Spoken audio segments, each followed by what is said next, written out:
Hello, everyone. Hello. Game doesn't seem that loud. Let me check the settings real quick. Sound.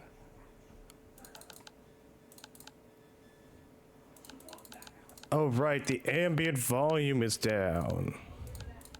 Because we were in a very noisy place a bit ago.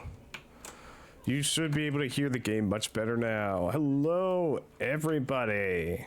We are live today with more Encased.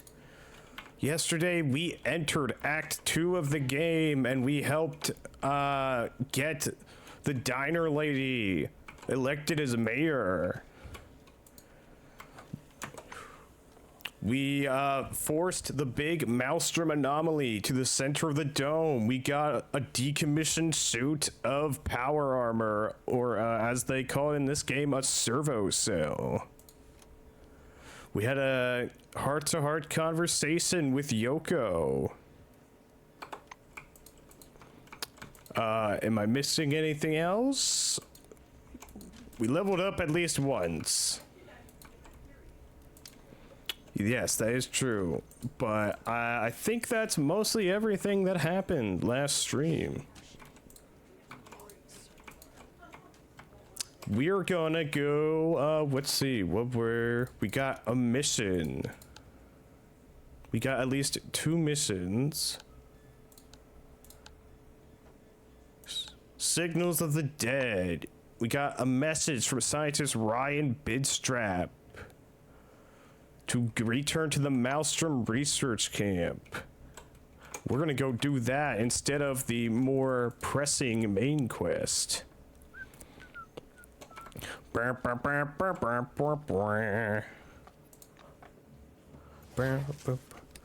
see. Maelstrom Observation Camp. Yes, it's all the way over there.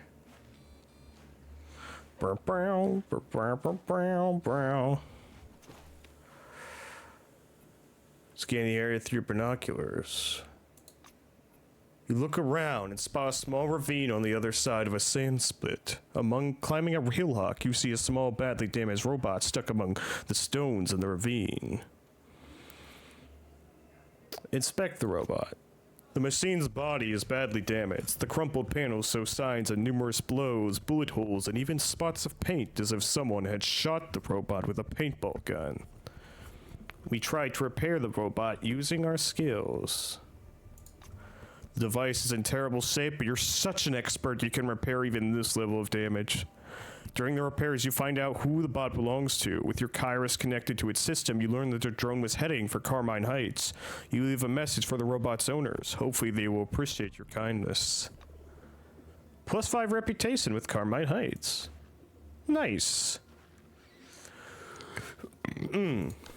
Let's stop by the picnic zone. It's been a while. Oh, my throat is like, yeah.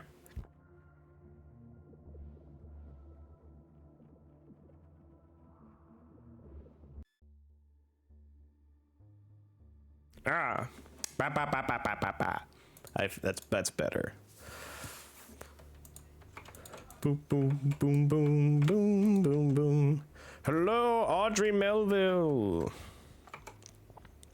Long time no see. You seem to like it here. By the way, merchants often come through. You can sometimes get cheap stuff from them. Well, or from me. I also trade. Other merchants? Leaves the mug and takes out. There's other merchants here?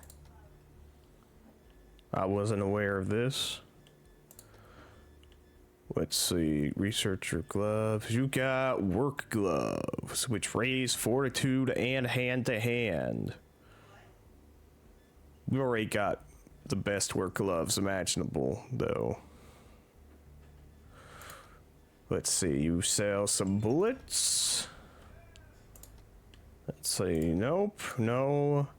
Jetpacks. Some manuals. Some shotgun hulls. Some shotgun pellets. Some grenade casings. Some relic dust. Some spare parts. Black powder. Yes, I want all of this.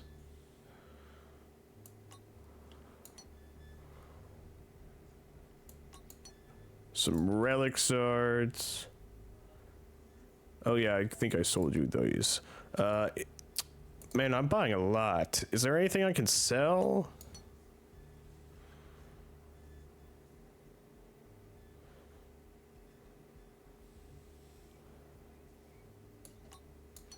The beer?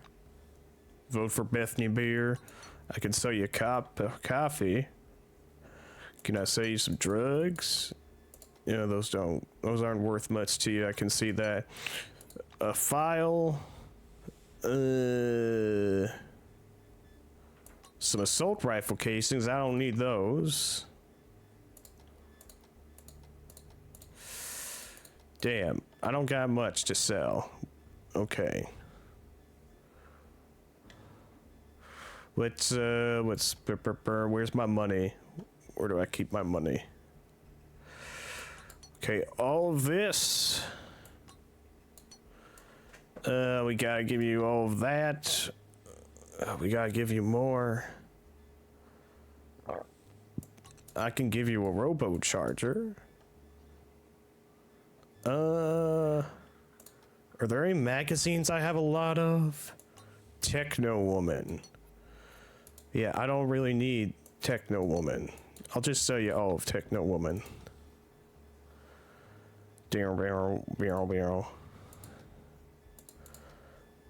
Any other magazines? Cops with guns? Science? No, I don't need that. Sell it. Okay, that offsets the cost a little bit. Let's see, we're almost there. Just a little bit more.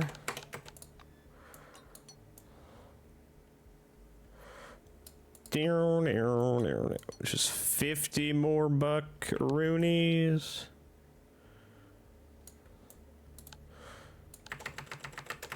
There. Whew, that's a lot of cash. But you're giving me a lot of supplies.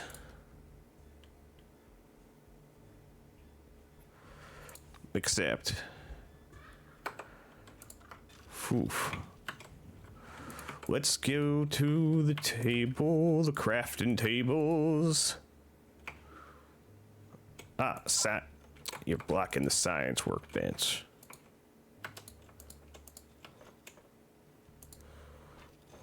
Here we go. We got a science workbench. We can make another robo charger. Let's hold off on that for now, though. Is there a chem bench anywhere? I think there is. Let's dip into our supplies here real quick. Well, like repair kits.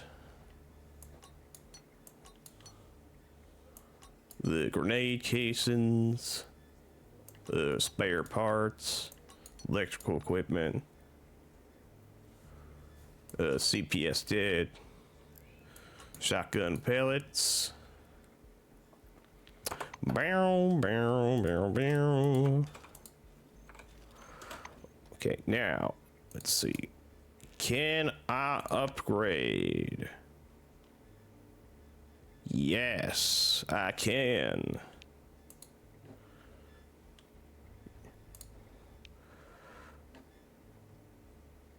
For native. What you currently do.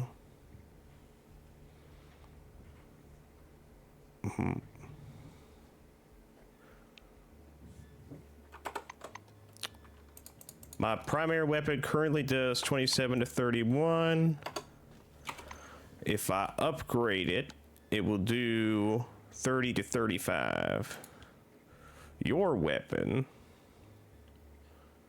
I don't have a heavy weapons technical manual, I'm afraid.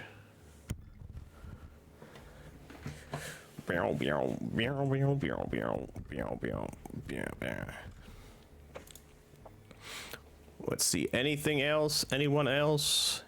Weapon parts. This needs relic dust. Wait, why do I have a tier 3 flamethrower? Where do the...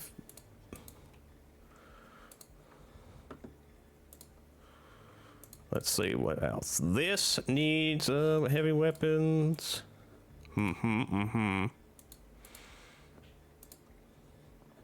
Let's upgrade this pistol. Bam. Nice.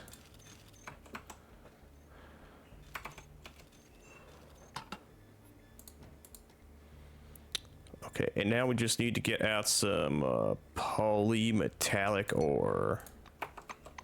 And we can upgrade the Vadra to 25 to 27 damage. Bam. Nice. Okay, let's put the rest of this away. Boom. Relic shards away. I think I might need the rest at some point or another, so let's keep it out for now. Airgun power, let's take those out just in case. Okay, let's go find the crafting tables. There's servo cell storage station.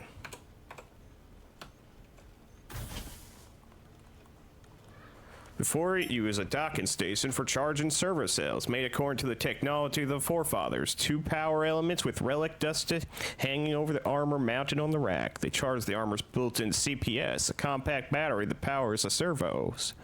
Perform modification.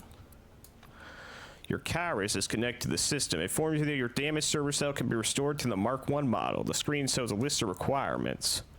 A Mobius armor plate, 20 spare parts, 10 electrical equipment.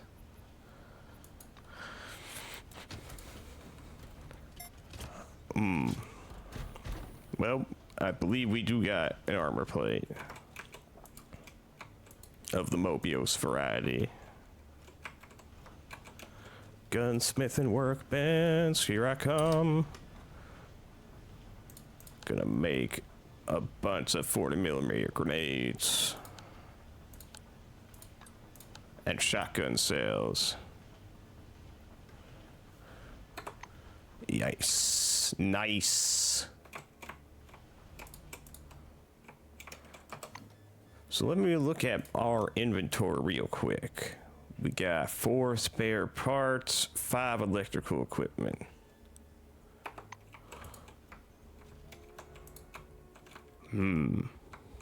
Oh, there's the chem workbench. Bow, bow, bow, bow. Bow, bow, bow, bow, bow, bow, bow, bow, bow, bow. Boom, boom, boom. Yes, we need more sleep grenades.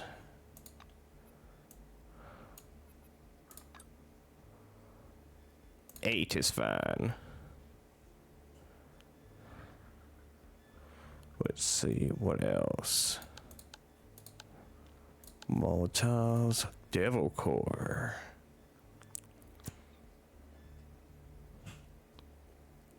Extreme fatigue. Ooh, that sounds lovely.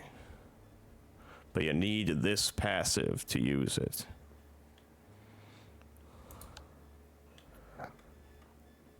Okay, let's see what else. Medkit. Black powder.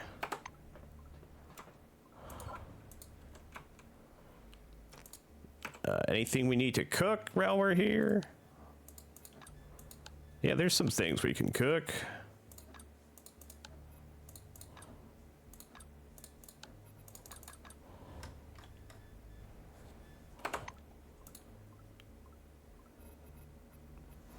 Tell him the gas station now reminds you of a settlement. Right you are. I've even thought about building a second floor and rent our room with windows looking north on the swamp, room with a view, so to speak. Oh, right, we've had this conversation. I want something to eat and drink. You don't sell any water, unfortunately. I want to get this flamethrower off my hands. Bam. Thank you. What? No, get off that. Hey there, Albert. I was starting to get bored.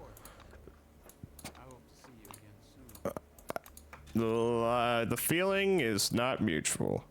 Wharton Cardinal Automobile.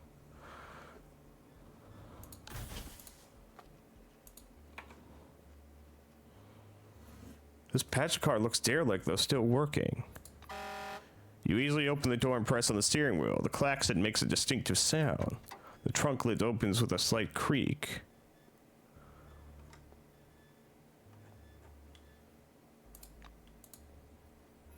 Now this car is yours. Congratulations, you have registered a vehicle for the first time. It allows you to move around the global map much faster and less tiringly than on foot. The speed and comfort of the car depends on its type, but each one has a trunk where you can store things. Oh my god. I can't believe I finally have a car. Okay, we're putting this servo cell in the garage for now. Barrel, barrel, barrel. Meow, meow, meow, meow, meow. We're leaving you here, servo cell. Sorry, we can't bring you with us. Open the trunk. We gotta put some stuff away.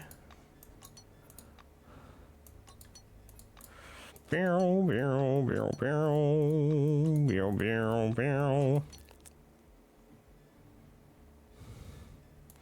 Black powder, grenade casings. Bum bum bum bum bum bum bum bum bum bum bum bum.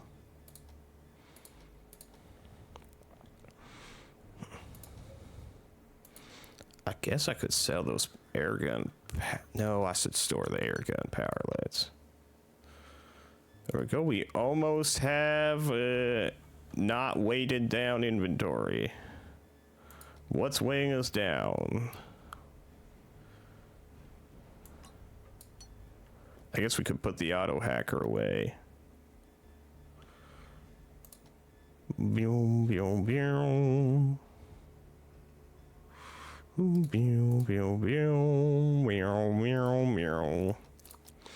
do have a lot of fuel. Probably more than we should be needing to carry. So let's put some of that away, quite frankly.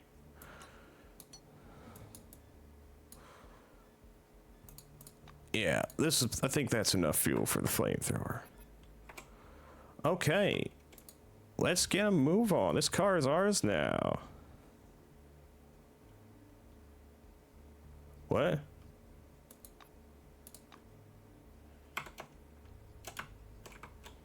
Isn't it? Oh, this.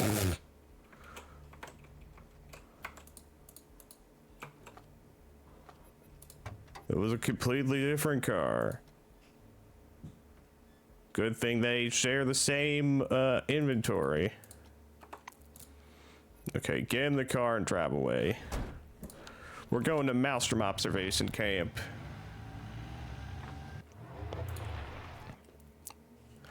Believe it, chat, we finally have a car, and we didn't have to pay out the ass for it. Okay, gang, we're back to here. We were here once before.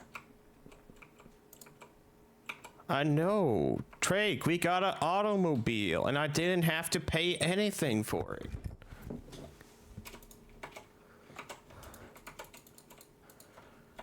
Big fat dumpy. Necroids. There are necroids abound here.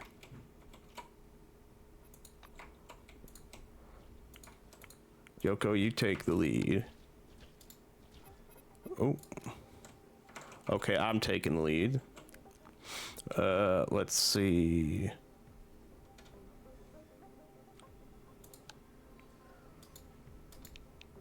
Examine. Energy resistance is lowest, okay. Crit. Crit. Damn, you got a lot of health. Yoko. Blind shot. Oh, damn, that thing's still standing.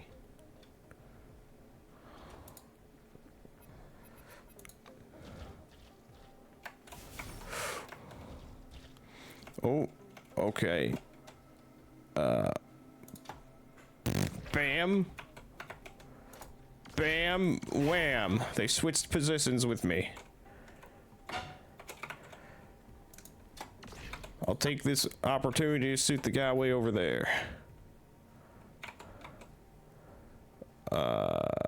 Yoko. Join me up here, Yoko. Crump can handle this fool. Crescent kick!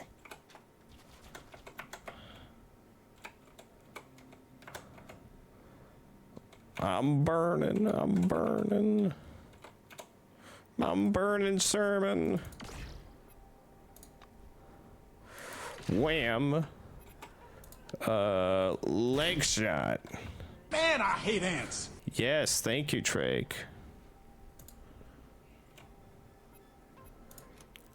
Let's see, low kick. I love the unarmed combat in this game. Okay, let's use our flamethrower. The fuel weighs a lot, so we might as well put it to use.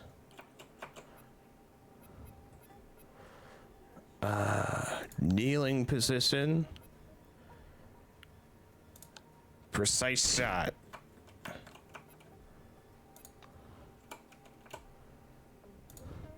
Hey, you, get back here. Headbutt.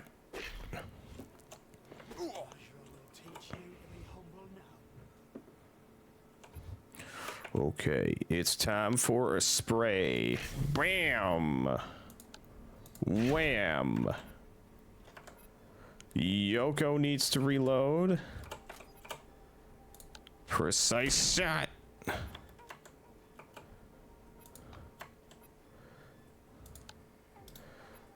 Let's see, what can we do here? Judo technique. Oh no, you swapped places with Yoko.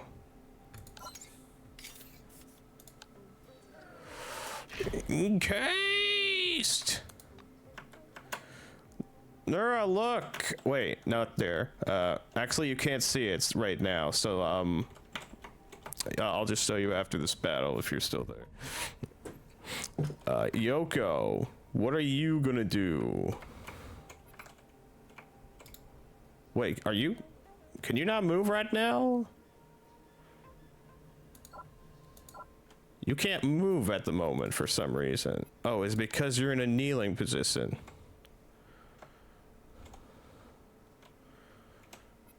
I don't know. You just can't move right now. Shoot someone, girl.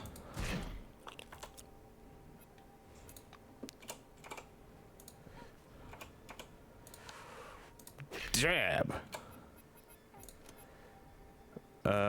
That's all we can do for this turn. Oh, wait, no, I can take a kata.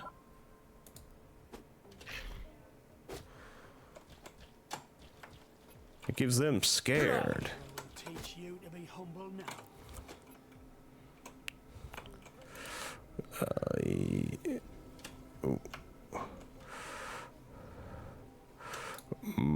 Okay. I think I should swap weapons.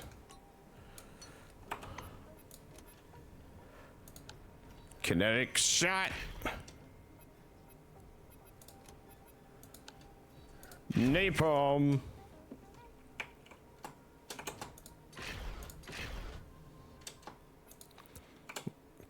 Okay, Crump, you can finish this man off.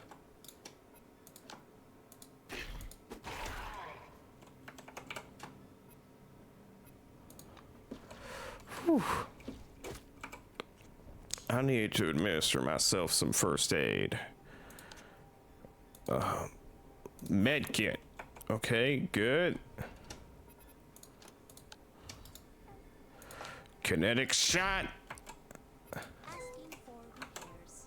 You can repair yourself, Yoko. Okay, it's gonna take you too long to... You know what? Fuck it. Use your grenade launcher.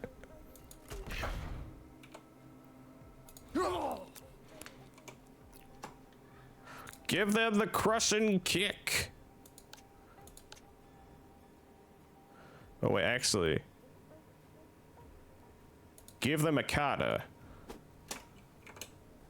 There you go.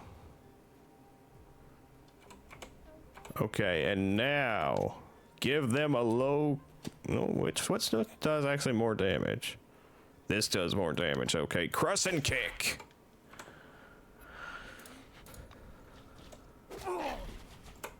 Oh, no. They're teaming up on Crump. Get at me.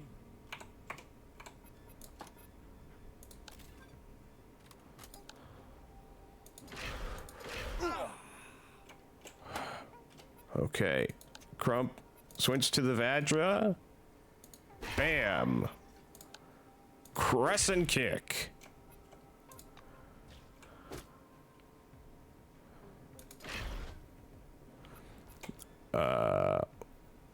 Leg shot.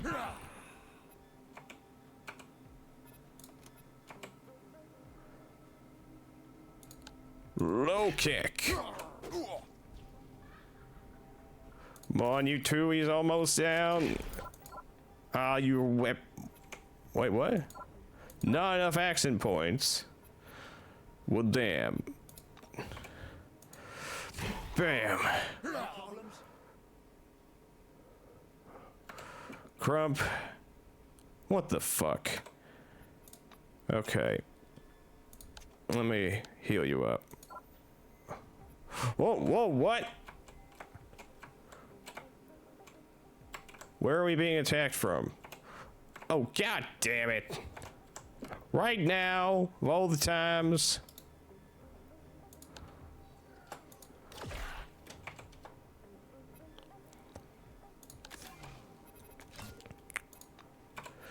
Okay. Blam, blam. Smart shot. Kinetic shot. Oh wait, accidentally skipped Yoko's turn. No. Pearson shot.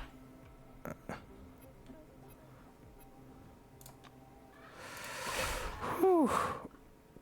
Okay. Crump, you're alive again. And I've leveled up.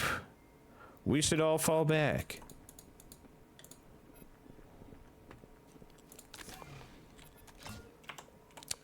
Jeez. Okay, first things first. We need to do some repairs on Yoko here. Some first aid on you, Crump. And now I've got a level up, apparently. Do do do do.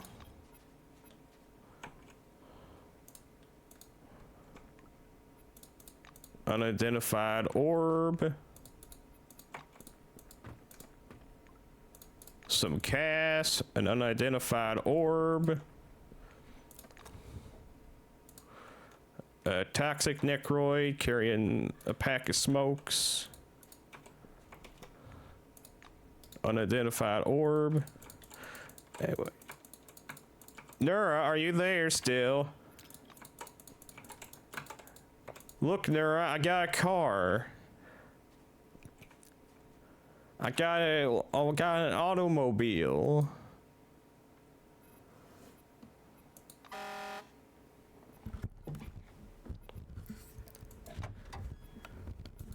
Open with a slight creak and put this junk away that I just got.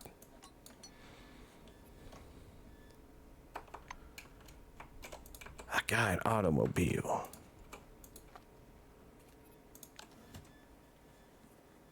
I can level up. What do I level up? Let's see. Oh, all right. I was putting into science.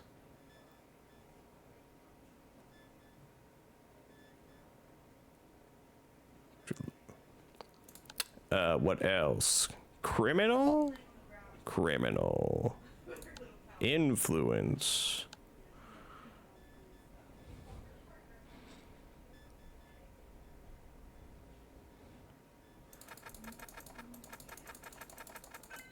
There we go.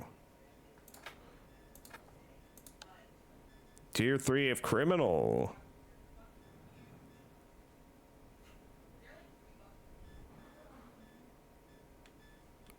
Save. Perk. You can get a new perk. All the developed attributes compared to the rest +1.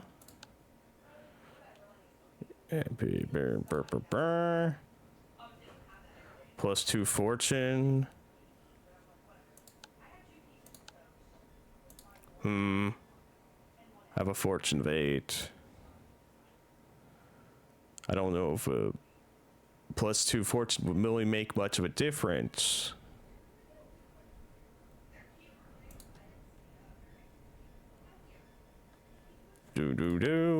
Fortitude and resilience. Accuracy in close quarters combat. Prompt.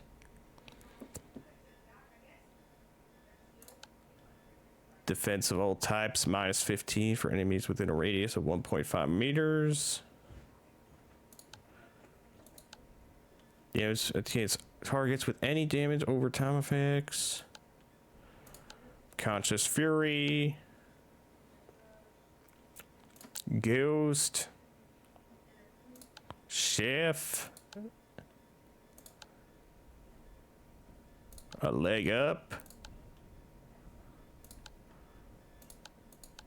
Let's see, what's the one about health? Maximum hit points +3 per level.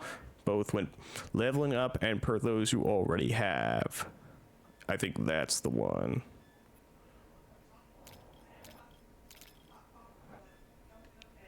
Yeah.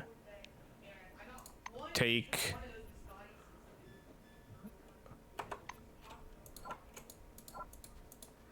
All right, let's save our game. We've got a car. We upgraded 2 weapons, and we got a level up. So far, so good.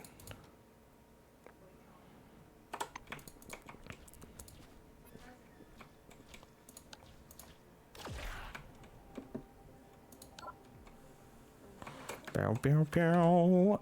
Supersonic strike. No. Piercing shot. We skip turn. Yoko. Kneeling. Actually, no, don't get in a kneeling position. Get up on some high ground and then kneel.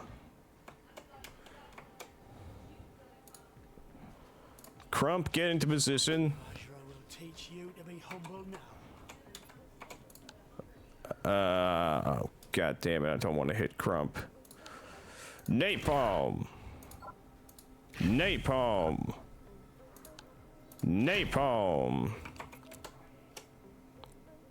Are you in a kneeling position, Yoko? You are. Okay, good. Now let's give them a blind shot.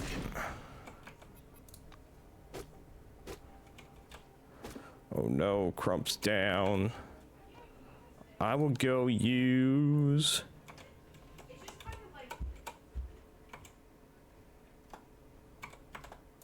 Overdrive on you, Yoko. That's how I will spend my turn.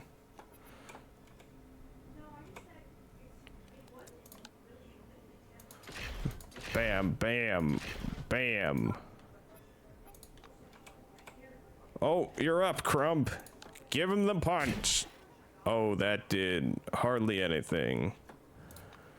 You should... Fight without guns and knives. Come on, get at me. Bam! Crit!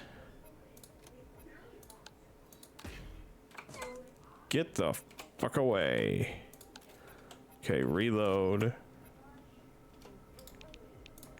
Let's see.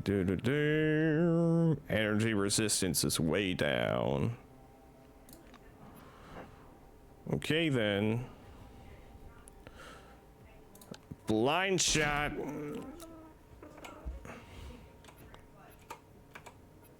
Skip turn. Crump, get in the way.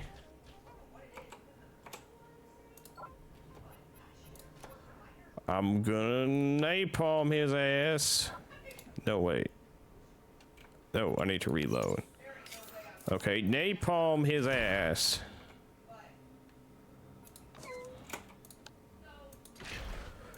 Bam, bam.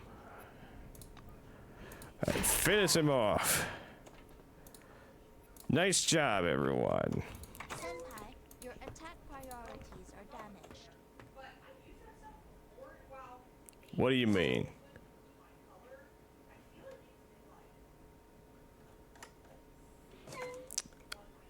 Okay, there you go. See, you're done taking damage, Yoko.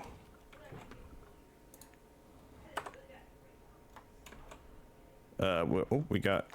Okay, that's all of them. Let's reload. I feel like that wasn't the last of them.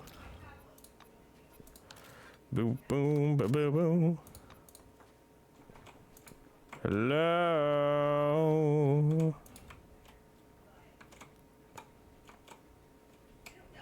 Oh, yeah, there's one. Bam. Wham.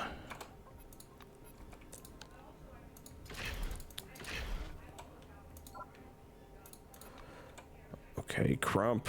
Get up in its face.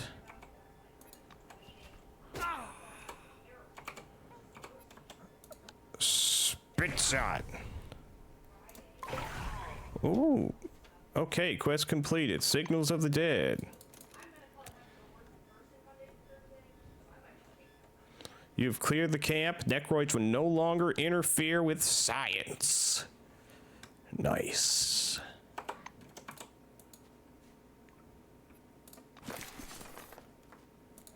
What do you like? Delayed action toxin. You'll be fine in a few seconds, Crump.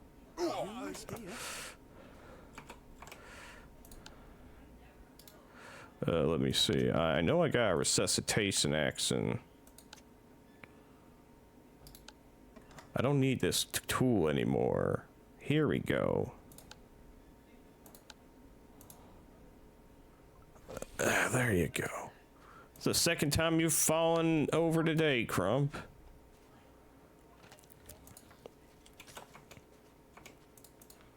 You silly Billy. God damn, why would I ever want to make a sieve? It was a science workbench.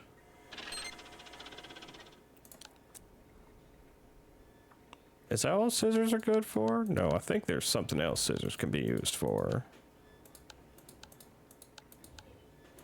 Yeah, fuck it.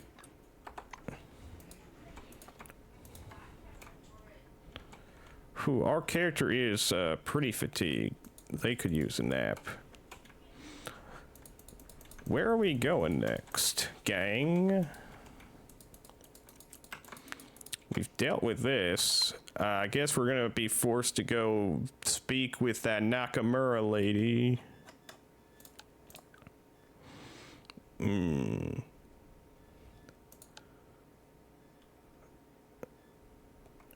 the verge of change.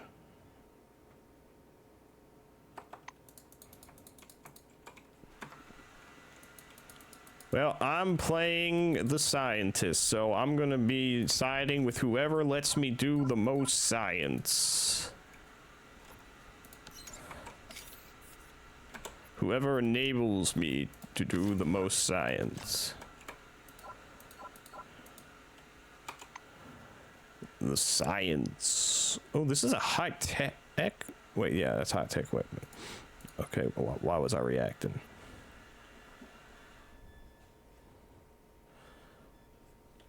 Okay, anyways. Automobile. First we want to swap our weapon. There we go. Next, we get in the car and we drive away.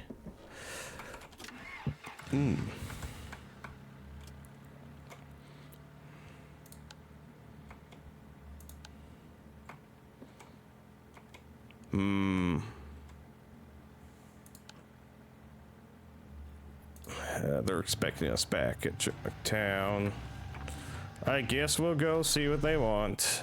Oh, the car floats gently over the road, swaying slightly on bumps. You turn the steering wheel, looking around now and then. Glancing through the windshield again, you notice something interesting in the distance. Stop and go take a closer look. You pull over to the side of the road. Not too far from the road, there's a shallow lowland overgrown with thorny bushes. That's where you leave your car. Once back on the road, you head out into the desert, hoping you haven't missed anything important. The dry desert wind blowing from the rocky ridge carries the scraps of a voice to you. You go towards the sound. On your way down to the valley, you spot several travelers engaged in a lively discussion outside a cave. One of them is dressed in a white wing-field jumpsuit. You can't discern the other wings from this distance. Talking about how some desert bushes, you ponder what to do next. Stay quiet and see what happens next. The travelers stay at the entrance while discussing something, and two of them head into the cave. Two more wait outside. The silence is soon interrupted by a strange clapping sound, and two bodies fly out of the cave as if launched by a catapult. With an unpleasant crunch, they hit the stones and roll to the ground. They lay where they landed in a slowly settling cloud of dust. Even from a distance, it's clear they're dead. The two survivors exchange a brief glance and then bolt away from the scene. Their terrified screams die out in the distance, and the trampled area outside the cave is once more shrouded in silence, broken only by the intermittent moan of the wind. Cautiously enter the cave. You take a few steps in. It's dark and dry inside. A sweet putrid smell hangs in the air. Scan the inside. It doesn't pick up anything. Throw a couple of bolts. If you throw two bolts into the depth of the cave, from the darkness you hear a soft metallic clink. Nothing else happens. Shout out. You fill up your lungs and shout. Your voice echoes several times, gradually fading away in the dark distance. Nothing else happens. I exit the cave.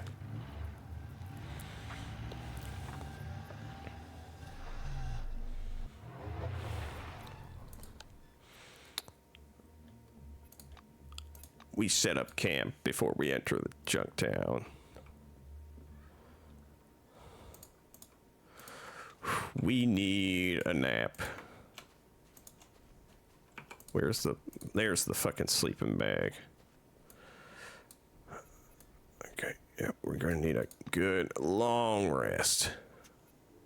You drop on the bed thinking, boy, am I looking forward to a proper rest. This is your last thought before you sink into a deep, warm darkness. You sleep like a dead log, like a corpse in a morgue, like a bear in its den, like an ancient forefather's machine in a cave deep beneath the sands of the dome. It would take the roar of gunfire or a second Woodstock to wake you. Your sleep is dreamless and perfect. You remember nothing from the moment your head touched the pillow until morning. You awaken rested and refreshed. Your body feels vigorous and your head is ready for whatever new riddles the dome is going to throw at you. Well slept, +1 guts, +1 deftness for the next 6 hours. Noise.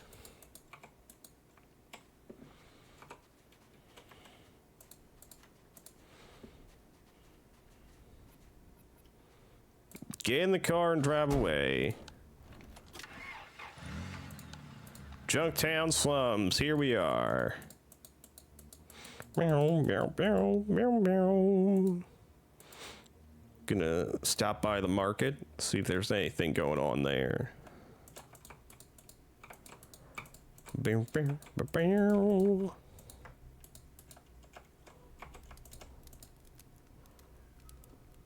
Mother?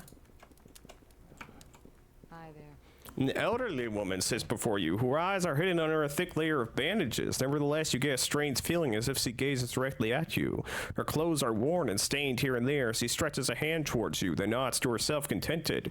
Yes, you're here. I have waited a long while for you. They call me Mother. I'm glad to finally meet you. Yours is a very curious fate.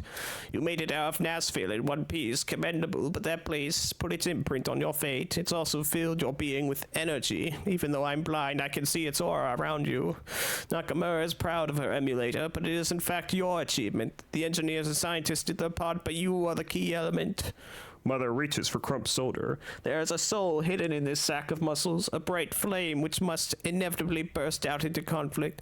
It already has. Those people in the bar and their crippled friend witnessed it. Mother stretches her hand towards Yoko, but quickly lowers it again. What a strange feeling. Metal and plastic housing a soul. Is it possible? But I see that this soul needs to be filled. You're like a child only recently begot, and like any child, you need someone to help you see the world. But which side of it, that is the question.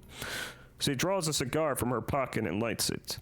I would be happy to share what I can see of the flows of fate if you wish, my dear. I see the larger streams which influence the whole dome, as well as the smaller tributaries which change the fates of individuals for a fee, of course, though I won't bleed you dry. Consider it a token. I will pay you 10 for the fortunes of certain individuals. She shudders. Lightning. You will see lightning one day, and a hill. If you are not scared of it striking you, you will be reborn. Watch out for snakes. No, really. Watch out for snakes. Okay. Anything else? Slight confusion wrinkles Mother's serene face. 2 oranges, 1 black, 2 silvers. So many fates and opportunities, chances to walk different paths and gain nothing. Either you are with them, or you are against them. Come on, don't be shy. The woman rubs her temples. Sorry, my dear, but navigating the rivers of fate consumes a lot of energy. I'm afraid we must set aside the fortune-telling for a time. I need to rest. Come on, don't be shy. Wait, aren't you a merchant? What the fuck is that? Silvery relic. Relic dust, relic shards.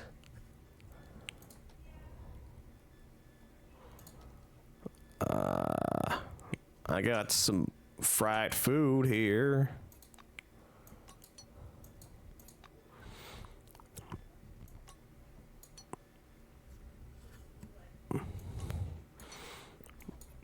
I'd like to sell you. And some cigs. And that's pretty mostly it.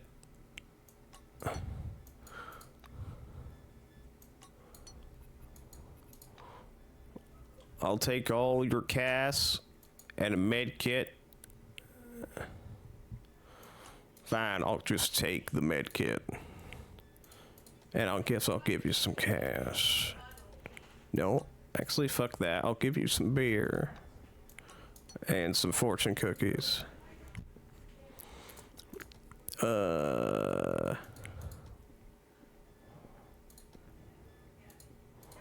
Fuck, I guess I do need to give you some cash.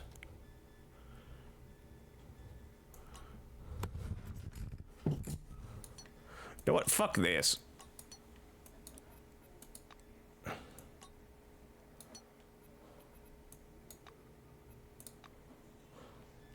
Just give me the 75. Here's this food.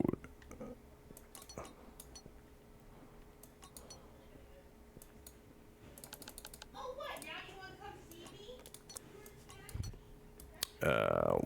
1, 2. There. Thank you for the money. Jeez. I was hoping to actually speak with a merchant, but I guess not. Oh, I wonder if that prize fighter is available to talk now.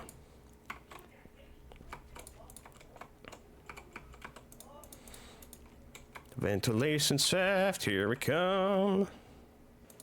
Beep, beep, beep, beep, beep, beep, beep.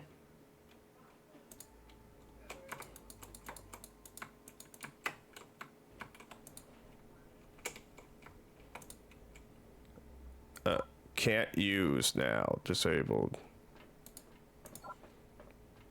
What do you mean you're disabled?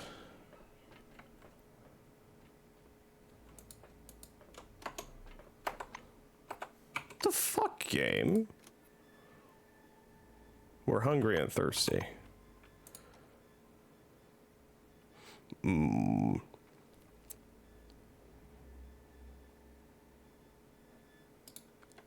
Eat some of that pulled pork.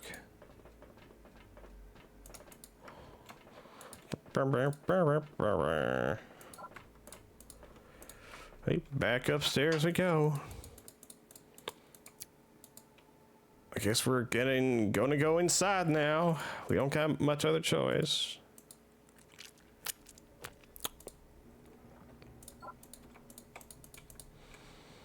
Do do do do do do do do do.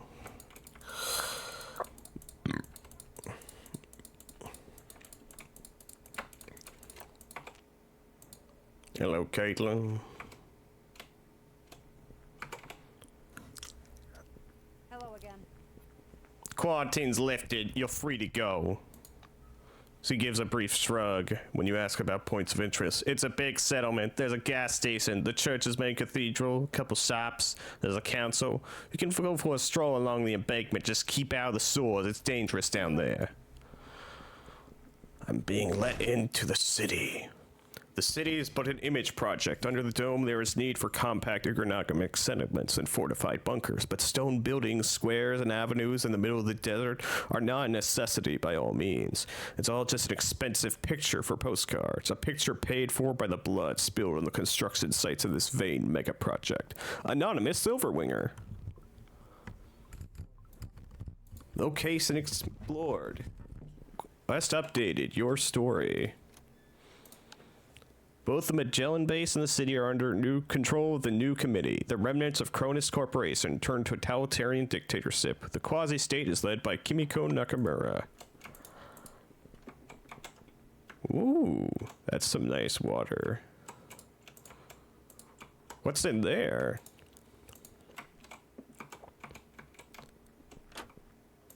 Ooh, some lockers. And a latte machine. Starboy latte coffee machine.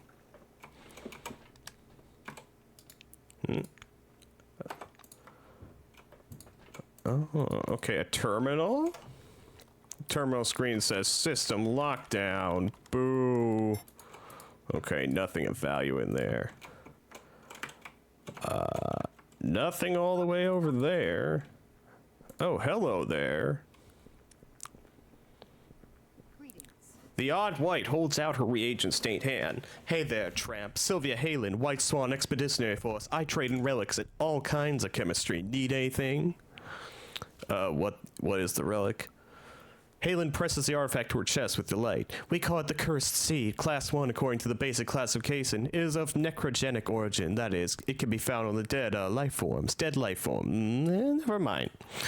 This crap shows up depending on the phase of the moon. It probably has something to do with the increase in the number of necroids. To find out, we need as many of these things as possible. Next time we'll get such an opportunity in about a year. You'll go look for them. For me, won't you? She looks at you with hope and her eyes sparkle in delirious delight.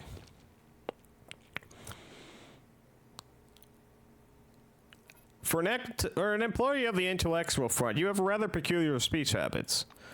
The woman throws up her hands. It's the corrupting influence of my beloved husband. He's an orange, and you don't give me that look. He's a decent man. He even taught me how to make chess pieces out of bread. Wait, what? What are you ready to exchange for the cursed seed? She looks longingly at your pockets. Oh yeah, give me that crap. I wanted to say that I will exchange the seed for useful drugs. Atox, Pergeron, Medkit Fort, Rev Plus, and some unique relic.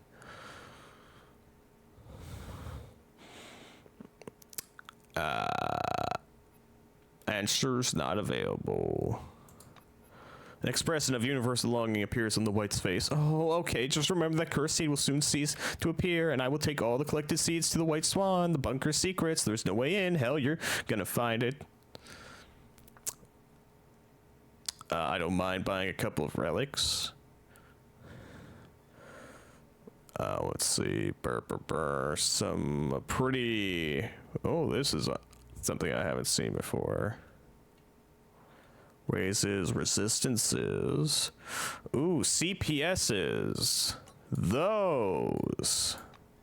Now those are something I want. And I can trade this food to you.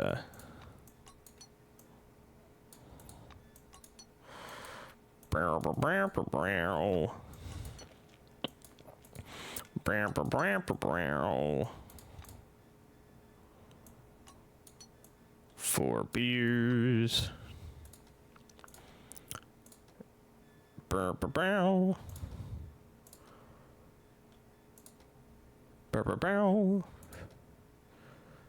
If only I had my own relics. 3 of these nail files. And let's see. Where's my cash? Here's my cash.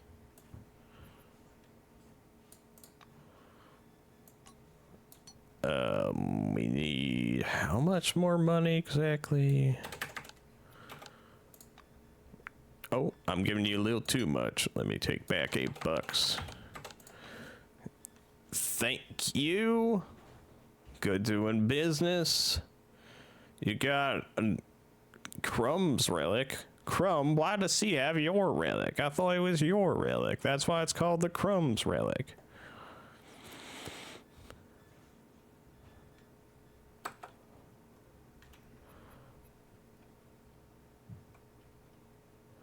Okay. Hope to see you again soon. Yeah, I hope to see you again soon. I'm gonna go leave for a moment and get back to you. Mm-hmm. Bow, bow, bow, bow. Bow, bow, bow. Gonna go get my car, see if I can bring it into the city.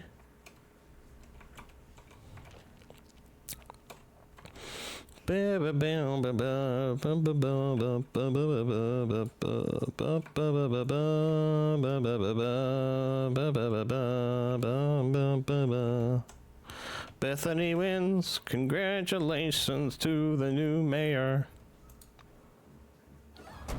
Man, I hate ants. Enter the city. Thank you, Drake.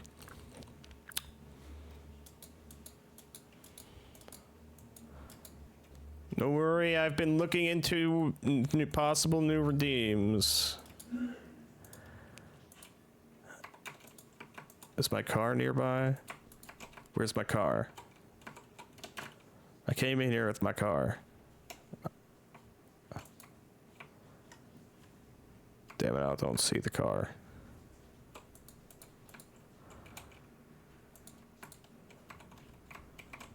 God damn it.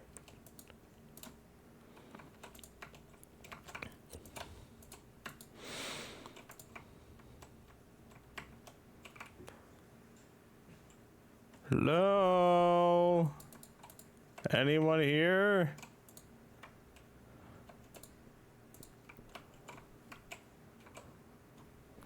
There's a few people. Hello, Adam Payton. A short man with high cheekbones fixes you with a long stare. He's wearing a blue hat, and his skin is dry as a handful of desert sand.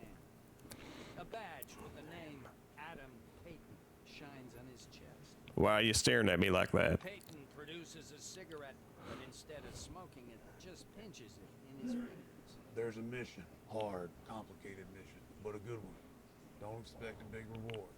If you're looking to shake the money tree, this isn't your piece of the pie. Okay, I'm listening. Seeing that you're listening to him, Adam gives you a gracious and respectful look. I'm Master Sergeant Adam Payton, commander of the Ares Operation Team. Well, former team.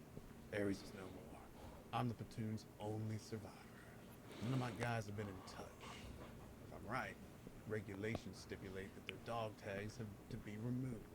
We need to find those tags and report on the bodies. Then we can square everything with the rules. The black snaps his cigarette in two and watches the rusty tobacco fly away in the wind.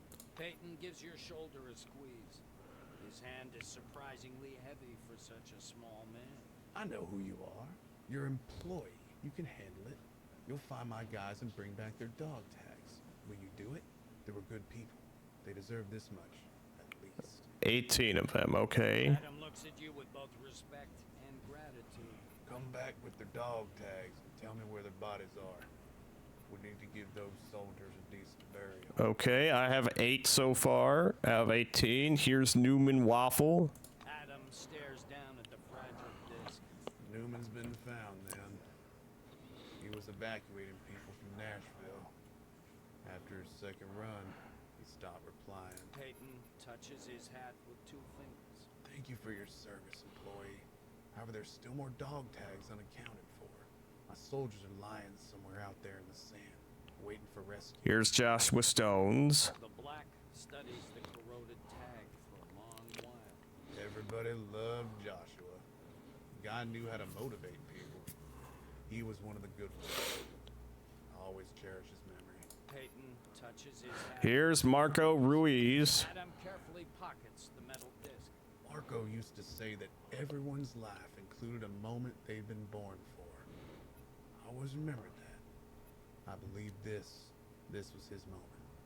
Peyton Here's touches his Winston hat. Seth, Adam grows call sign Sinner. What was his name again? Winston Seth? I've never known a better driver. He went up a mountain road to pick up a group of researchers from a secret base. Never saw him again. Peyton touches his Here's hat. Mike Frady Verhulst II. However, there's still... He gazes reverently at the tag. Mike was the best field medic of all. He understood what we were in for, but he didn't complain or ask to turn back. He just stayed on task. In the end, he had the hardest time of anyone. Peyton And here is Roman Vasiliev, call sign Raska. He presses the tag in his fist. Roman Vasiliev. A good, stout-hearted soldier. Only his call sign is weird. What's it supposed to mean anyway? Peyton touches his hat with 2 fingers. How many tags left? Narrows his eyes, counting in his head. Huh. There's 12 left to go yet. Adam looks displeased. The Ares operation team was lost. I believe Okay. Let me go into settings now. Now that I've seen that, and voiceover only in vignettes. I'm the narrator here, game.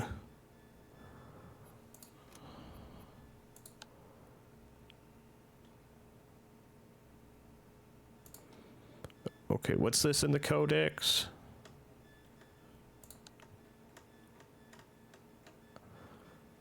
Boink. Relics. Cursed seed. Okay, there's a white. Hello, Miles Johnson. This white agitatedly grabs your hand. Here you are. You look like a rather seasoned sort. You've obviously been to the Barrens. Tell me, is it true the rumors about the plant? What plant? Excuse me, where are my manners? Miles Johnson, cyberneticist, but you two don't seem to know. I've just heard that somewhere in the Barrens there's still a RoboKids production plant, a fully automated plant, you understand? He licks his thin lips with somewhat less than healthy interest and turns away. Good luck. Yes? There you are. Ah, it's you. Miles Johnson grimaces in annoyance and returns to his research. What the fuck? Okay. Ooh, some plastics.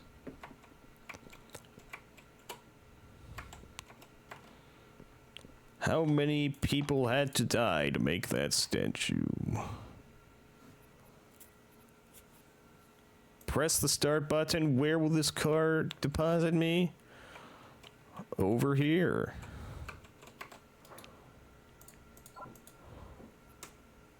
I will remove its battery. Because I'm a fucker like that. Hey there, Aileen Shonen. Well, hello there. A tall, stern-looking woman in a silver-winged suit and designer glasses is examining a stack of reports and maps.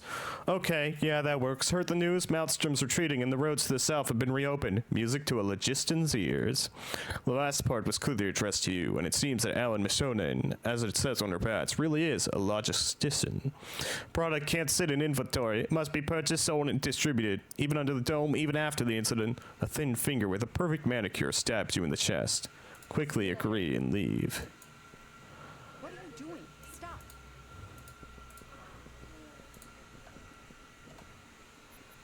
Hey, I saw that. Oh, hello there. How can I help? This blue's gaze stops on a passing by Blackwinger. She follows him with a disdainful stare, then pays attention to you. Her bat reads, Eleanor Blank, technician.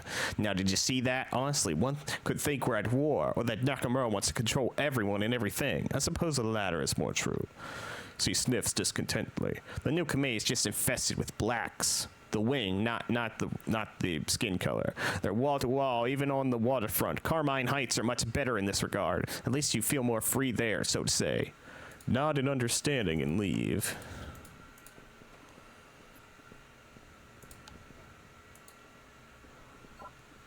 It's broken. Okay, let's try to repair the car. Successful. Looks like this truck is still working, though it looks fairly abandoned. Now this car is yours.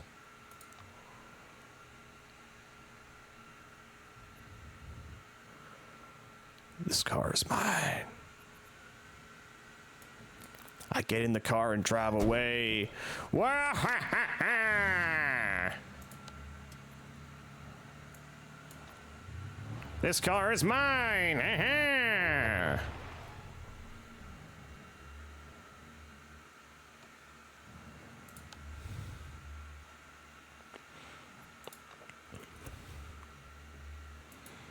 I've stolen your big rig, and there's nothing you can do about it.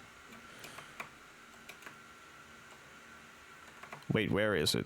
I don't. Oh, there it is. Hello, tractor, truck, Trucks tractor truck. Tractor truck.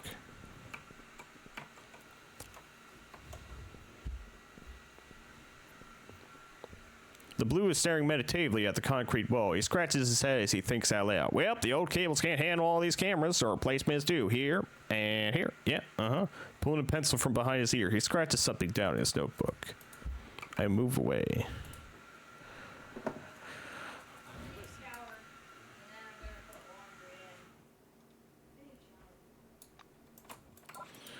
Okay, we're stopping by Magellan. Because the city is giving me a bad taste in my mouth. Floor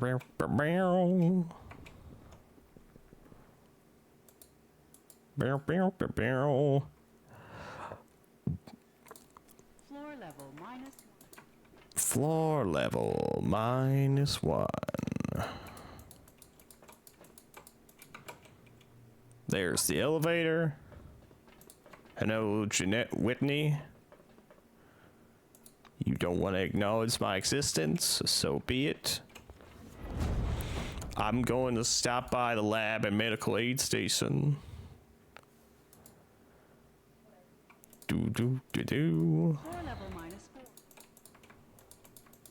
-4. Do. There's the guy, George. Hey, George. Wow, look what...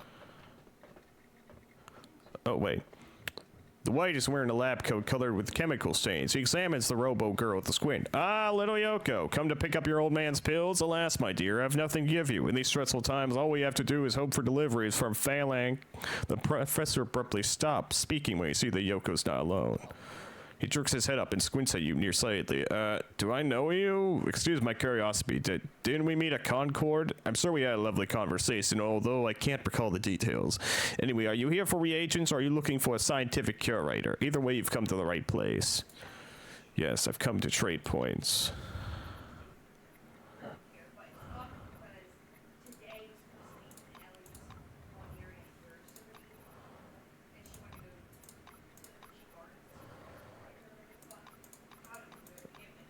Lots of chemical reagents.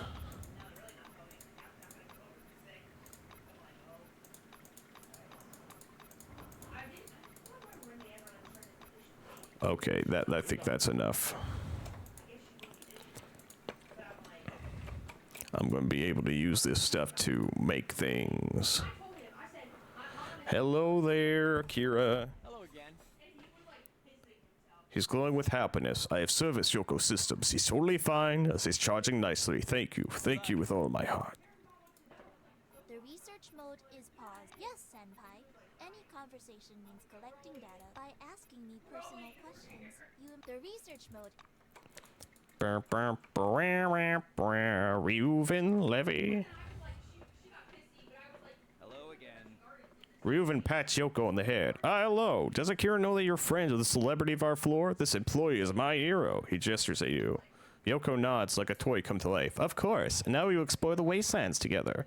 Shake hands with him and go. I hope to see you again soon.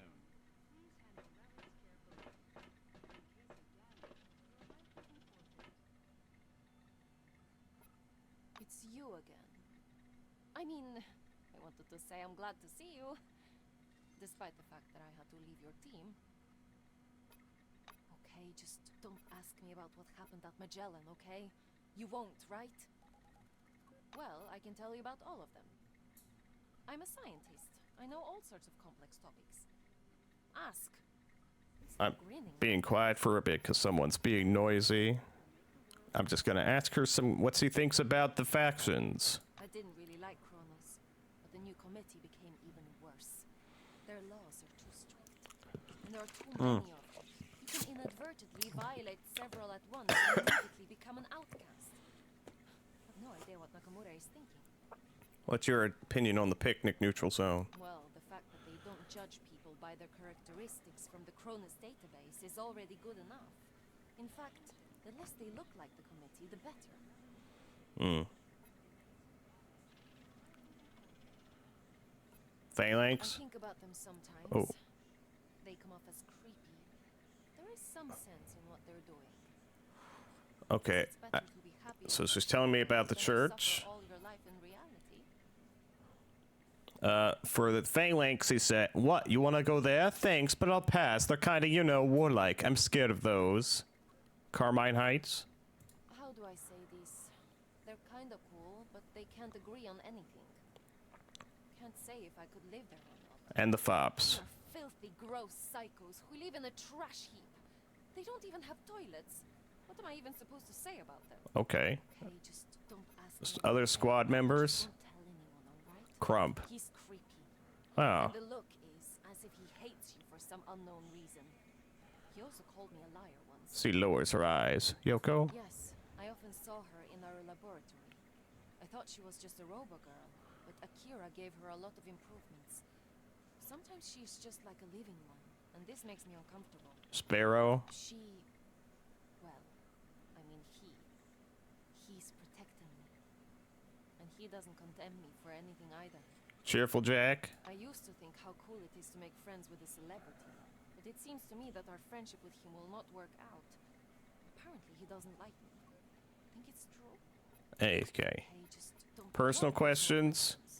Tell me about yourself. About myself. I never talk much about myself, even on dates. I have an honors degree. I've never been married. Never had any abortions. My parents have a nice home in Wisconsin with a swimming pool. They got 2 cars. Dad thought about buying a yacht, but I'm probably telling the wrong things, right? Huh? I'm just spewing nonsense. But let's fall silent in frustration. Okay, just don't ask me about what happened. Yes, fine, ask away. I hope you're not going to kick me out or something like that. No, that's too many people. They may be good folk, but it's just not for me. I wish I could have 3 companions, but this game has a limit of 2 companions. And I don't think there's any way to go beyond that limit.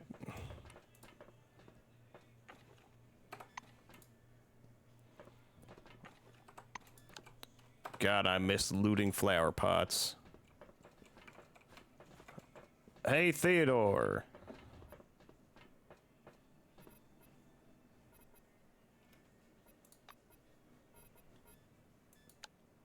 Barter?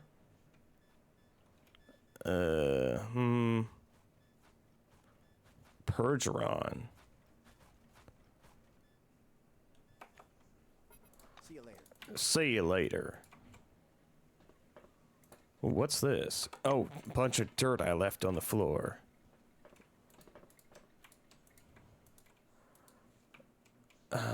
There was some woman who just passed by. I wanted to see what her opinion is on Yoko.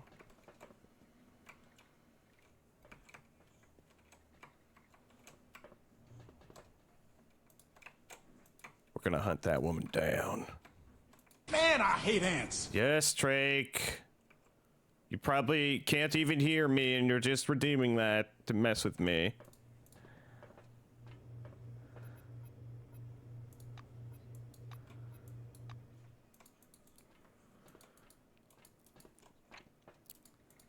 There she is, Peggy York.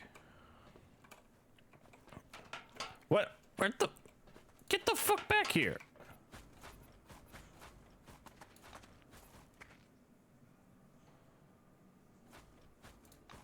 Okay, you've got nothing of value to say to me. Goodbye. Oh, I think you're. I don't like you. Oh, okay. Fuck you.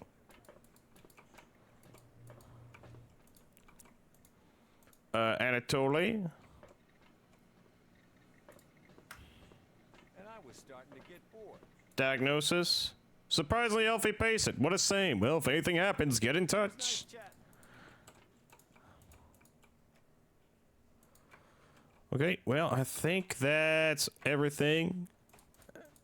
We can go now, gang.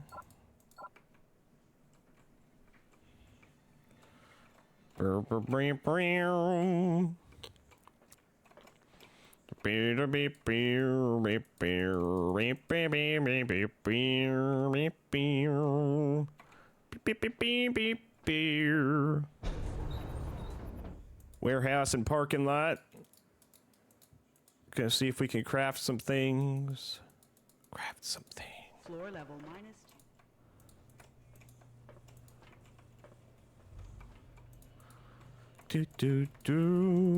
Do. That woman wanted drugs from us. I'll see if I can make some drugs for her.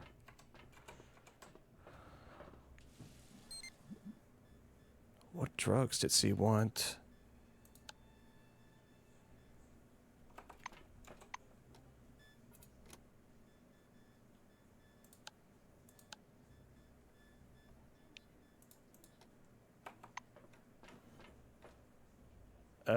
Dialogue. Nope, can't go that far back. No, I don't remember what drugs he wants.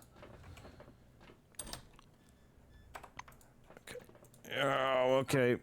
Guess we better just leave.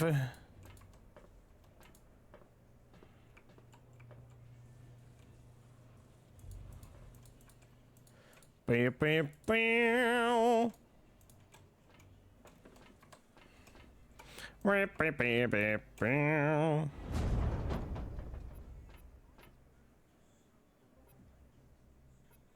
Back to the hall. We gotta go out the way we came because of our car. Floor level Nope, not there. This way. The Magellan Station exit. Which is another elevator. Beep, beep, beep, beep, beep, beep, beep, beep, beep.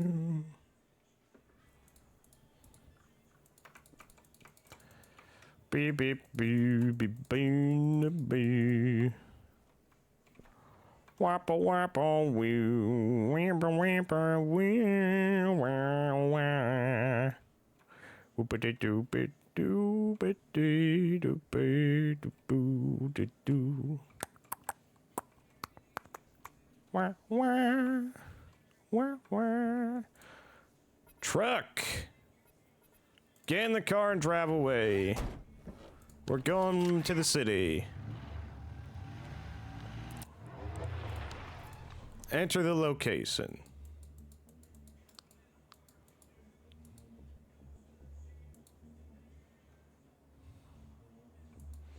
Boom, boom, boom.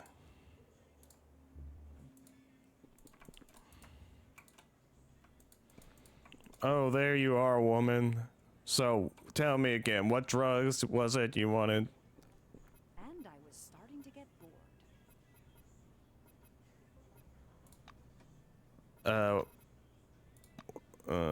That life form.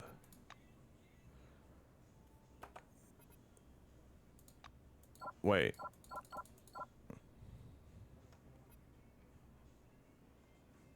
Are you not gonna tell me again what drugs it is you want?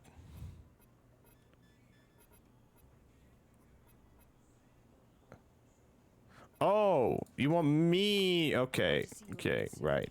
I got confused. You want me to find cursed seeds?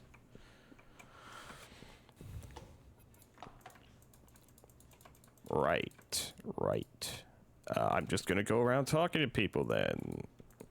Phil Hoskins. This orange is tall, broad-shouldered, and formidable, but the trustworthy badge means he's a good guy. He offers his hand in greeting. Phil Hoskins, Block 6, pleased to meet you. Almost with a pause, he launches into a tirade. Heard the news? Bye-bye Maelstrom like a rat in a hole, and those scoundrels from the council are still grazing here like a sheep in a meadow. He sucks in some air through his stubby nostrils and explains. I'd lay my goddamn bone down for the committee. They saved me when everyone else was running around like panic chickens. They gave me a job, made me a man. They did all that, not the damned council. Gently agree and step back. I'm listening. The girl in the blue jumpsuit mutters something under her breath, but when you come closer, she apparently deems you a worthy conversation partner. Her badge informs you this is Elena Zorina, engineer. Would you mind telling me what right the committee has to appropriate the technological heritage of Cronus? Her face goes beet red. She's plainly been waiting to express her indignation for a long time. It's quite possible she planned out this tirade in advance. Everyone under the dome should have an equal right to what remains of Cronus. Yes, even the energy they're siphoning from the Magellan reactor is only because this Nakamura woman was first to seize it for herself. Captain, where's I tell you? Done with her furious speech, Alina falls silent, breathing heavily. I mean, things could be worse, and then I walk away.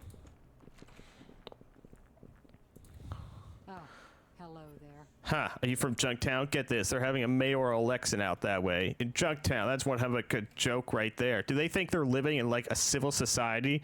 The orange laughs uproariously and turns away. Have a good one.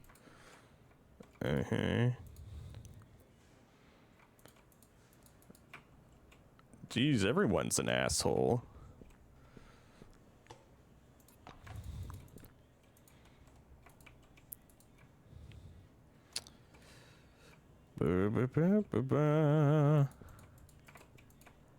Streets feel so empty.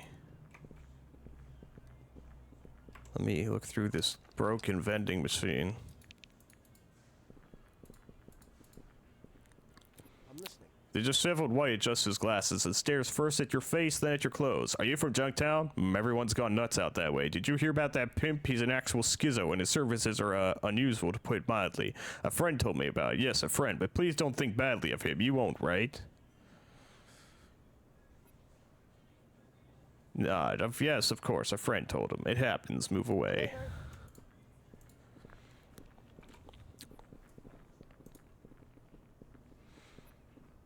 The stooped scientist beckons you with a crook of his finger. He's covering its badge with his hand, but you spot the name anyway, Gordon Skidmore.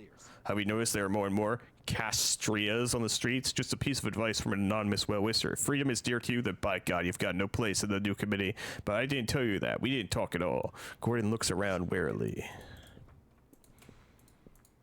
What the fuck is with all these people?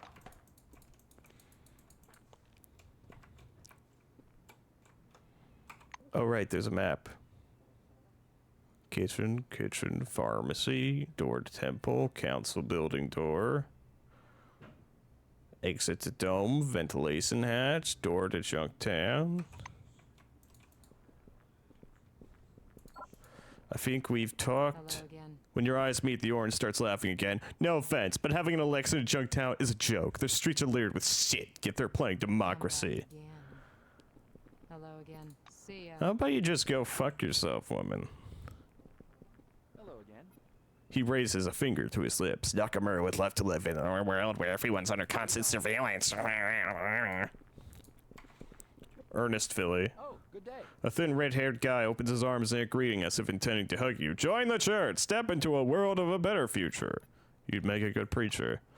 Novitiate falters, excited, and lifts his teleglasses to his forehead. Really? A sincere, almost childlike smile appears on his face. They don't trust me with the megaphone and the teleglasses for some reason. Maybe it's just that I look too young. Come back again. Roosevelt. Hello. The man in silverwing uniform smiles broadly at you. He's literally glowing with happiness, his face showing utter friendliness. Something in him betrays those feelings, being insincere, though. Glancing at his badge, you learn that Harry Roosevelt, manager, is before you. Hello, may I introduce myself? Harry Roosevelt, a happy church member. May I ask you an indiscreet question? Do you have a place to stay, a roof over your head? I do not. The silver's eyes sparkle as if he's just found something he's been long since looking for. Wonderful, my friend. That's just wonderful. Don't get me wrong, please. I only want to say that this will no longer be a problem for you. You'll have both a place to stay and a tasty meal in our shelter. The church cares about you. Okay, let's visit. Heaven on earth, please. Heaven is something achieved through a benefactor and work on oneself, but definitely not with some kind of teleglasses. This virtual brave new world is just an attempt by the church to achieve the highest goal in the simplest way possible, and I'm afraid it has nothing to do with the divine. I urge you to turn from the wrong path and return to the bosom of true faith before it's too late. Reverend Nicholas, rector of the Catholic Church. Article in Cronus Today.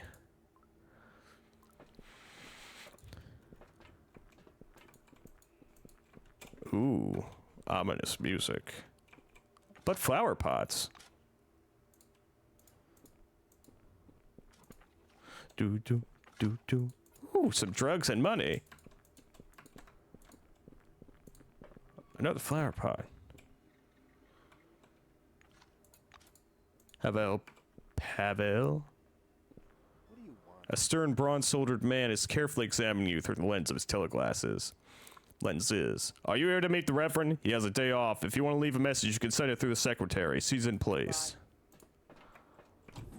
Love is for everyone. Only 120 bonds a month. Subscribe now.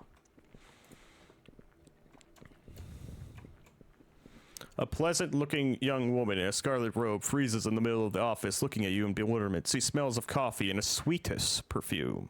Her badge reads Eleanor Kellerman, secretary. She greets you with a forced smile as she straightens her hair. Hello, I'm Eleanor. The Reverend is busy now. Did you have something to tell him? Coffee. The woman readily pours you a full glass of hot and aromatic coffee. Do you know what Santiago keeps in the safe?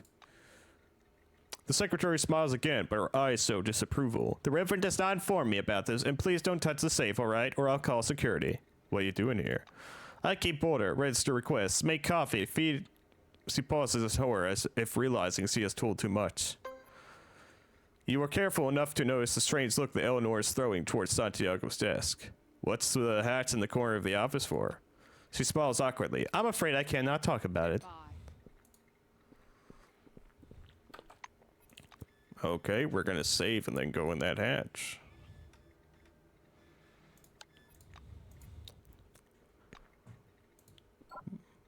Locked. Well, I can fix that. Please, don't touch this. It's mine. Oh, understood. Okay. Crump, we need to knock her out.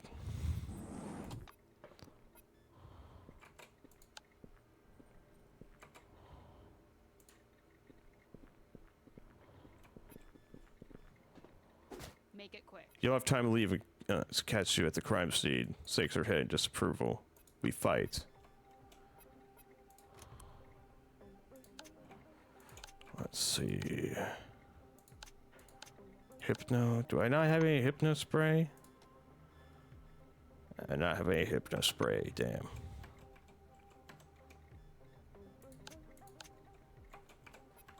I should have thought about that before doing this. Over here, boys and girls. Oh no, she's trying to call for help.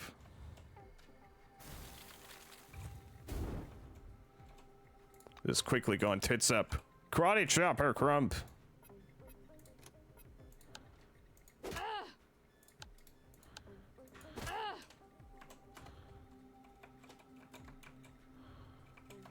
Okay, we're gonna reload.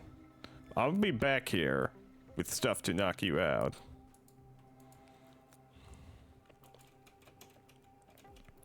And I'm gonna go into your secret thing.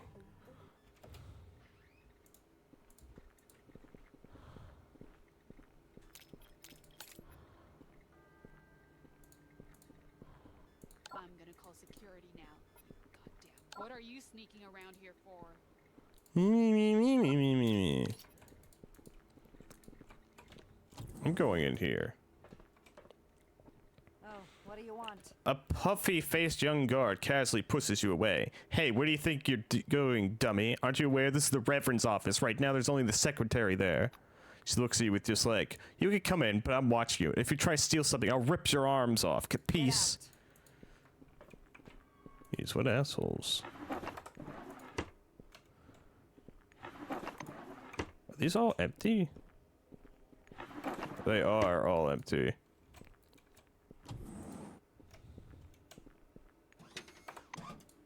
A pile of books and magazines covered in a thick layer of dust. Flower pots, flower pots. Oh, relic. Burr, burr, burr, relic. No relic, but money. And last flower pot, just dirt. Hello there. It's difficult to recognize Clara Morgan, this gaunt and aged woman, though she's clearly kept her old habits. She stubs out her cigarette in an ashtray and clasps her hands in prayer. Hello again. When Clara noticed you approaching, her expression changes. Now she's cheerfully amused. I knew he was sending me a sign from the first moment I saw you. Do you know what a boating is? It's when, unable to contain her excitement, Clara produces a flask from her pocket and takes a sip. I mean, I saw you. Everything around me began glowing white. I decided I was dead too when we were both in heaven talking about our lives. I was about to confess everything faded. Then I realized it must have been a sign. I'm no ghost. The story of my survival is both incredible and involved. Your words comfort her, at least to some extent. She lights another cigarette. Am I not seeing things? Are you sure you're not a delusion, a thought form, as Santiago calls them? Everything is so weird in the church, I can't tell what's real and what isn't anymore. You seem to have joined the church. She looks both embarrassed and hurt. Santiago told me all about it. God is the same, but there are various ways to talk to him. I still follow Christ. I just follow him from here now. These glasses make it easy to see him and talk to him. I hope to see you again soon. Wow, look what the wind blew in. Bye-bye. I wish we could have more of a conversation. A woman in sweaty church overalls is sleeping on a bunk. Judging by the name on the badge, her name is Tertia Adams. Give her a good shake and ask what she's up to. She lifts herself off the pillow, looking at you with a half-closed eyes. God damn it, I'm sleeping. The old man's getting worse. He doesn't fucking feel anything. Almost does not move. What old man? Well, our old man. She mutters in bewilderment and immediately falls asleep again.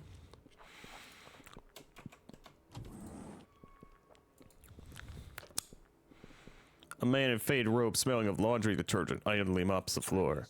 Don't walk here. Dirt enough as it is. At least they didn't send me to scrub the chapel floors, thankfully. He murmurs, slowly swiping the tiles.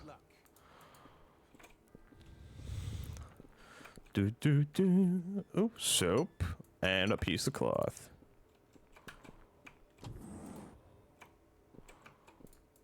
Let's use the shower stall. Anything in these washing machines?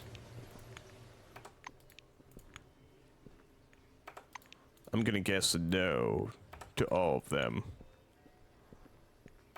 Okay, wardrobe. And that's it. Dead end, really. Wonder why there would be a dead end.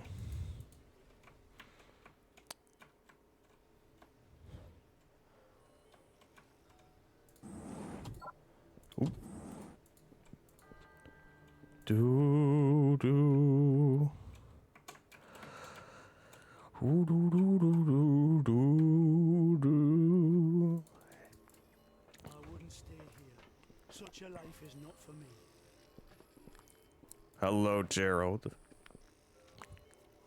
A stooped man with sparse gray hair scrutinizing the temple ceiling, head thrown back, squinting myopically. On his chest is a badge reading Gerald Valenza, architect.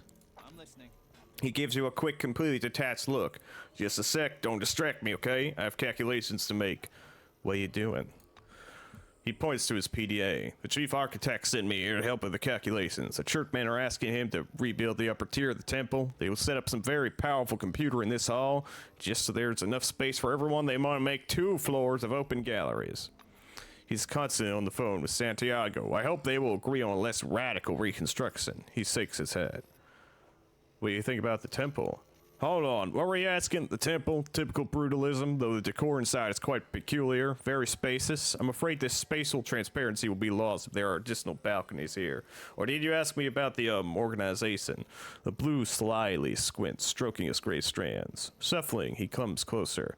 Exceptionally strange people. I'm no doctor, but some of them show progressive degradation. Maybe those teleglasses have a mind-numbing effect on them. Just thinking out loud here, let it stay between us, alright?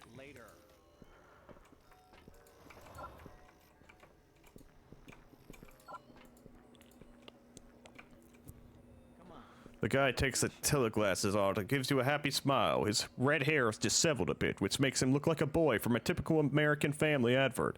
His badge reads, Oscar Tate. Wow, imagine, I've just been talking with my parents, and they perished on the farm during the incident. Holy crap, it's so cool. It's so cool I could talk to them. I mean, not that they died. He begins to rub his temples. Oh, now I've got a headache. I shouldn't have missed my breakfast, probably, huh? I helped Santiago the whole morning, cleaned the church, the very least I could do for them. He glances around, looking for the Reverend, shrugs as he's nowhere to be seen, and puts his teleglasses back on.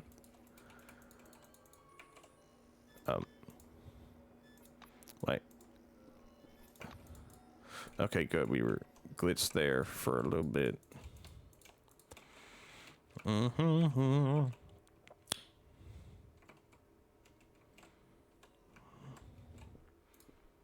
Hello there. What do you want? The emaciated novice rips her teleglasses off with annoyance and looks at you. You see her eyes are black-rimmed and baggy now. Looks like she didn't sleep for a long time. Now what do you want? I'm busy, you see, and you... Wait, have we ever met? What's your name? She looks around, somewhat lost. Damn, looks like I flew away again. Do you know what time it is? I'm starving, too. With a measure of relief, she puts her teleglasses back on and tilts her head back, entering the virtual world. This man is very familiar, too. It's Tim Ginsburg, the orange from the Magellan Expedition. He's wearing the church's scarlet robes now, and a small vinyl teleglass bag hangs on his belt. Why are you bugging me? He squintingly studies your face. Damn it, it's you. I remember you were there, too, at Nashville, and then you... Oh, hell, look. I saw you later. I thought I was seeing things because of the glasses. Looks like I was mistaken, or I'm still seeing them. He looks unhappy and distrustful. Man, I hate ants. Why'd you decide to join the church? Try living under the new committee, and you'll see. Orange has got an awful life there. Fines, jail, fines for going to jail, and jail for not paying your fines. Got locked up for some minor shit. When I got out, I already had enough of the bastards. He clenches his fists. His face turned tense and angry. So I gave up citizenship. He relaxes and looks around. And they threw me out of Magellan. Here they gave me food, treated me like a man, said I could stay as long as I wanted, so I stayed. Yes, Drake. Fat Aunt Dumpy.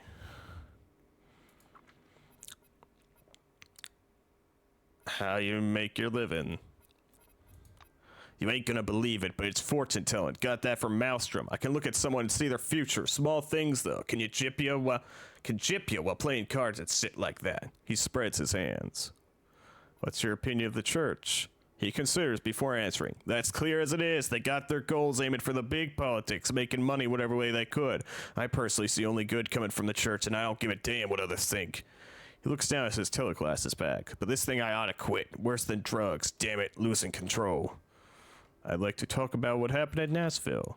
He scowls. Hell, do I look like a nostalgic old geezer? I don't enjoy thinking on any of that. Do you know what happened to the others? Not a damn thing, more than you do, but I think nothing good for sure. Hope Decker's skulls is burning in hell now. What happened to you after you got out? He found myself some wheels. Tim accompanies his words with a sharp gesture like breaking a window with his elbow. It grew bigger and bigger, and I drove faster and faster. There was a moment when Maelstrom got so huge I just gave up, thought there was no chance of escape, and then it just moved away on some new course. Fucking irony. He smiles weakly, staring into nothing. Have you felt the influence of Maelstrom? He taps on his head with a crooked finger. Yeah, it kinda got me a bit. I see weird dreams sometimes, and there's more. Okay, that's all. See you later.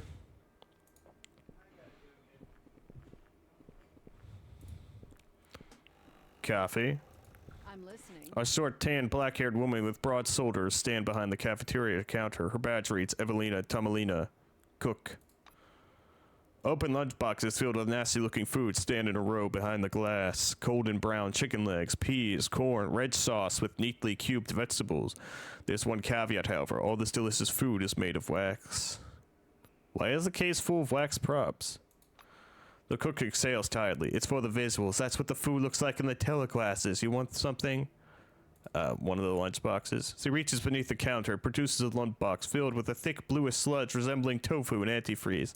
It looks about as appetizing as it sounds.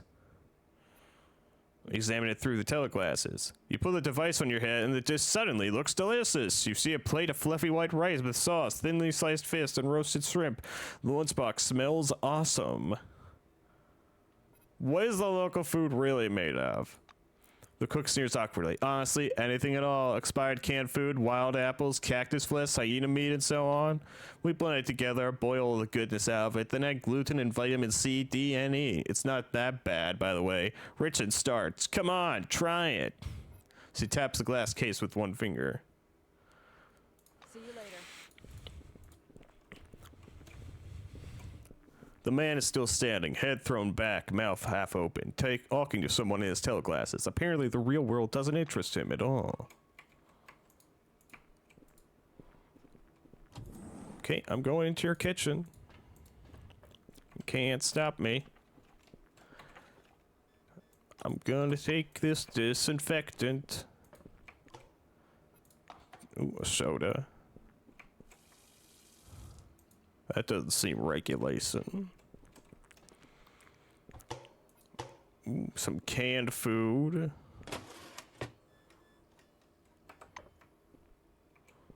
Another coffee machine. I said another coffee machine. There you go. Supply barrels. Onions and potatoes. Man, you could easily be feeding them regular food here with all this stuff.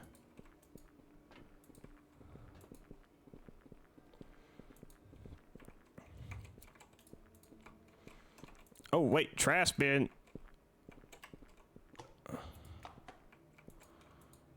Okay, there's one or two more rooms left. Flower pot. Money. Oh, there are people in this cube. A silhouette of a woman slowly dances to a muted melody through the tinted glass of the booth. A thin hand with gnawed nails presses against the glass and pokes its index finger at the hanging wire. Connect, pay the money, and I'm all yours, kitten. Look at her through the teleglasses. Take a closer look without putting on the teleglasses.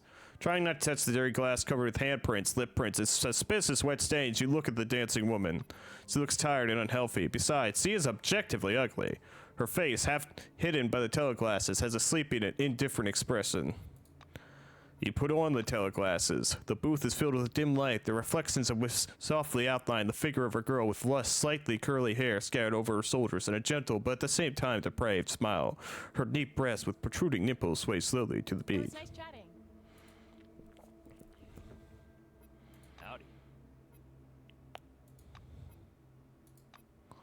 Have a good one. Okay, yeah.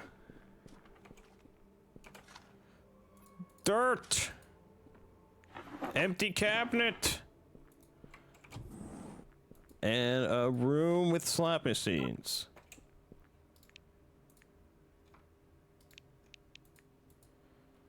Trey quiz with you in butts today.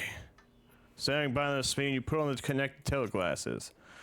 The screen slowly lights up. You find yourself inside a huge casino, the main hall of which is full of slot machines. One of them is right in front of you, its screen and color lights blinking invitingly. Dominating this beauty, a logo with Lady Luck in big letters is flashing in different colors, with the words "Hit the Jackpot" flaring up now and then.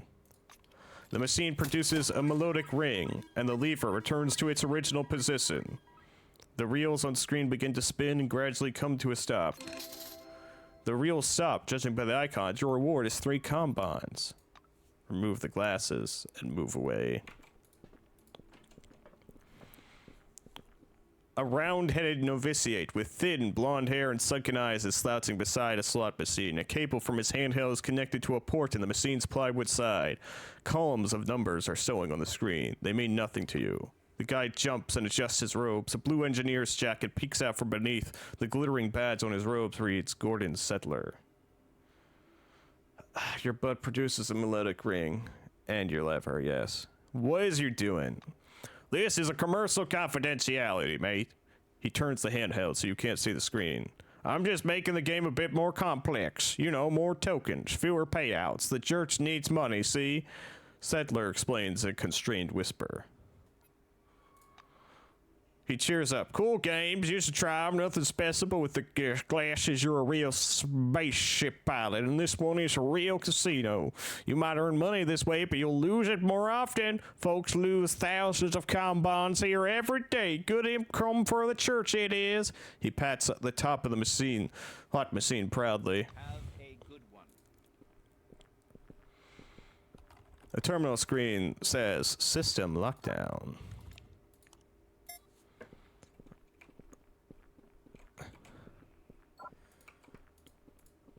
Trigger Arcade.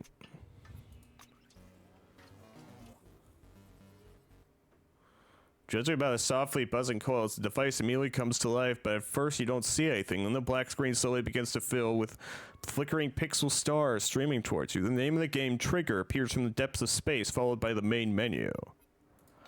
You choose the rules option. The star field is replaced with the bridge of some kind of space cruiser. A stern, mustached commander stands before you, smoking a cigar, hands clasped behind his back. Squaring his shoulders, he takes a step towards you. Jada, I'm General Ackerman. If you want to win the game, earn the super prize, listen carefully. Before you can fight through the enemy squadron and destroy the Diff Cube, you're going to need a ship. Your first ship costs 10 combines. Each one after that will cost twice as much as the previous one. Your ship can withstand 3 hits from an enemy laser, but will be destroyed by only a single torpedo. When you spot an opponent, choose a maneuver and attack. If your ship is damaged, collect repair bots. Your mission is to pass 5 levels and destroy the Death Cube. Everything clear? At ease, cadet. General Ackerman retreats to his original position.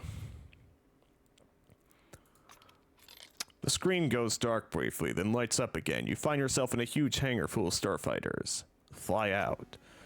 Various apparatus lights up on the ship's console. The machines accelerate rapidly. A bunch of character sprites run off to the sides, leaving a lone, imperturbable signal man on the runway. Signal wands held high. The gate of the hangar splits open. Now you're in endless space. A message flashes before your eyes. Level 1.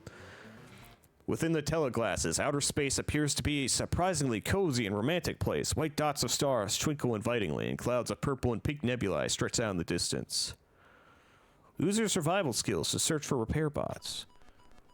You look from side to side, studying the surrounding space. You locate a repair bot drifting in the nearest cloud of cosmic dust. Pick it up. Once you're in range, you activate the tractor beam and bring the repair bot on board. Since your ship isn't damaged, almost nothing happens, except the cockpit flashes white for a split second. You fly past a trade set. It seems the crew had abandoned it, and the ship itself is damaged. Wreckage torn playing and a half-dozen spacesuit-clad corpses twisted in agony hover in the black void around it.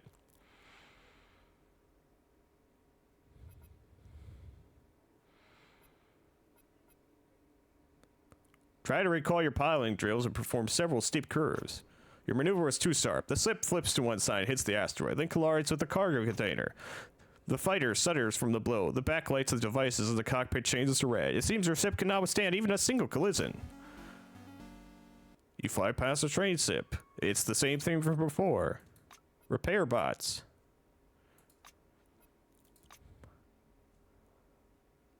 The enemy fighter goes into a turn, trying to keep its distance. Fire.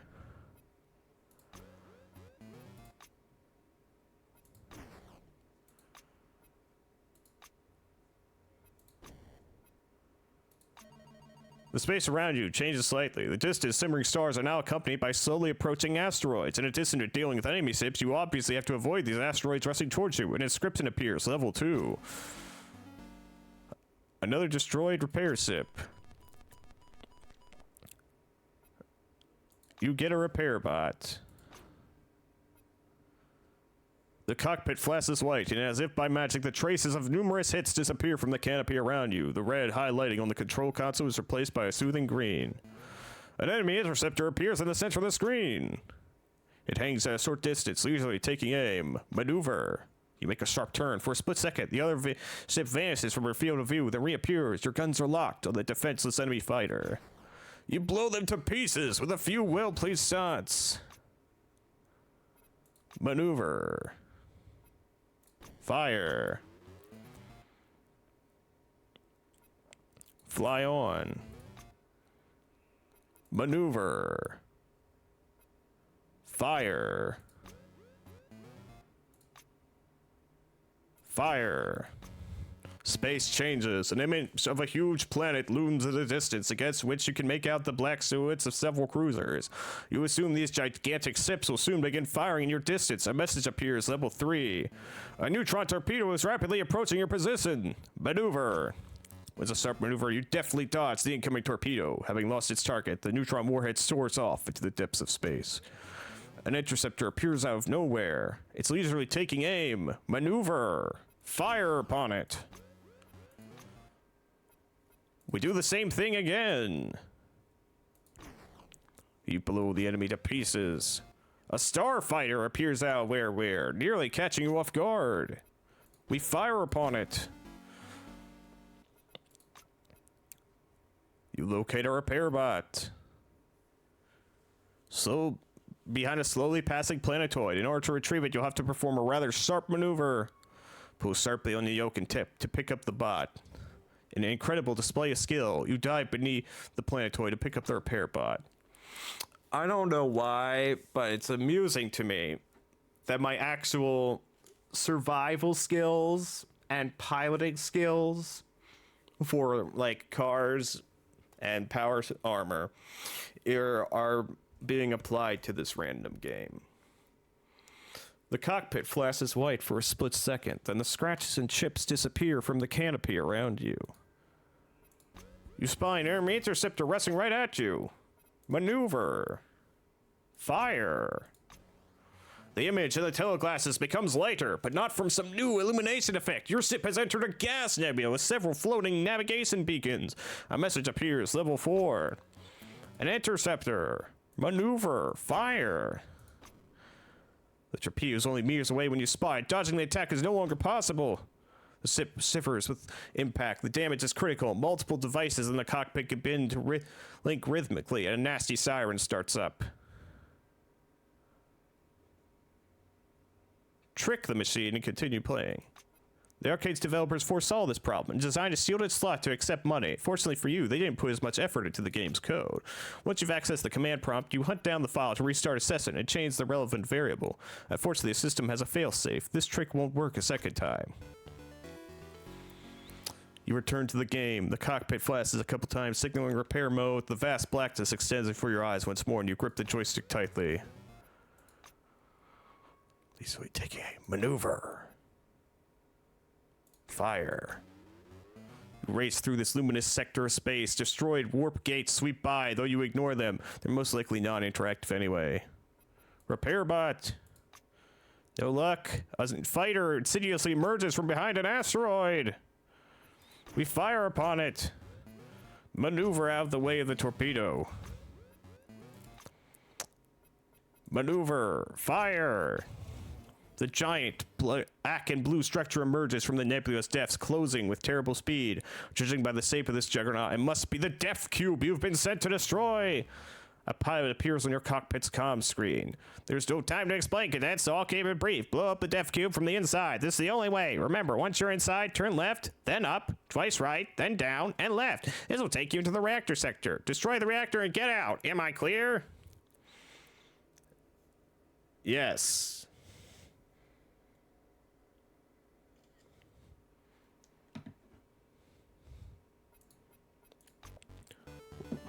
Once again, left, up, right, down, left. Good luck. The pilot disappears. One glowing side of the Death Cube grows and inevitably closer. Next thing you know, you're diving through a technical hatch into the enormous ship. There's almost no light to the corridor. All you see are red emergency lights against a black and gray blur highlighting your path on the right and left. At the end of this right is a cruciform of diverging tunnels emanating a weak light. A fork. Turn left. You fly into the access tunnel. White halos of light with blurred edges imitate the dim lighting of the technical light. There are many intersecting corridors and junctions. You're currently approaching one of them. Fly up. This corridor turns out to be unexpectedly broad. Scanning around, you spot a docking station along one wall. It seems that repair drones servicing the cube are stored here. You clutch the yoke tightly. A fork is approaching. We're going right. The technical tunnel through which you're moving is so narrow that your wingtips touch the walls a few times, scattering sieves of white sparks. Fortunately for you, the tunnel is straight and short. A fork is already looming at its end. We turn right again. There's almost no light in the corridor. All you see are red emergency lights against the black and blue panel. All the instructions, blah, blah, blah, blah, blah. Down! The technical tunnel is so narrow. Turn left. All at once, you're beyond the maze of tunnels and flying through the cavernous reactor section. In its center, you see an enormous and complicated device, apparently symbolizing the reactor. Open fire. Reactor is so huge that you don't even need to aim. You simply squeeze the trigger. There's a massive explosion. The screen is clouded by a white flash against which the word victory appears. Under the victory announcement, a counter with your score is rapidly spinning. Looking down, you see the cast receiver blink, and 300 comm bonds slide out. That's quite a reward for blowing up a virtual reactor. You take the money and walk away. Take that, God! I won your game! Ha ha!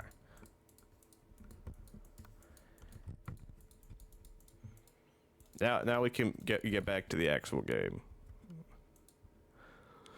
I need to hydrate.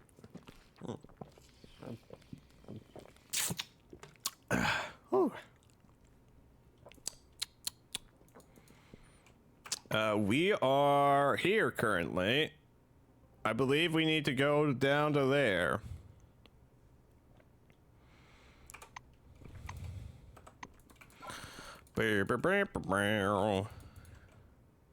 Oh wow, you even got a nice little symbol here to denote that it's your parking. Temple parking only. Anyone around here? Might there be hidden things to dig up over here? Mayhaps. Mayhaps. That's what I would do if I was a developer. Hide something out here where the most players would not think to look. Empty trash bin.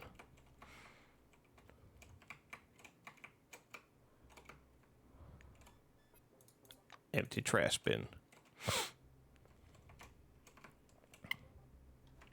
Can't get in through there, okay. I'm going down to this parking lot. which is clearly where I stole the tractor truck. Another empty trash bin. Disappointing. Well, this one at least got an empty beer bottle. Bow, bow. Hog! And some trash containers. And a diner. I'll take everything in your trash.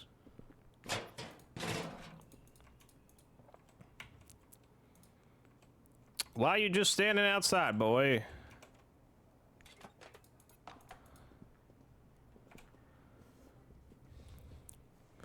A stern-looking black with a bushy mustache is studying you, arms crossed. His uniform is dusted with sand and his boots caked with dirt. He's clearly come a long and difficult way. His badge says Ethan Holiday, Security. Need something? What you doing? He sighs and jerks his thumb at something behind his back. I am from Phalanx. We're here at the caravan. Only just arrived, waiting for the guys to unload. Everyone got here safe and sound, so my work's done. He shakes his head disapprovingly. This is likely one of our last trips to this spot. The guys from the committee can't pay us in anything but combines, and who knows how long those scraps of paper will be useful. Then we can kiss the city and NC goodbye. They don't have much time left, that's what I'm thinking. Answer something inaudible and walk away.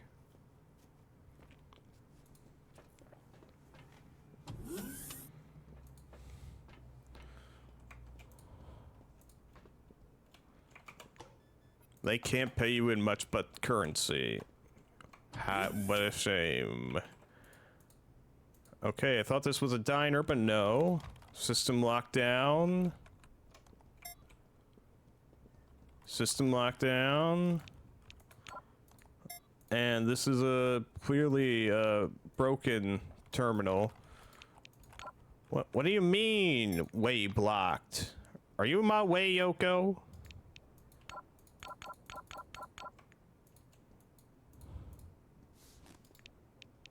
What do you mean, way blocked? Okay, I want both of you out of this room.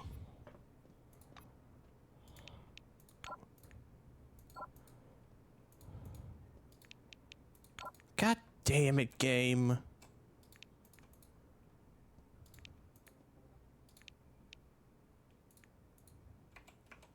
I just wanted to dismantle a terminal. Is that so much to ask? Where is everybody?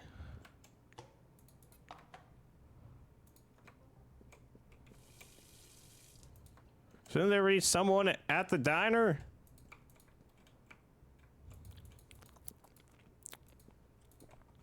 Okay, here's someone we can talk to.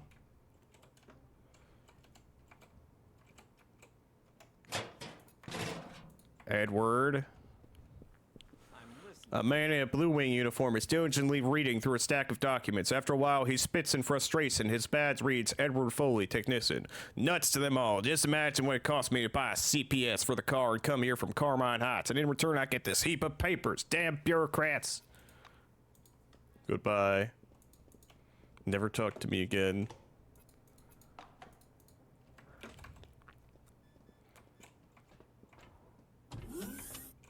Pharmacy.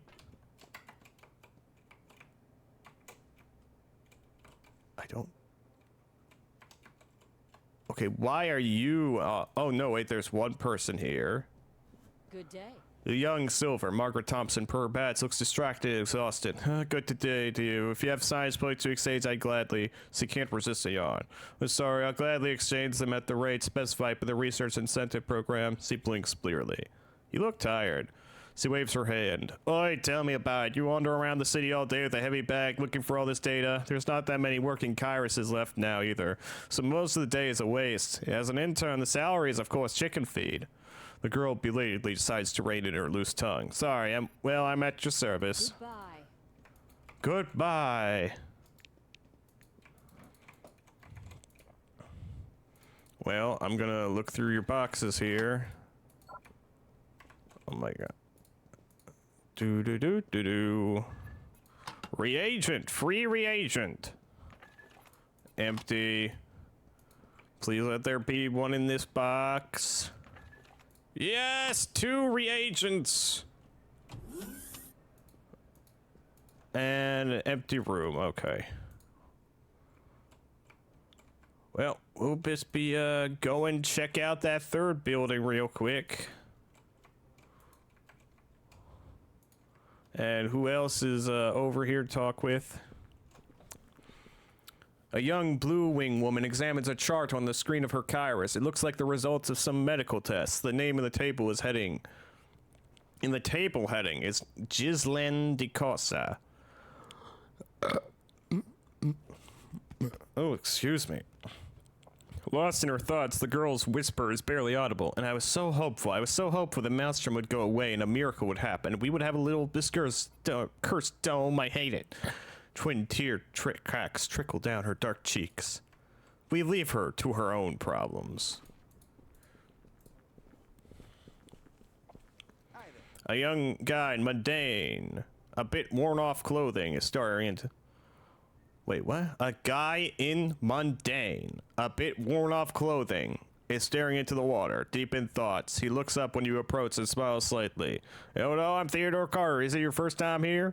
If so, let me give you a friendly piece of advice. Be careful here with the people I mean. The city is a quite nasty place, even if Nakamura is telling the opposite. Everyone just wants to get some profit off you.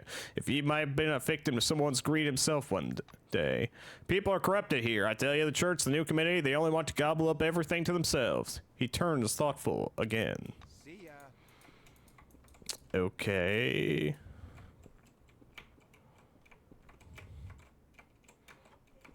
But how are they with the science funding?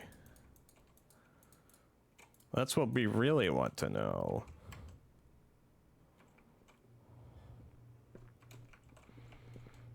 Dirt.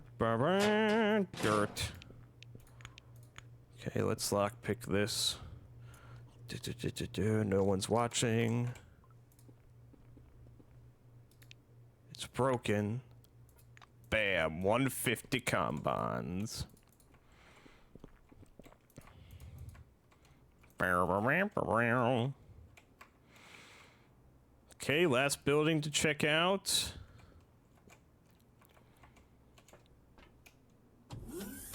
Hello? Is anyone here? There's a fridge. Ooh, plenty of food.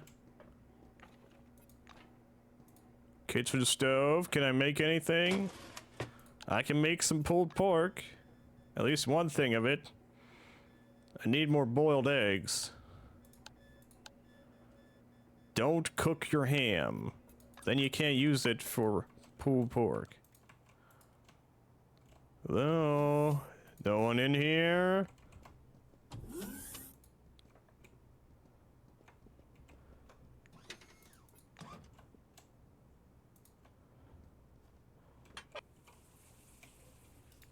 Washing machine? These washing machines never have anything in them. Okay, I guess, we gotta go to the council building.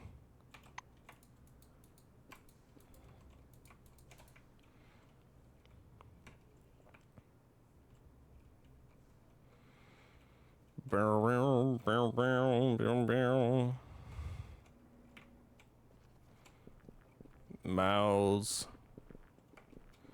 Do do do no no no no no no. There's one person I haven't spoken with yet. A tall man in sappy silver-winged jacket almost steps on your foot as you approach. Instead of apologizing, he points indignantly to his badge. Alexander Novotny, Junior Dispatcher, is written with a calligraphic precision. Well, hello there.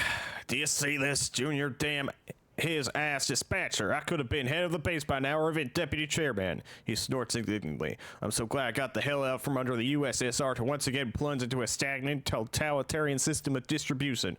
No, I have to. I've got to go to Carmine Heights. That's the new stronghold of democracy. That's where my talents would be appreciated. Okay, whatever. Bruv. Well, hello there.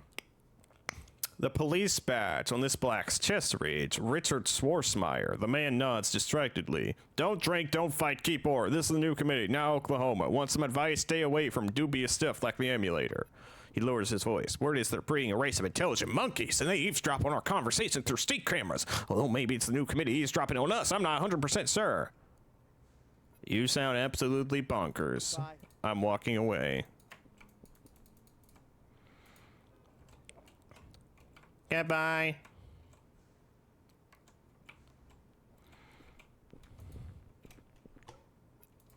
Looting this trash bin.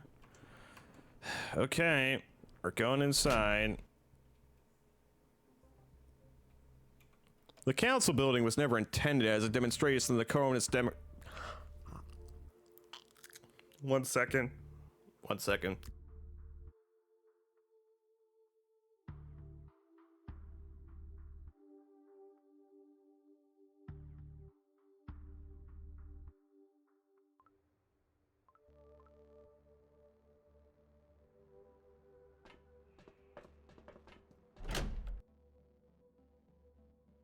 Ah, sorry. I was just joking there. I didn't want that to catch on stream. I did remember to turn off my mic, right? I'm pretty sure I did. So, the council building was never intended as a demonstration of Cronus bureaucratic power, but the incident gave the symbol of the old world new meanings. You know, I'm not an architect, but as for me, the abundance of glass, light, symmetry, simplicity, and austerity of lines gives this building a resemblance to a modernist temple.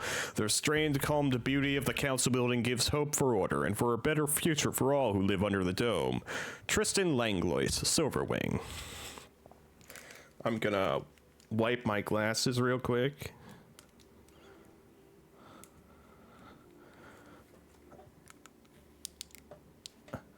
And hello, Sarah Du Bois. You see a woman wearing a jacket adorned with a multitude of committee patches, and you see some metal badges. Her face shows arrogance. On one of the badges, you see her name, Sarah Du Bois. She looks up from some papers for a second and puts on a friendly voice. Face, smile, whatever. Welcome to the council building. Come over, please. Move away. Sarah shoots you a professional, insincere smile. Hello again. I don't know why my only option is move away. Also, Yoko, can you please put that goddamn rifle away? You've been carrying it out everywhere for people to see.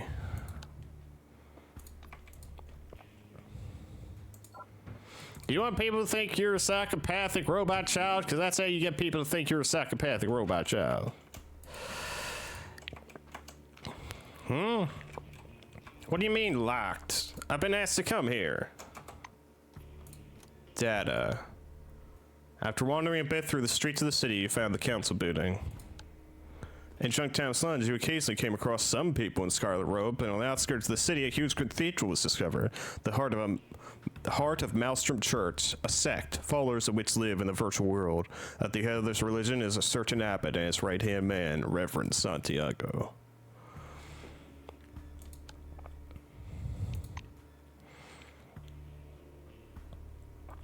The meeting will take place. Security has been notified and will let you through without hindrance.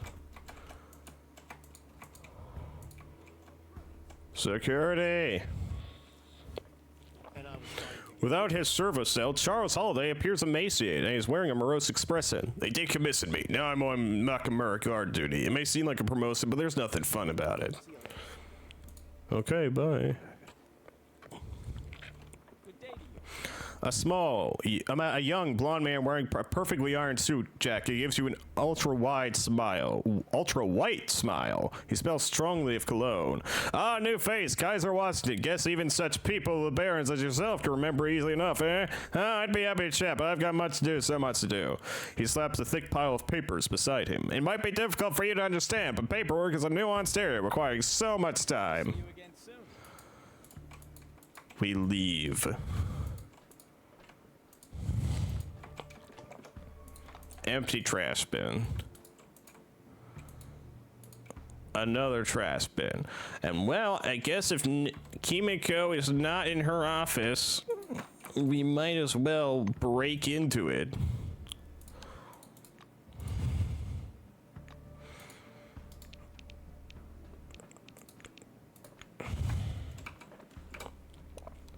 I didn't become a master lockpicksman for nothing.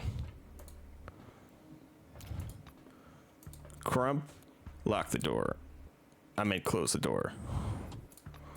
Okay, now let's get on her terminal and find out what she's hiding. Diddly, diddly, diddly, diddly, diddly. Hacking. There's a Silox computer with the improved 16-color screen and mechanical keyboard on Nakamura's desk. From the well-instructed keys, you can easily guess her password. Order. You enter the password and the system boots. Main menu user page. Good day, Chapman Woodman. Enter a command to open the desired menu item. Mail. The mailbox on our computer has a complex structure. Inside there are many folders titled according to the names of the respondents. Each of them is protected by a complex password. Anyway, the word order that you use to log in does not work here. After reading the folder names, you return to the main menu. Damn it. Afflicted. Facts and Fiction Disperser. We've read this.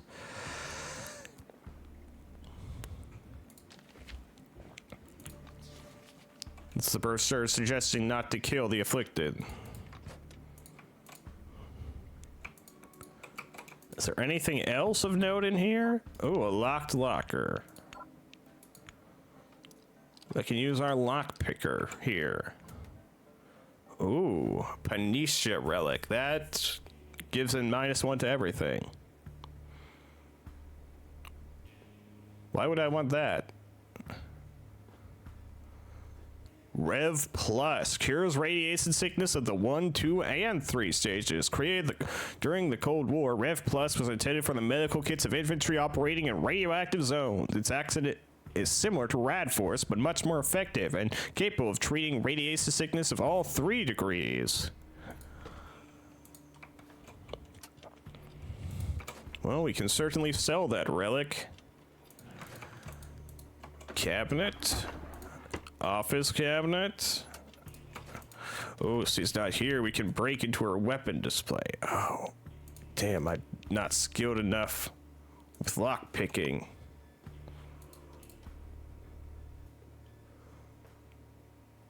What if I read one of these books?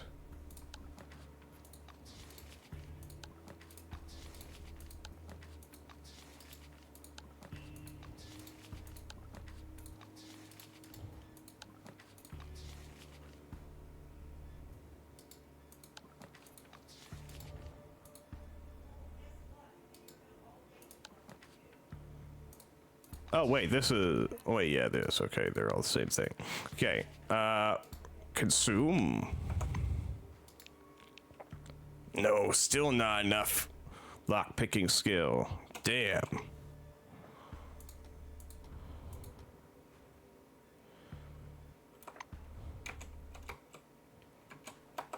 Let me reload my save real quick and try something.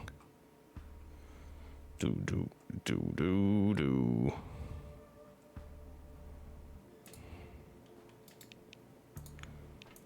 Okay, lockpick our way into here.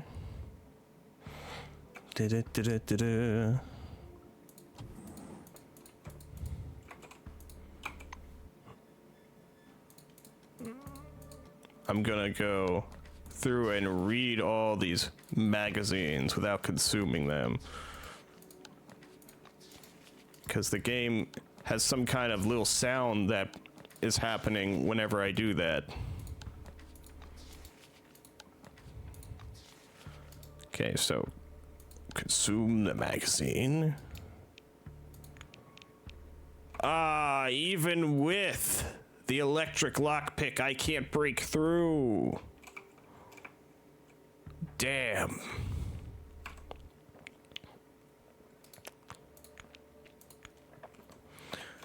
Well, I guess I can at least pick through this now without electric lockpick.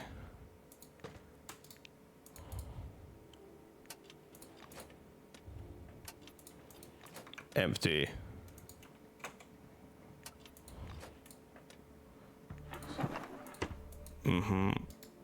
Hack the computer.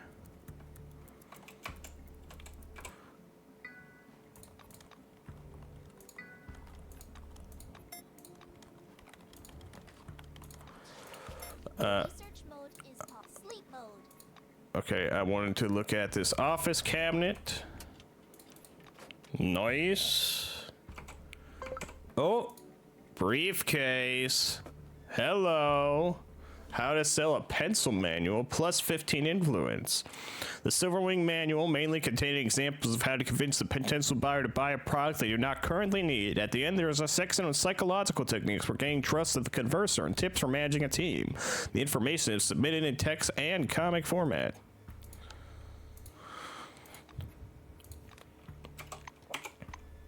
Let's look at that right away. Some people seem to be born popular. They make friends easily. They get the best jobs, are physically attractive. They escape conflicts and conclude the most profitable deals with little to no effort. Taxi drivers are never rude to them. Waiters welcome them, and beautiful women desire them. You know what I'm talking about, Each of us has at least one friend who is unfailingly cheerful, well-spoken, bright, and attractive. These people are natural masters of communication. We envy their ease of manner, and often seems the only way to be so successful and happy is to be born into it. Fortunately, this is not the case. This book would teach you to build relationships with people, to speak confidently, convincingly, and elegantly. Reading this book is the first step on the path to your new life, and I suggest we do it together. Come on, follow me. Reading the manual for sellers. Perk gained.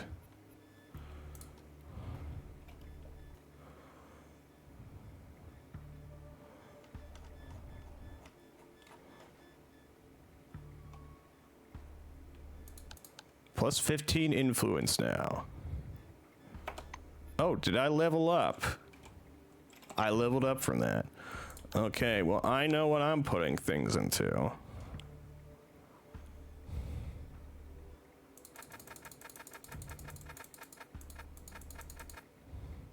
Criminal. If I were to put all these points I just got into criminal. Well, actually, if I... Let me put 10 of these points into science.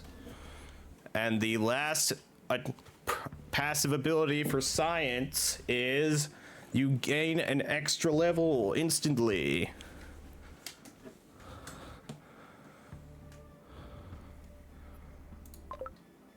And then I can put the rest of those points into criminal.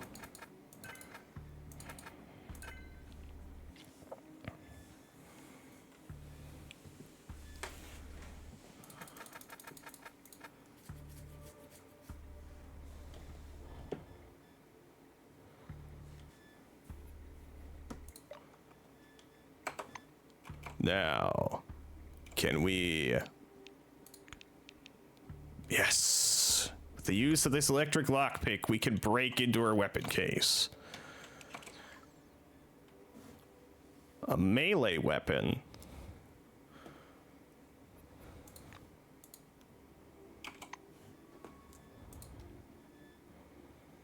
Anjin, initially a purely decorative katana for inexperienced lovers of Japanese culture who do not really understand much about it. The word is that some Silverwinger brought it with him under the dome and took it wherever he went. Once, as he was on his way to another mission, he violated safety regulations, stepped into an anomaly, and disappeared without a trace along with all his equipment. But his sword was found unscathed at the scene of the incident. As it turned out later, the katana acquired abnormal properties, turning from a toy into a formidable psionic weapon. Some of those who wielded it reported that they occasionally had heard a faint voice in their head begging for help. Well, I guess we now have max out science and 4 tiers of criminal.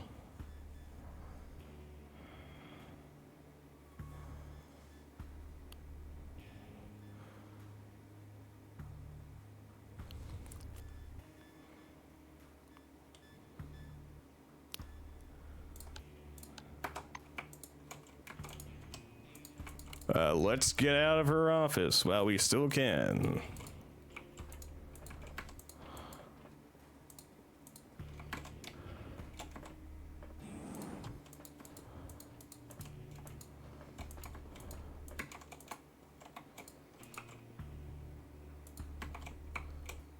Ooh. Who's settlement to the southeast? Carmine Heights is mostly made up of former Blue Wing employees. There's the Phalanx. To the west, there's the Fops.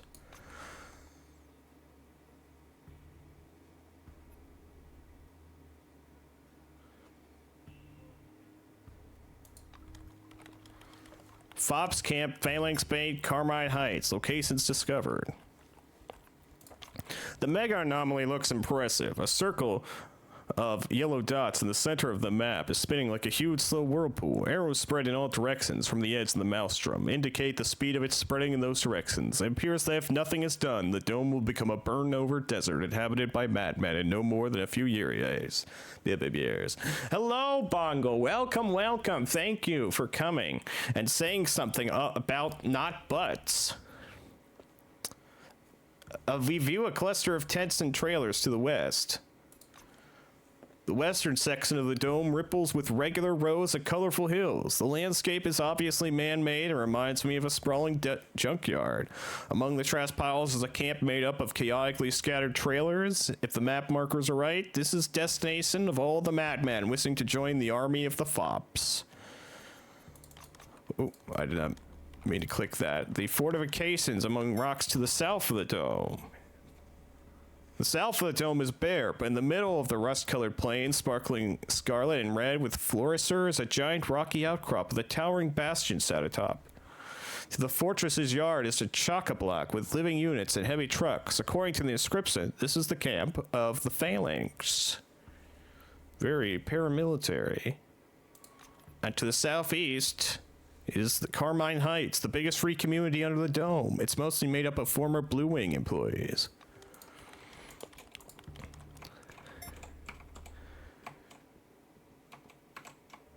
Oh, you're busy making your halfling and hero forts today. Very nice, very nice. I just robbed from the woman I'm about to go to a meeting with. She has this very psionic katana in a weapon case. There's a high lockpick pass, but I got through it.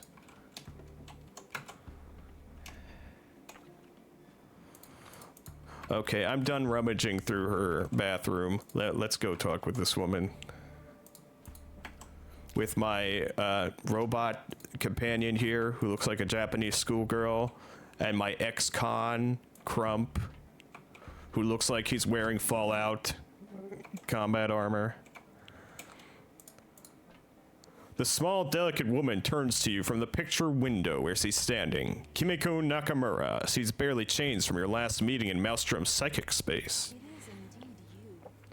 Nakam. Doubted it when you were on the other side of the camera feed. She scrutinizes me.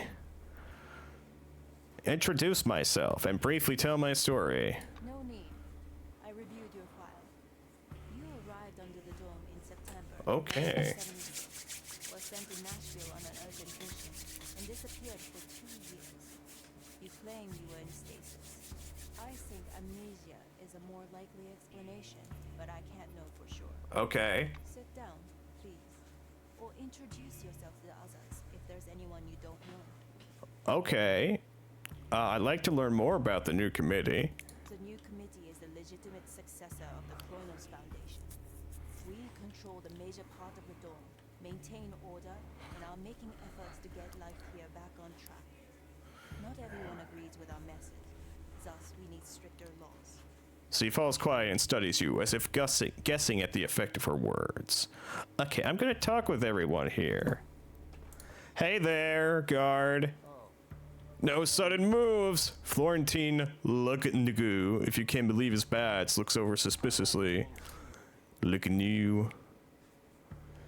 What do you need? The badge on his tough chest this tough's chest reads Chad Wilson. He examines you with cold professional eyes. Stick to the point when speaking with Miss Nakamura. Her time is precious.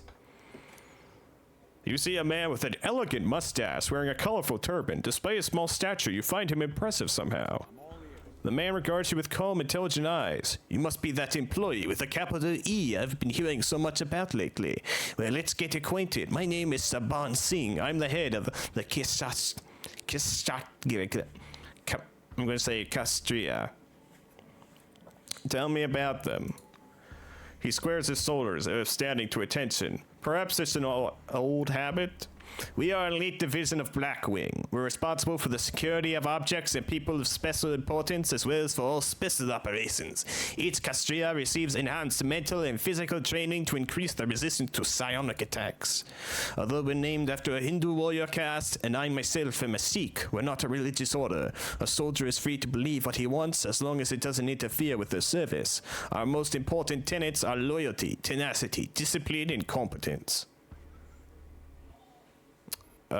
What's with your exotic looks? He grins beneath his mustache. I can't say I'm surprised at your question. I'm a Sikh. The turban is part of the Sikh tradition. I always wear it, as with my dagger. He claps the sheath hanging from his belt. Tell me about it. He looks up at you with a calm but piercing gaze. Your curiosity is praiseworthy, but you do better to read an encyclopedia for more details. The long and short of it is, we believe in God, common sense, mutual aid, and actively combating injustice, with lethal force if necessary. What do you think about this new committee? A rusty bus racing full tilt towards a sealed drop, the fools and frauds inside fighting for the wheel, he answers blandly. Then why do you continue to work, if you don't like it here? He sighs softly. Duty. For me and my people, this is not merely a word. What's your opinion of that lady? He ponders his answer for some time. A complicated person, not without virtue or even courage, but under the flag of fighting for good, she unfortunately makes a habit of manipulating people, including you. He looks you in the eye. My opinion, because of that, you shouldn't have anything to do with her. I'm certain, besides that no good will come out of your dalliance with the Maelstrom. Why do you think that? The Castria rests a hand on his weapon. People say we don't belong in the dome. I say the dome doesn't belong here. Its so-called anomalies are alien to our world, destructive to body and mind, and sometimes the fabric of reality itself. And Maelstrom is the most powerful anomaly of all. To rely on an unnatural, unpredictable, and inherently anti-human force for the salvation of humanity is not just irresponsible, it is gravely dangerous. He shakes his head in disapproval. Aren't you afraid I might repeat your words to the lady? He laughs. Ugh, Kimiko knows exactly what I think about the committee, and herself without you speaking up. The Castria is one of the few committee ventures one can call a real success. The governing body would have a rough time with us. His last phrase is weighted with significance, as if he's suggesting you figure out its full meaning yourself. Okay, goodbye. I want to ask about their psi training, actually. The specifics of this information is top secret. Even the senior silver ranks don't know everything about the training. We take every precaution against giving potential psychic renegades ammunition to compete with us. Could I become a Castria? You're not Blackwing. Even if you pass the rigorous selection process, endured months of hard training, passed all the tests, and were officially enlisted as a full-fledged Castria, you would end up under the heel of the new committee. Another one of Nakamura's helpless pawn. A dubious honor at best. Later. Hey there. Don Spencer nods in a dignified way, clenching his cigar in his teeth. Hi.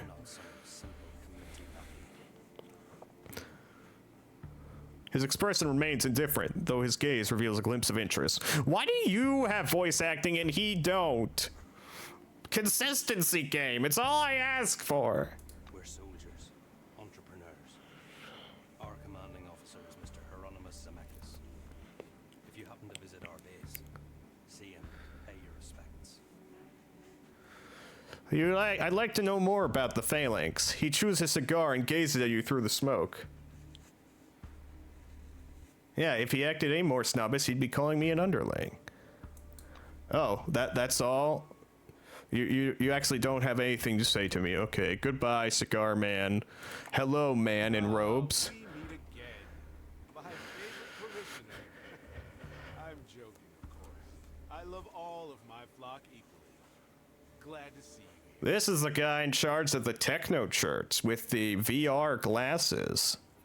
Tell him I'd like to learn more about the church. I've said it many times, and I'll say it again. The church is its people.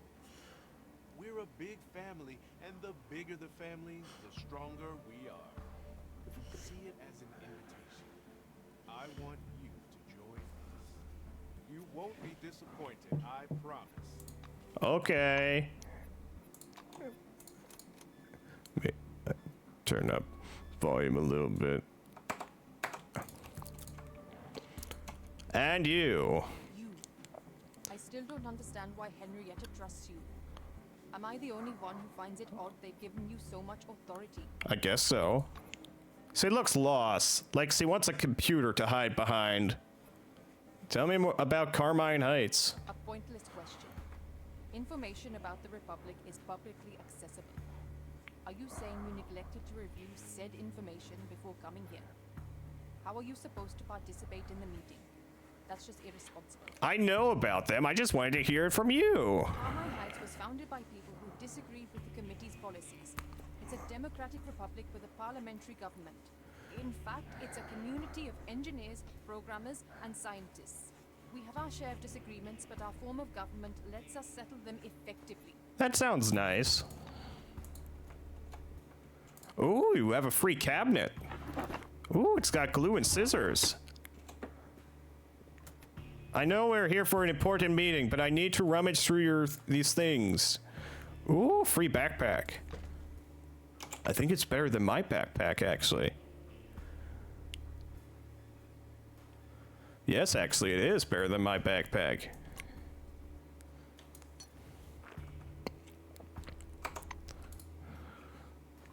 Ooh, free manual.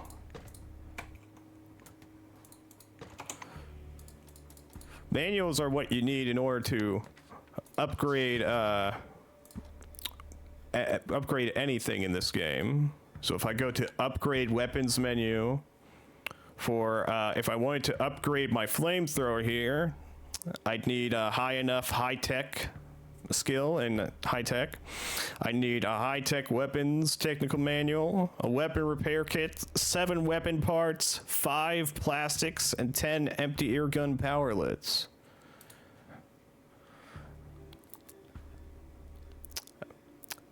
But of course, you have different requirements for every weapon. But usually, you always need a technical manual for that type of weapon, and a weapon repair kit. Those are the 2 must-haves for upgrading any weapon in this game. Ooh, a terminal. Oh, system lockdown. Ooh, an office cabinet. Ooh, scissors. Do you have scissors over here as well? No, but you have $40 just lying in a desk. I mean, office cabinet. They're mine now.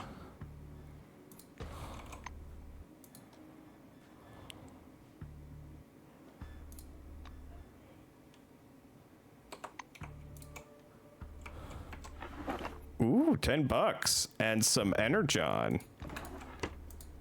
That can be fused with the stuff from Transformers. Anyway, oh wait, actually you have a wardrobe I can rummage through. Let me, okay, it's empty. What about that one? Okay, I'm done messing around. You wanted to talk? Are you done with your tasks yet? Let's begin the meeting. She clicks her pen impatiently. Yeah, let's begin this meeting. She stands at the head of the table, leaning with her knuckles on the tabletop, and looks the office over. Let's begin. Once everyone is quietly seated, she nods her satisfaction. Thank you for coming, everyone. You already know why we're here. Congratulations. The emulator project developed and launched by new committee researchers have yielded fruit and dramatically changed the Maelstrom situation. Yeah, no worry, I won't run with these scissors. You're intentionally distorting the facts. It's true the project was developed by the new committee. It would never have launched without Carmine Heights. Perhaps. But you She reluctantly nods. our cooperation and the project's success were made possible by the new committee's oversight and control of the process. Controlling things is right up your alley. That you can do. Oh, Oh, okay. I didn't know I could actually talk to you, woman on computer screen. But I do know you. You're the one who runs the little truck stop settlement. You may disagree with the new committee's role in these matters, but our system for selecting test subjects did lead us to the individual whose unique peculiarities allowed us to make the emulator a truly functioning system. Let me introduce our employee. So, you know how in, at least in the, I guess the Elder Scrolls game might have taken an inspiration from the Fallout games. You have, like, your main character is, like, the Chosen One, the Vault Dweller, the Dragonborn, or so on. Here, our overarching title, regardless of what name we give our character, is the employee. You are often addressed by the nickname employee, which has become something akin to a middle name, a sign that your words, actions, and of course you, yourself, have acquired a certain significance under the dome. In addition, you still do not formally have citizenship of the new committee and are considered an employee of Cronus. So let's see, my options here. Say I'm happy to work for the common good. I'm happy to help, but want neither the committee nor anyone else to benefit from it. I don't care as long as I get paid. I only agree to participate in order to save people, not help someone's political career. I have personal interest in the emulator, and I don't care what happens to the others. Ooh.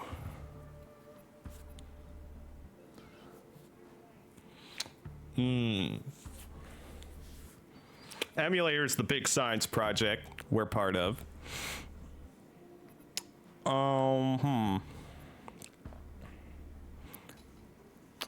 I have a personal interest in the emulator.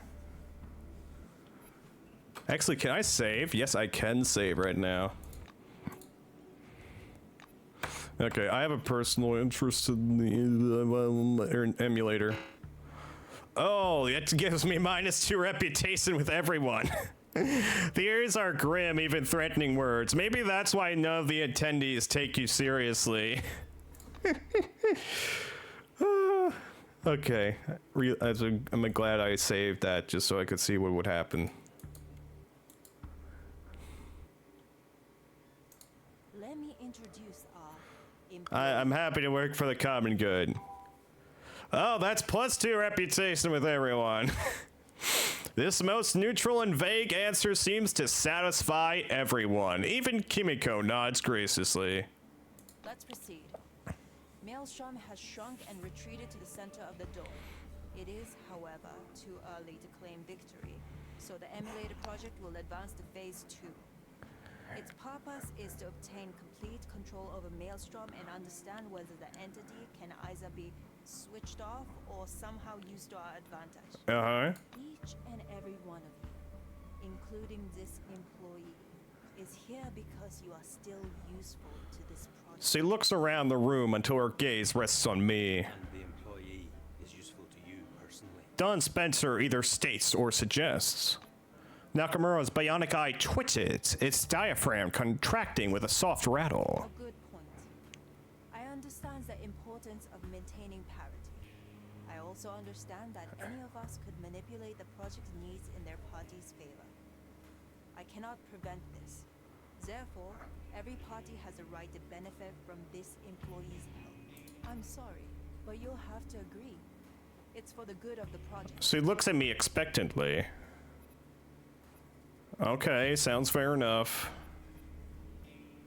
All right. The chairwoman smiles coldly. +2 reputation with everyone. I believe we're in agreement about future cooperation. This next question I wish to address to each party separately. Okay. Spencer. Aye. He says curtly, puffing on his cigar. Picnic agrees. Audrey interjects cheerfully. Santiago. The chairwoman nods at the churchman. Would I throw a wrench in our alliance? I hope my eye will help save all mankind under the dome. The Reverend rests a hand on his chest, smiling. Let me for last, I see. On behalf of Carmine Heights, I vote aye as long as the treaty terms are not violated. Then I thank you for your participation. This meeting is adjourned. And you, employee, Please see Henrietta Russo for further instructions. She rests her arms by her sides and performs a curt bow. Quests updated. Man, I wish I could have. I mean, I already talked to Audrey, so, but you know, I'd like to have talked to her. Actually, let me try something. Save. Load autosave.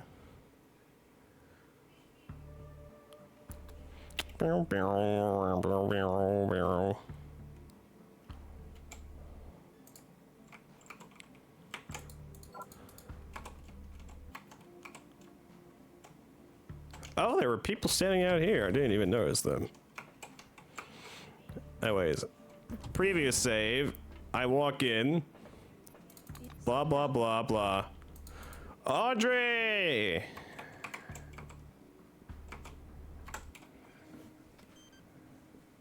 The lines of static scroll slowly across the monochrome display. Audrey's on the screen. She moves closer to the camera and waves. Hey there, emulator. What about the anomalous essence? Does it work? I want to know more about Picnic. She proudly squares her shoulders. What can I say? We have everything we need. Food, weapons, tech, shelter, and people. We need all this stuff so Picnic can keep its independence. I don't want the phalanx or new committee forcing their condition on us. Conditions. Okay, you didn't have much to say. Which I guess fair. You're one of the factions we would know the most about already. If you can even call them a faction.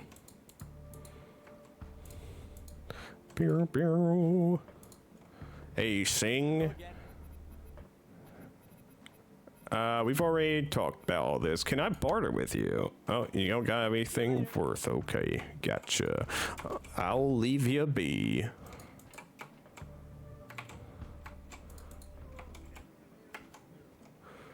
Charles Holiday? Can I speak to Nakamura? Speak. A large woman whose badge reads Jana Jokala raises her hand for you to stop. Don't approach any closer to Miss Nakamura than is necessary. See you again. Keep your hands where I can see them, the man says in a voice dry and strict. His badge reads Abbas Sarasi. You get out now.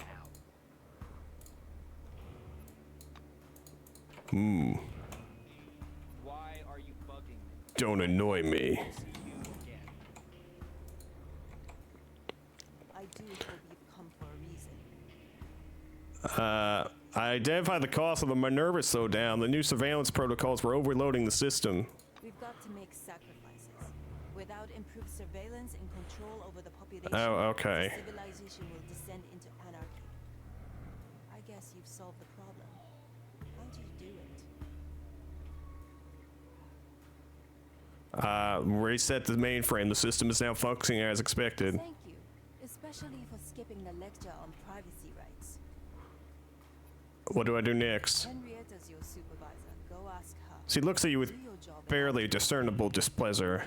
Okay, by the way, I hacked your computer and stole your special katana.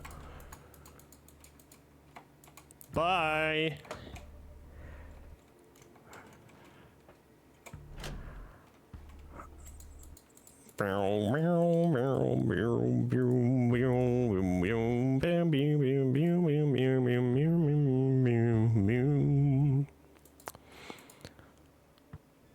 Okay. What is kitchen stove? Ventilation hatch. Yeah, there's this whole section of this area I haven't even seen yet. Caravan company. Nakamura's worst decision. And this is the woman leading the council. You don't say. What is she thinking? It's blatantly obvious. All that cattle from Hey. is gonna rush here immediately. Those ragamuffins are willing to do a monkey's job paid in peanuts.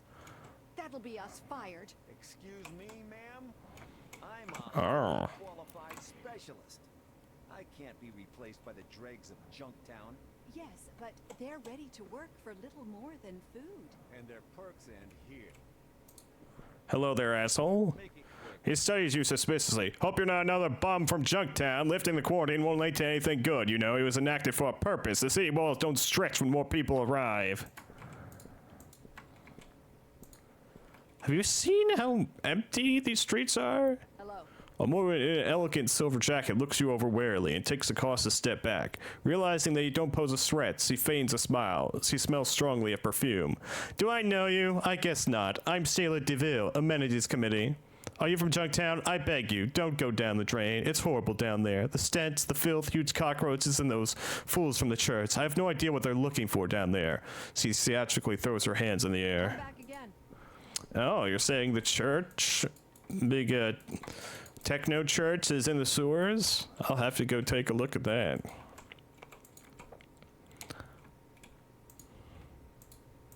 Gerald Bossman.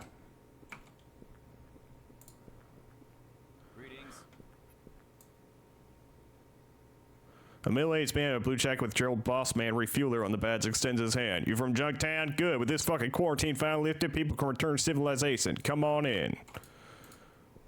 I nod. Is this lock? It is. Okay, I'm gonna break it open. Deedly deedly deedly dee. It's empty. But I got some experience. Ooh, military grade med kit. Got some stuff in there. Empty box. This is just a security guard walking around. Ooh, toolbox. It has a hammer.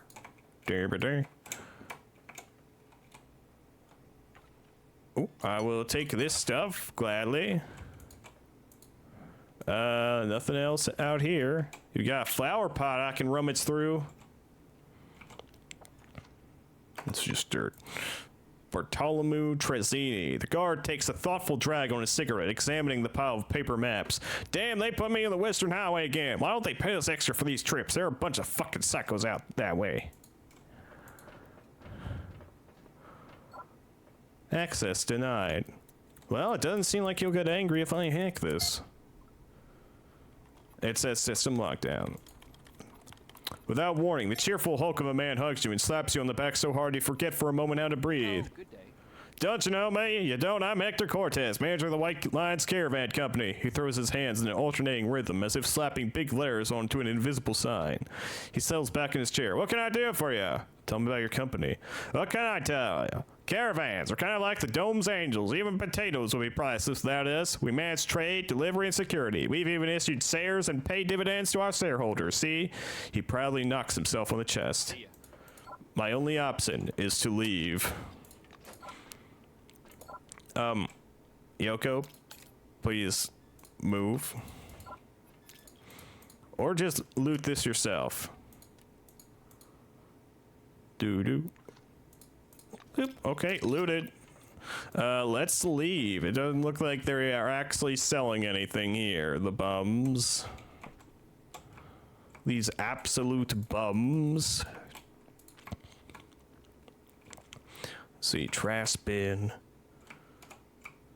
Oh, there we go. That will be the entrance to the sewer I'm looking for.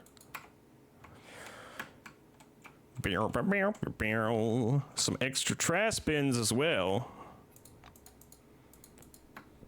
I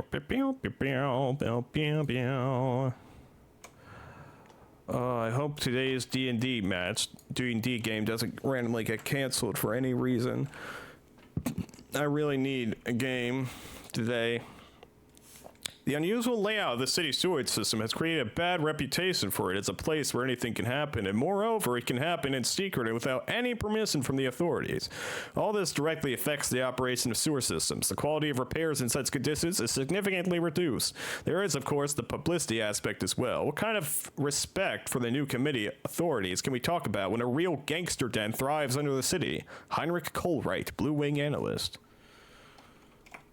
Location explored, the city sewers. Ooh, door to secret church chapel. Dead roach. A cell door. I can lockpick that, no problem.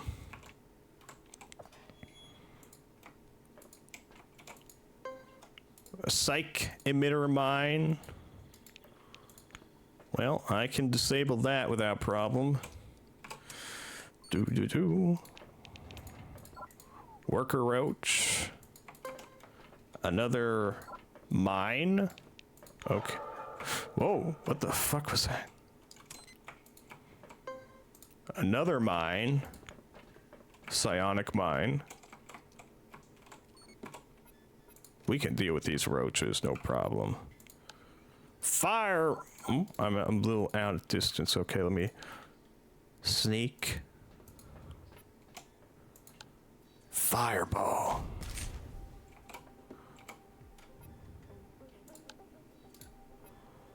Spit shot. Napalm.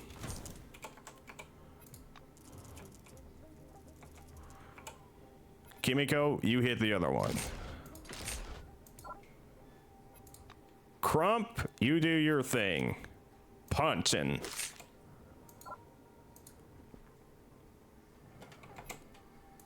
Blam. Roaches eliminated. And I got to use plenty of my flamethrower fuel. Yoko, reload your sniper rifle. Container. Work gloves.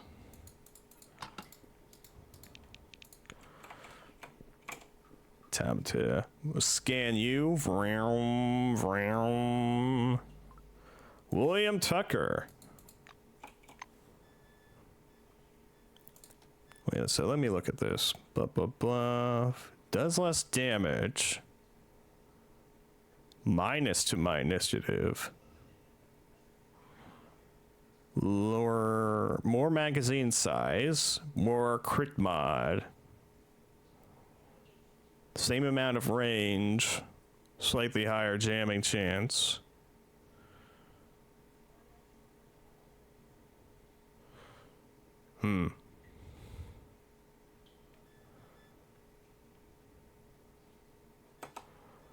I'll stick with what I got. A valve. I will turn that valve. The Junktown sewer door.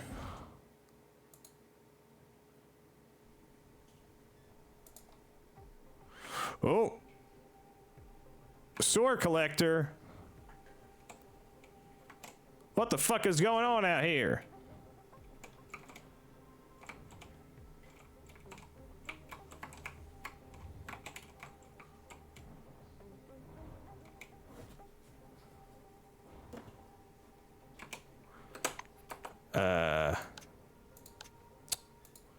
Well, I'm gonna, where are my sleep grenades at?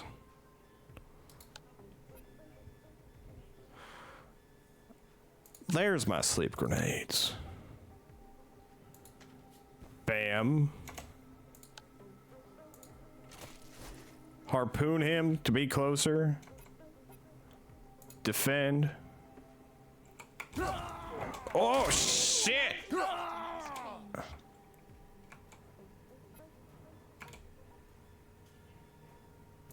Just repair yourself, Yoko, and defend. Crump! Karate chop that person!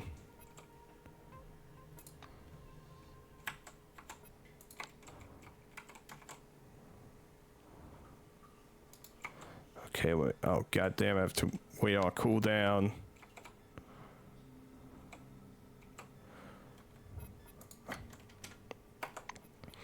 Okay, I'm gonna load a previous save.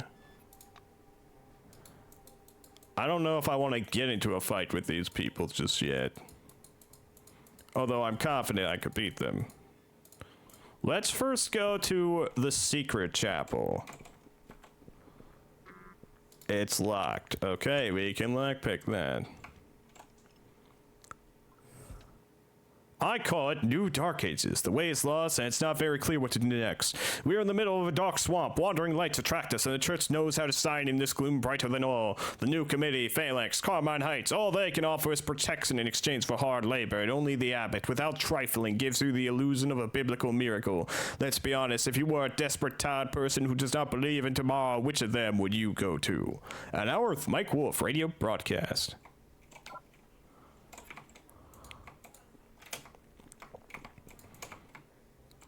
Hello? Anyone here?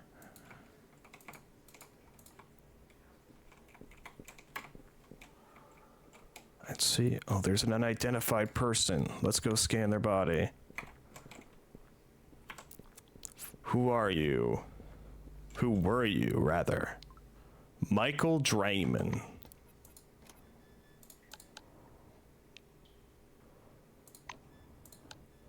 Codex. Employees. Michael Drayman, Blue Wing Junior Technician. Cause of death, cessation of all bodily functions, heart failure, extensive hemorrhagic stroke, extensive burns, degenerative changes in the cerebral cortex. Yikes.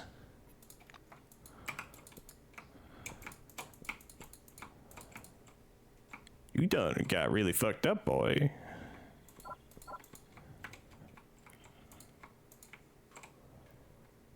I can't see one person. Hello there. Loud echo of voices and light shimmering on the walls brings you to the church's secret chapel.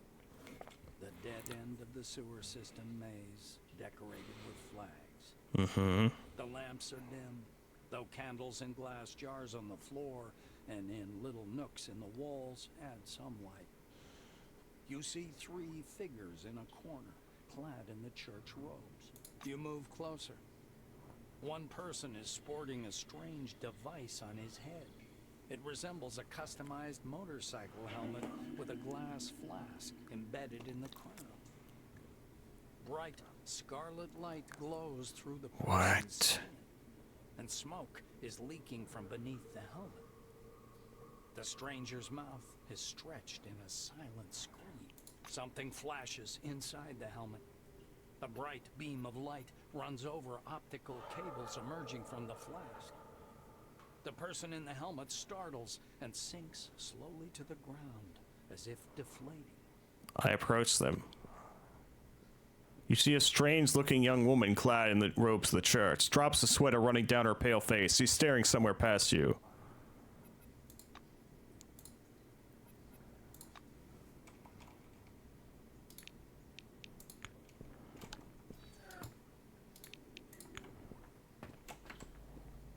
Scan this man.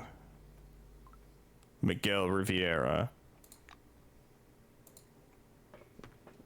I'm all ears. The novitiate turns at the sounds of your footstep. He looks from you to the body lying at his feet and smirks with pleasure. At least he didn't puke like the cleaners from last time. Santiago always said sucker, so you don't look like a cleaner. What do you say? Gross, right?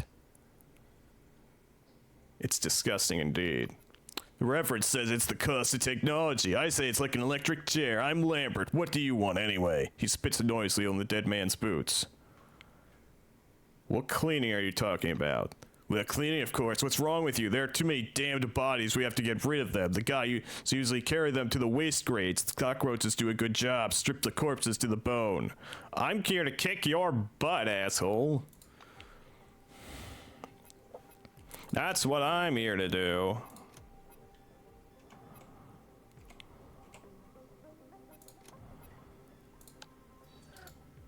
Wait, what are you weak to? A little bit of everything, but especially energy. Well, I can deliver that.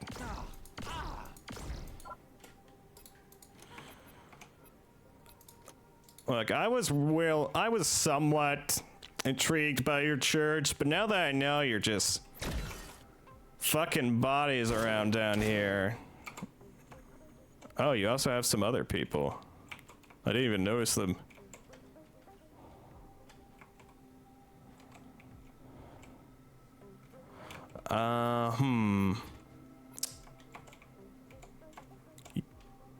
You, Yoko, shoot the ones from afar.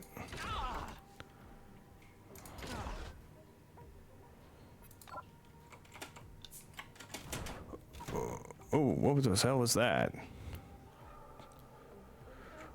Tipsy status. Well, two can play at that game. Time to get tipsy. Crump. Wait, can't you? Oh wait, no, that's a Molotov. We don't want a Molotov. We want beer. Yeah, drunken master.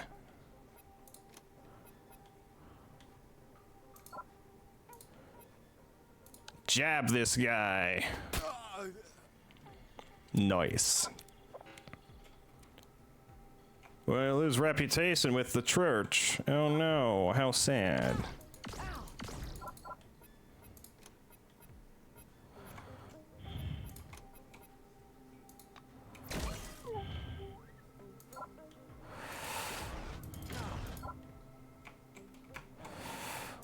Okay. Ooh. Oh, ow. Deal with them, Crump.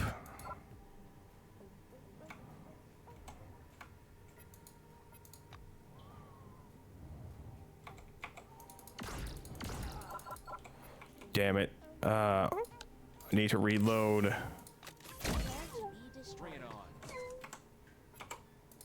Ignore him, Yoko. Just shoot the guy way back there.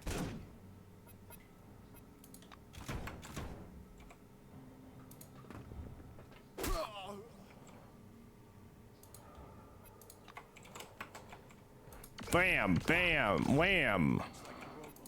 But I am a more advanced model, and my attack is much stronger. See, it's true.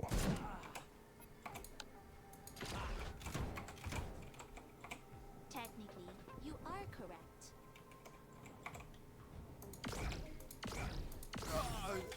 Your attack priorities are damaged.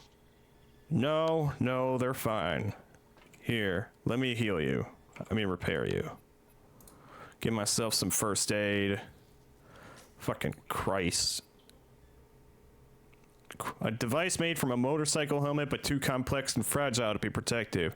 A vacuum flask protrudes from the back of the ejector with some kind of electronic elements that feed a signal to the optical cable. It resembles a torture mechanism, the mere sight of which kills any desire to find out its purpose. We're taking this. We're gonna show this to the proper authorities and get you assholes set down.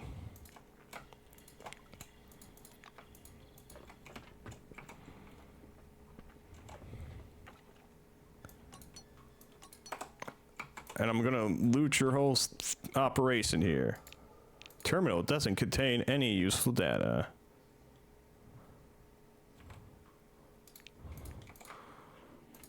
Big box. Not locked. Oh, Primus helmet. Cronus technology reference. Actually, not much use to me because I already got 15 tech. Who could use some more tech? You could use some more.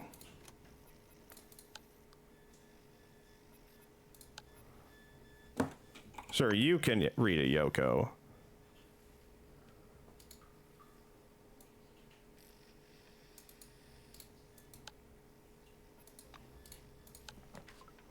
Cronus Corporation Equipment 1975 to 1976. A contents of the manual. A line of CPS engines, scheduled maintenance, diagnostics, repairs, troubleshooting, special small equipment, hog loader, hydraulic manipulators, technical regulations, Jupiter Moon cars, a quick guide for mechanics, trucks and tractors from MM Trucks, a brief mechanics guide, engineering drones, diagnostics, and repairs.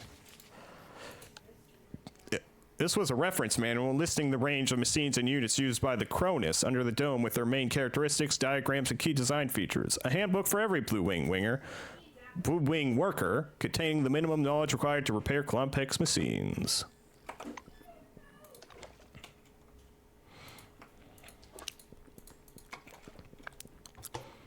Ooh. Jugs of water.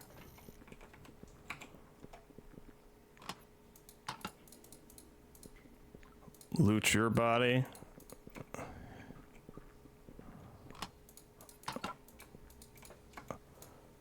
Anything else of note around here?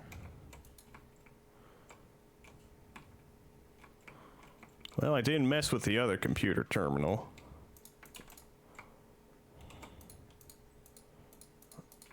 We'll go back and take a look at it real quick, but I think it's going to tell us there's no useful data. Bow, bow, bow. Boom, boom, boom, boom, boom. Bow, bow. Doesn't contain any useful data.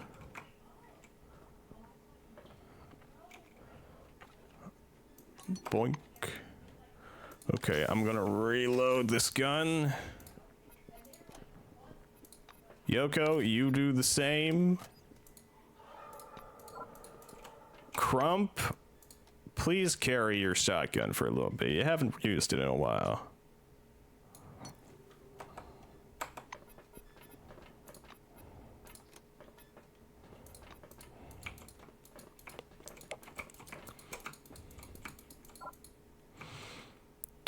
Boom, boom, boom, boom. Swap this out with... Oh.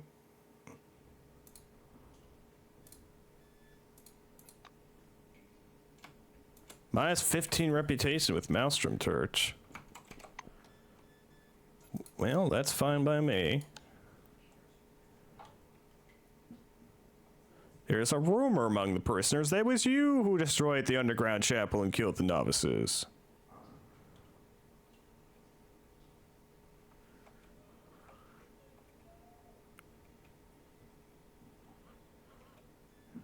Well,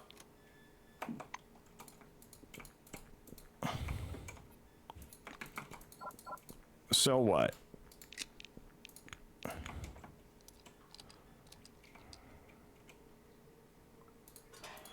Come on, gang. Let's go.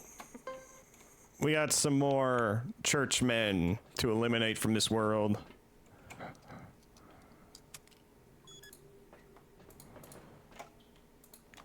Do do do do do do do do do.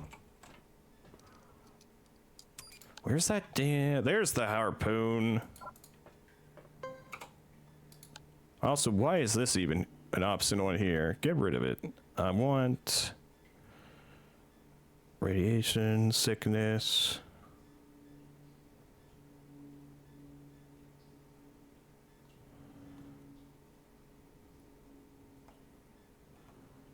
Bring to senses. Maybe that. Okay, disable that mine.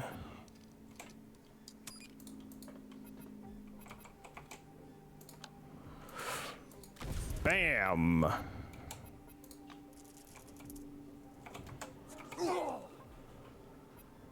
Run up there and punch it, Crump. We'll jab it at least.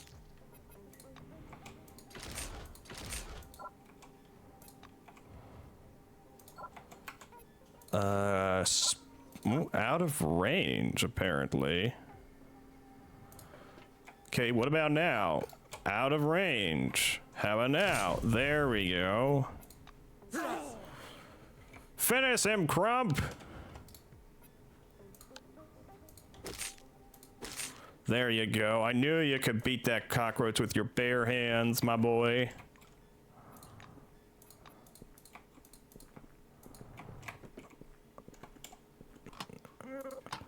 And we got the Blue Wing employee here, who I'm gonna guess was another victim of the church.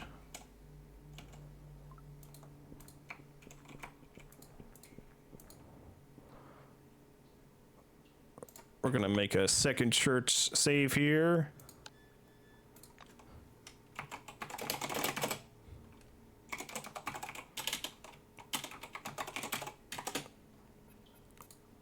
New save. Down with the Techno Church. Stealth.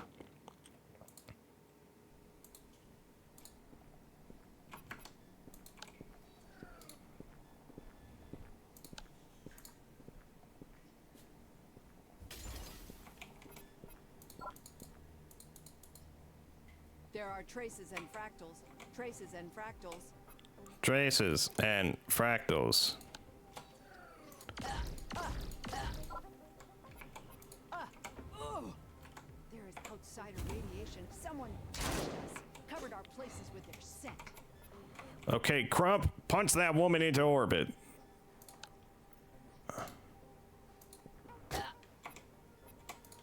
One jab.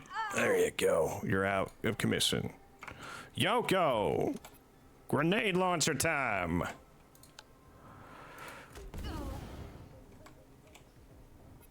Nice.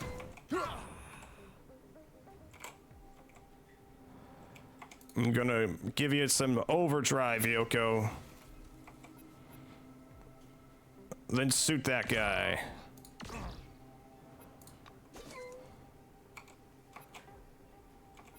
Give him a nice kick, Crump. Someone touched us. Cover our places with their scent. Okay, Yoko. Grenade launcher. Bam. Wham. And one shot of your rifle. Taking damage. Because I've put my overdrive robotic skill on her, she has more action points for the next 5 rounds. I'm gonna shoot at the guy way over there. Outsider. Bam! Wham! Setting Shiroyama to the full power condition now. Hell yeah! Wham! Bam! Oh, fuck, they're hurting us. Okay, gonna focus on repairing maintenance for you, Yoko. Then, napalm shot. Is confirmed. Switching to the high alert mode now. Crump is gonna bust out their shotgun. Senpai, I'm taking damage. Damn. We need to reload. With both weapons. Just defend yourself for this turn. I'm gonna unleash a fireball on their asses.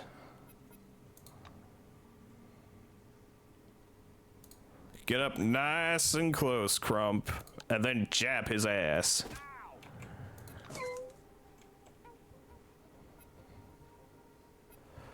Blind shot. Regular shot. Oh, my thing is on cooldown. Where's the, here we go, fixer. Some little repair for you, Yoko. You can finish him, Crump. Low kick. Punch. Senpai, your attack priorities are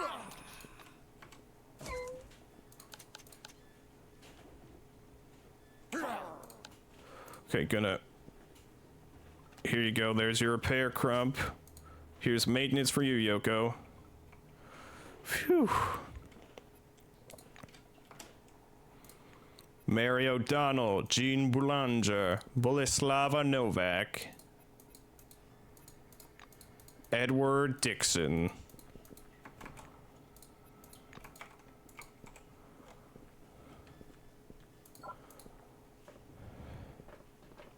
In just a moment, I could give myself some first aid.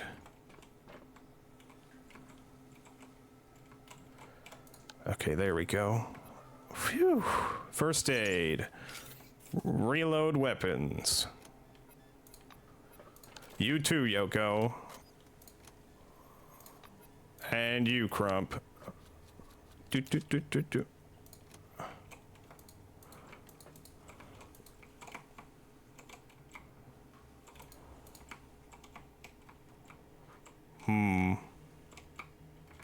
Nothing over here. All right. Well, I'm gonna go use my jetpack for once, because I haven't been getting to use it much. Whee! Okay, we're up here. Now, where's the way out again? Oh, right, it's all the way over there. Okay. Unfortunately, I can't jump down because of the cooldown. Okay.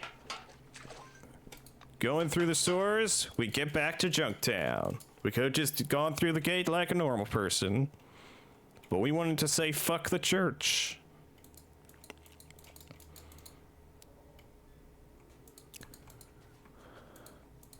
Whew, we need... Oh, hello there. Why are you bugging me? Oh. Sorry. Anyways, I'm gonna break into this house and sleep there for a little bit. A slight encumbrance. I'm gonna take these unidentified relics out.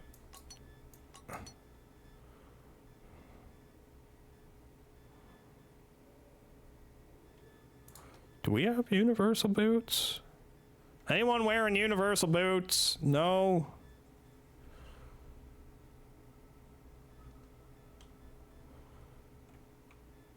Dart gun. That might be something I want to carry. This is also a penetrator, but it's not so heavy. This is 8 kilograms. This is just 2 kilograms.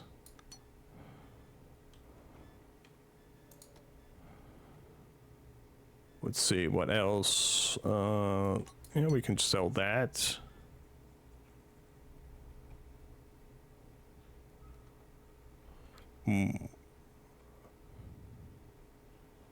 That is... Sell that.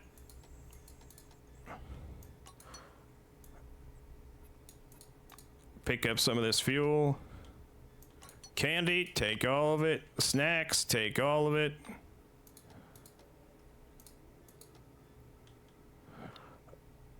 Auto hacker. Just take one. And leave the rest of everything else there. Oh, right. Put away my precious dirt.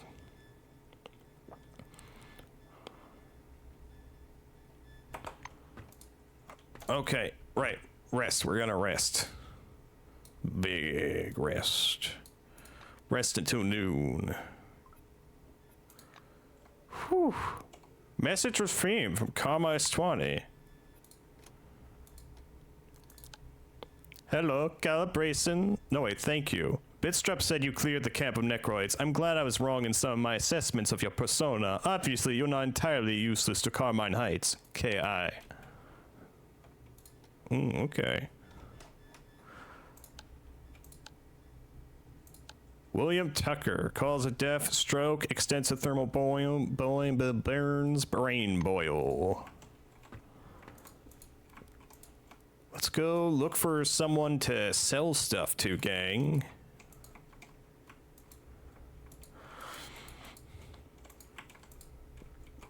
And if not... Oh, you, woman, you're still here. Oh. And you can't give me a new fortune yet, still? Damn. Alright, I guess we'll go talk to the woman at the emulator project. Wait, what else can we do?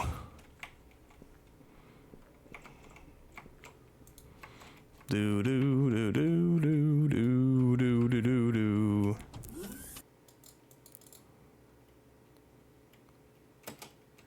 Weird. Well, one thing I could do right now is use that science workbench.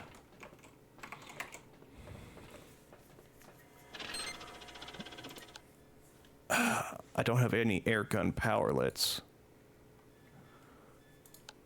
Some tasers.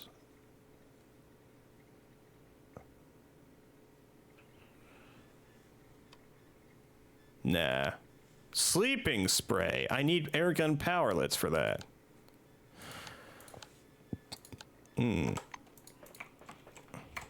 I think I have a bunch in storage.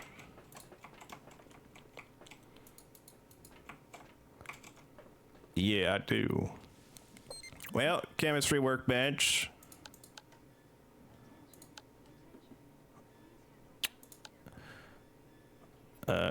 One chem grenade. I know I still haven't yet used one, but yeah.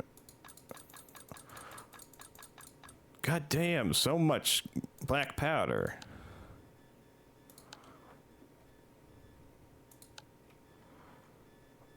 Let's see. Craft one of these, two of these, actually.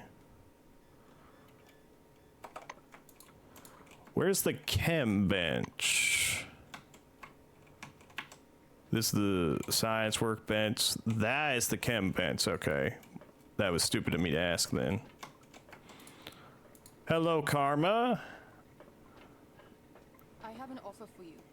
I'll explain my behavioral tactics in the council if you tell me why you are acting so arrogant during the meeting.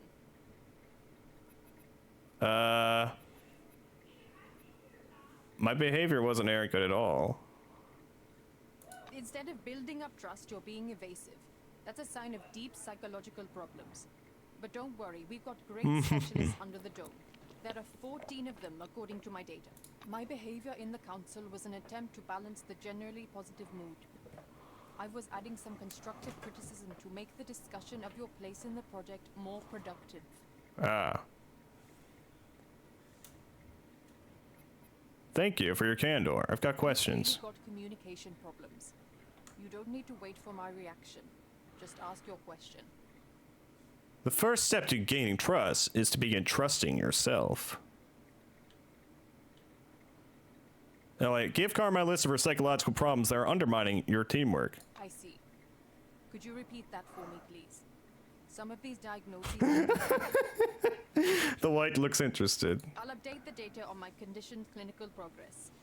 Maybe that will help me be more efficient with our communication. Wow, she's taking that in stride. She taps rapidly on her keyboard without looking at the screen. Looks like establishing trust between us isn't yet possible.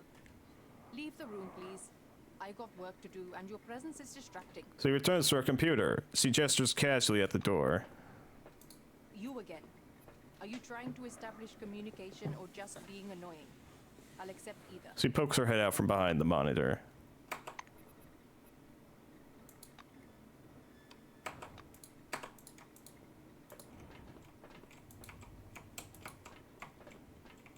Hello, Henrietta.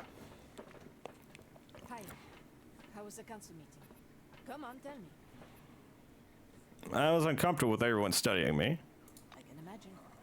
They try to project this tough guy image and act like you'd be lost without him. But in reality, it's the other way around. Anyway, I wanted to talk to you about the telemetry and what we're going to do next. Okay. To make it short, I decided the telemetry and got some interesting results. Maelstrom has shrunk and reduced its activity not because you made it do so. Oh. No. It's trying to protect itself. It actually moved out of the emulator's area of effect by reducing its own size. Oh. That doesn't mean we're safe at all. Probably the opposite. Think of a coil spring. I can compress it, squeeze it down smaller, but the energy it contains increases. That's why we should move to the second phase. Are you listening to me? Or is there something else you want No, to I'm discuss ready, I'm with me? ready. Great. Our first task is to force the connection to Maelstrom. Then it will have nowhere to escape, and we'll have total control. She slaps the paper on the table enthusiastically. This is a Maelstrom beacon. A research team from Carmine Heights has been working a long time on the problem of a direct link. Oh no. If they give us at least 3 of those devices, we'll be able to establish a true communication link between the emulator and Maelstrom. Henrietta pulls a blurry picture of a device from a pile of papers. This is the dome. We'll place one beacon in Magellan's parking lot, another at the highest point, the viewpoint at Nashville. And the third one should be taken to a very specific point close to Maelstrom to avoid signal overlap. Okay, she makes a broad circle of her arms. Things are quite complicated. She stares up at the ceiling. First, the installation point will be flooded with maelstrom radiation. An unbearable level even for you. But you can endure it with a special implant you can get from the Ah, church. damn him. Second, we don't know how to get there. We no longer have up-to-date maps of the area. I'm afraid you'll have to interrogate a fop or two for directions. Oh no. Those things also wear out after contact with an anomaly. That's another problem you'll have to deal with. She fingers the picture of the beacon thoughtfully. There might be a type of relic that can reduce the wear-down rate. Damn it, exactly. There's this thing called the Anomaly Protector. It reduces damage from anomalies and protects electronic devices.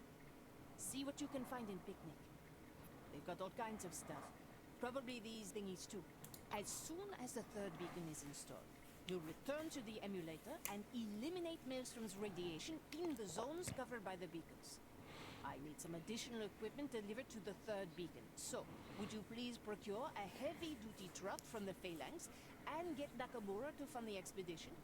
Only the new committee can afford these expenses. Phew, that's all.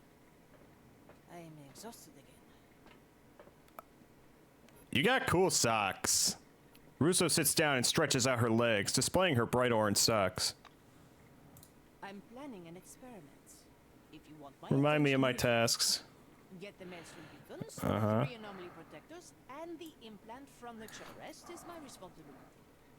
I'll gather the staff, prepare the equipment, and travel to the camp where you find me waiting like a faithful wife. Is that brief and to the point enough? Henrietta returns to studying her papers. I'm leaving now. Goodbye.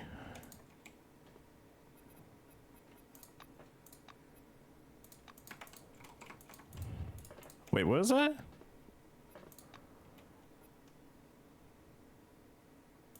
Oh, okay, yeah. You're just getting smokes all the time now.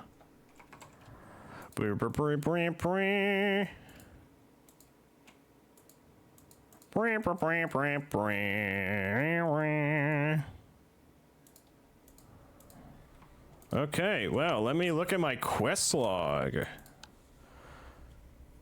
The third beacon, blah, blah, blah. Cooperation above all else.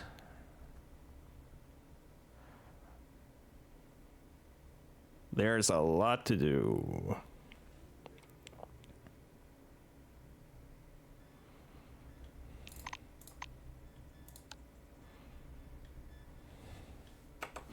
Well, let's get moving out of this place, gang. We got traveling to do. Do do do do do do do do do. I want to make one more attempt to see if I can speak with the fox.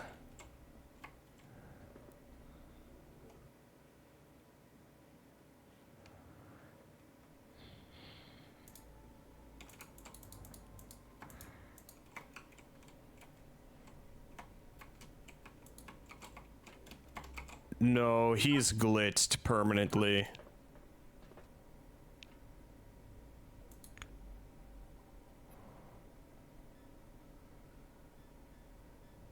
I knocked him out during our match because I thought he'd die.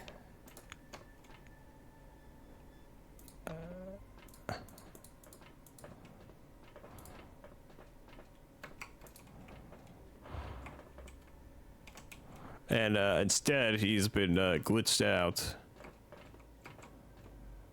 So that's one companion I can never access.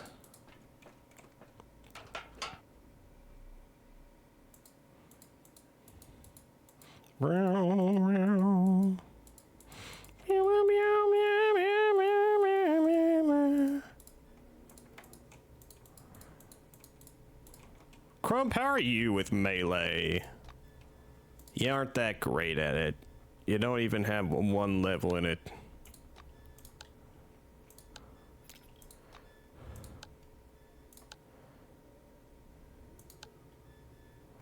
165.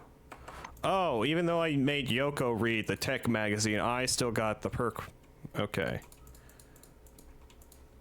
Yes, I have the companion bot that calls me senpai. That should be plenty. And we got this big Trucks tractor truck. Honk. Ooh, okay. Carmine Heights, Phalanx, Fops. Where am I gonna go first?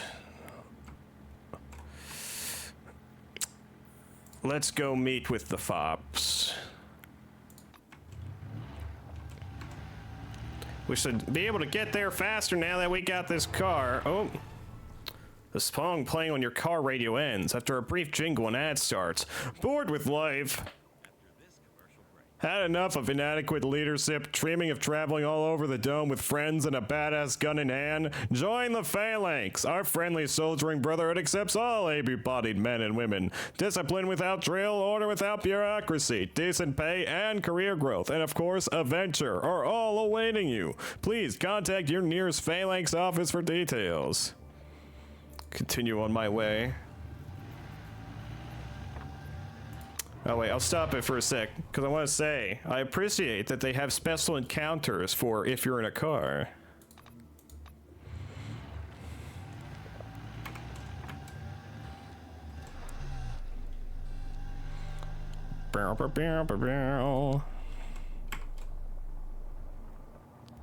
We're heading down to the salt marshes. I don't remember how I got this on my...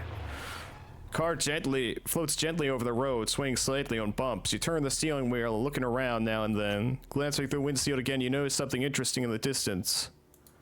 You pull over to the side of the road. Not too far from the road, there's a sow lowland overgrowth with thorny bushes. That's where you leave your car. Once back on the road, you head out into the desert, hoping you haven't missed anything important. At the foot of a large, whitish boulder is a cardboard box with a hole cut in its side. It looks like a car or house for some small animal.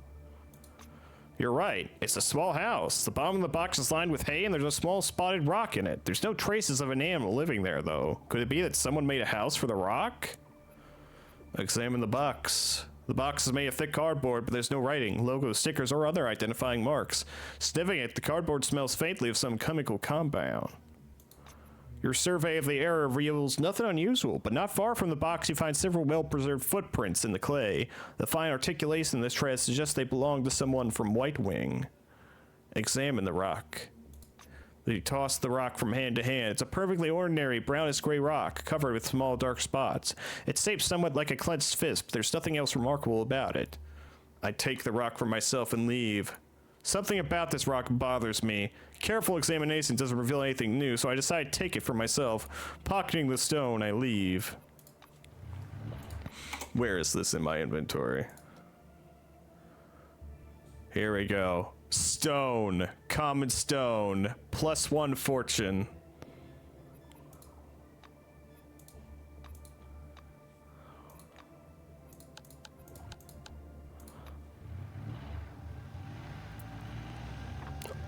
Oh, wait, what's that? Unknown. There's a certain irony in the fact that most massive anomalies are invisible at first glance. Each of us will immediately notice the Electra anomaly, but the scale of the so-called stone forest seems to obscure our eyes. Meanwhile, this is one of the largest anomalies of the dome. Almost 4 hectares of trees turned into silicone structures. If you think about it, the only anomaly that exceeds the stone forest in sheer area is Maelstrom. Tony Hobson, White Wing.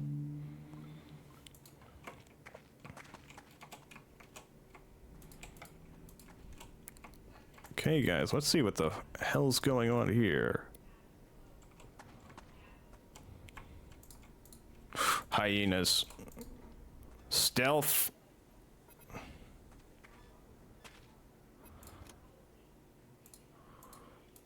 Doo-doo, doo-doo. We're gonna get a sneak attack in on them.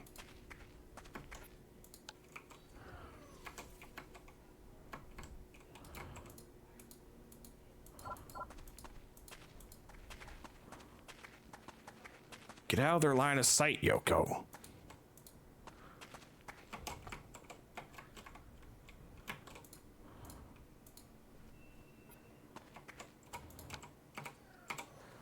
There we go. 50 to 56. Same amount of damage, just if I were to do that.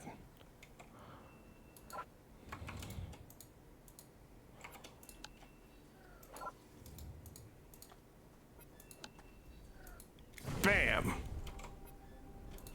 Harpoon! Went out of range. How much closer do I gotta be? Harpoon!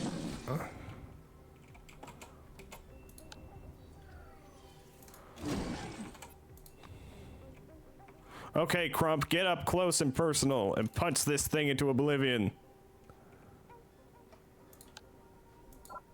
Oh, not enough accent points. Okay, just punch it. Jab it. Yoko. Use your rifle.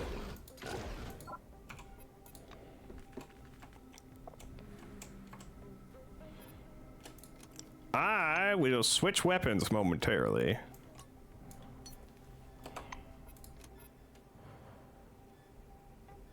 Ooh, supersonic strike. I have stunned myself. Kinetic shot. Reload.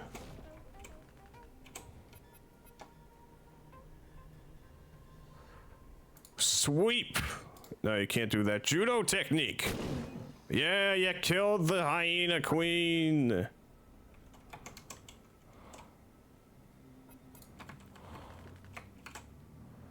Okay, Yoko, get out your grenade launcher. Bam. Wham.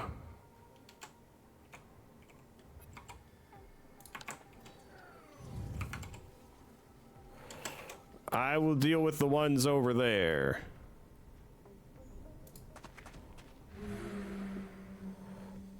Crump will deal with this fella.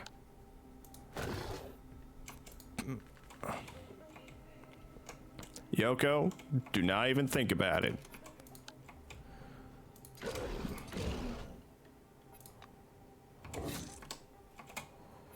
Okay, let's see. Piercing shot. Sorry. Kinetic shot.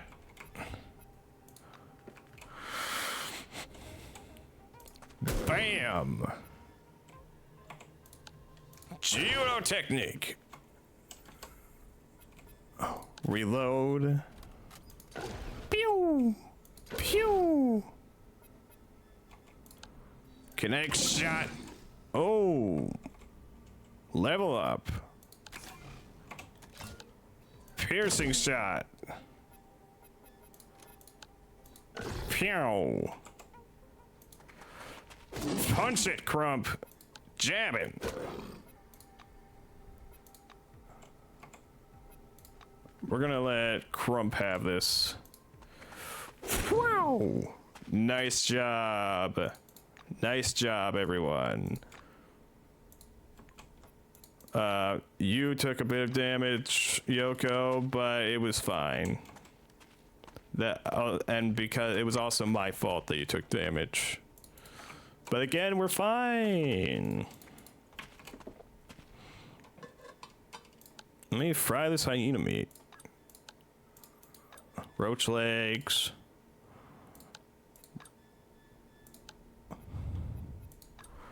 Boiled egg. Now we can make some pulled pork. What does fried hyena meat give you? Minus 200 hunger and some healing. Oh, maybe that's worth keeping around. But it does weigh up quite a bit.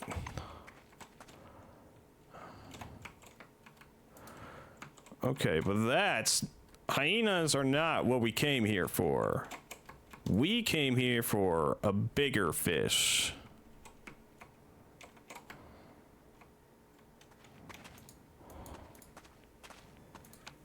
Bolt throw.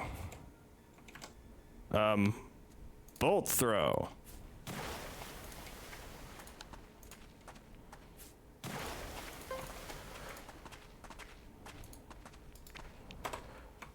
Oh, what's this?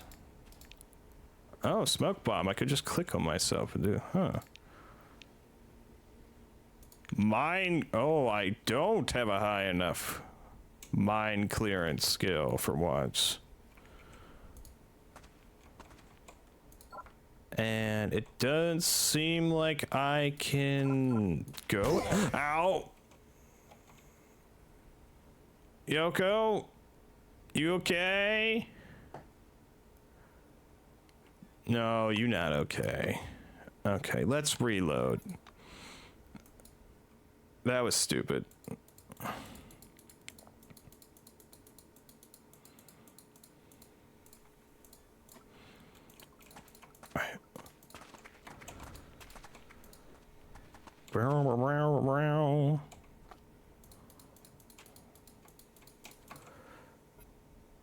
We're gonna kill those hyenas again, though. Don't worry.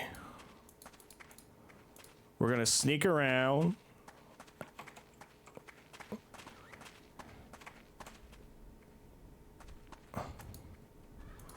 Do do do do do do do do do do do do do do.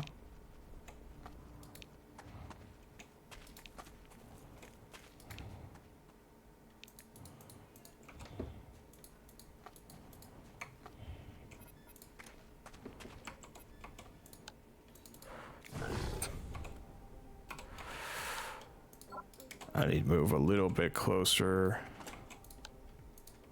Harpoon!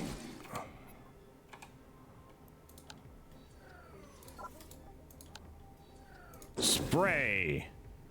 No, get your ass back here, woman! Crump needs to punch ya!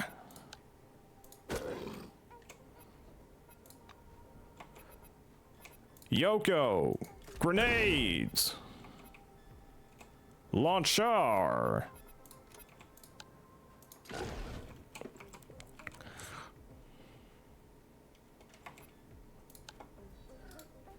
God damn it, why'd you have to be in the way, Crump? Let me move over here.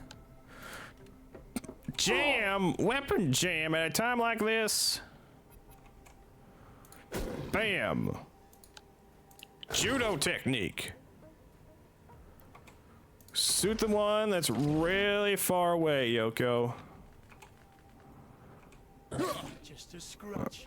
Okay, it's a perfect time for me to oh, right, I need to unjam my weapon. Hey, spray! Woo!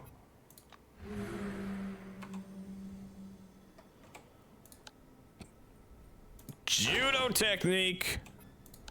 Punch! Finish them off, Yoko. Reload. Bam.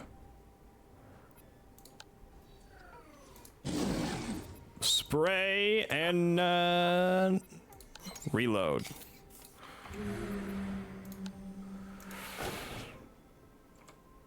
Oh, you're the matriarch, actually, and you're healing. Well, Crumbs can finish you off easily. And then I finish, yeah. Bam. Whew. Okay, there we go. Craft, craft. Fry all the hyena meat. We can reload my weapons. Especially you, Yoko. You can reload your weapons. And I just leveled up. Let's see. What to raise? Science and tech are maxed out.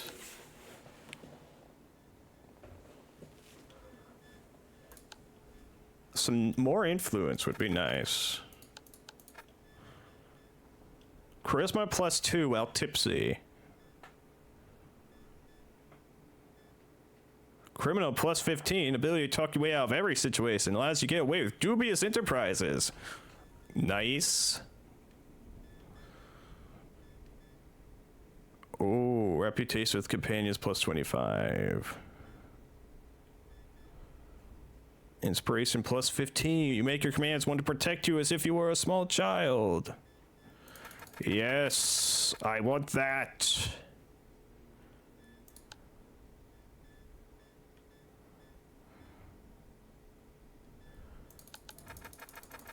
I will put points into piloting and influence. Save, and I can get a new perk.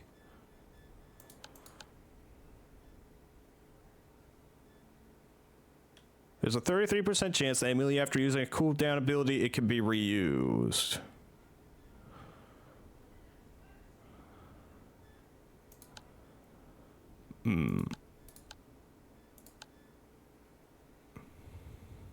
Yeah, let's go with that.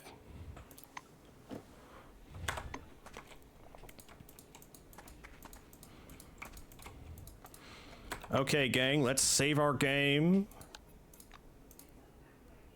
And then go down, see if we can find the stone forest.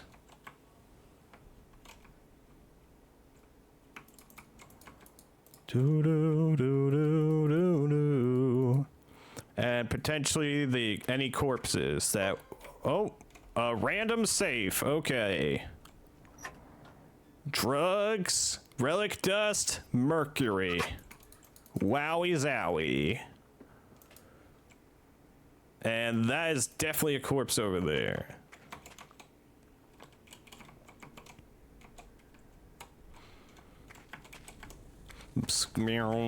Zero. Matthew Jason Warner. You are not part of that team I'm looking for with the dog tags. There's a grave, a standard Cronus issue headstone, but who went to the trouble of setting it up here? Unfortunately, the inscription has been rendered illegible by weather and time. Well, let me scan it.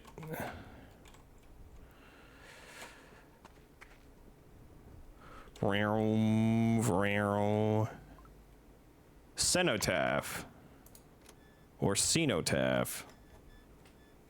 Let's see, Matthew Jason Warner, cause of death, falling from a height. Multiple fractures. Cenotaph, identified Cronus inventory, standard headstone, manufactured by Styx Incorporated, Sharon Model 5, registered inscription, Matthew Jason Warner, fell off a cliff, body not found. The body's right there! What do you mean not found?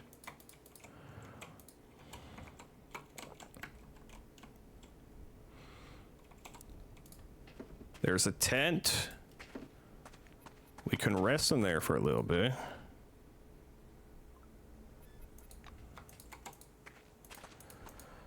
Metal box. Got some food in you. All right. There might be something over here. We'll go look. Oh, wait. Yeah. There's something right there. Gang, stay back. Bow. Bow. Big box. Ow. What are these glasses? Argus headset. +5 initiative, +5 fortitude, +7 precision. What are you rocking, Yoko? You got +10 precision. Oh, this is a... Okay, so this would give you more precision than this. Yeah, let's give you the headset. Oh, wait. Oh, but you miss out on the 10 precision from the teleglasses.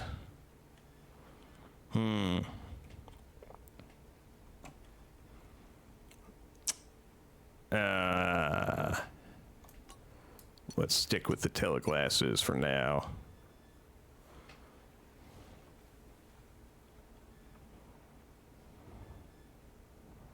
Do any of these give anything worth putting on you? Not really.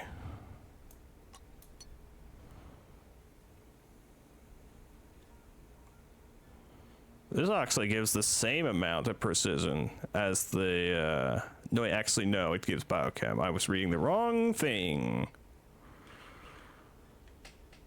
Okay, let's get out of here.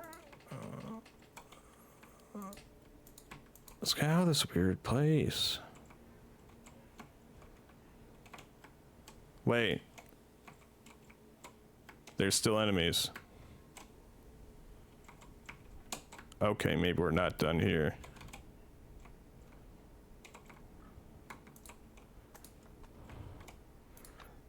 Yoko! To me!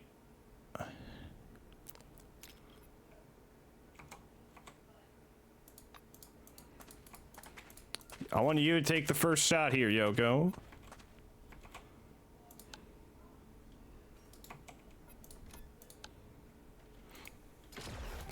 Bam.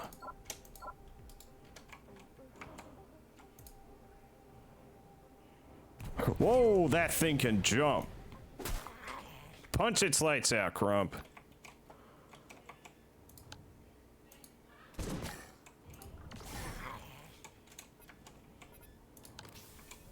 Okay, one more to kill, Yoko.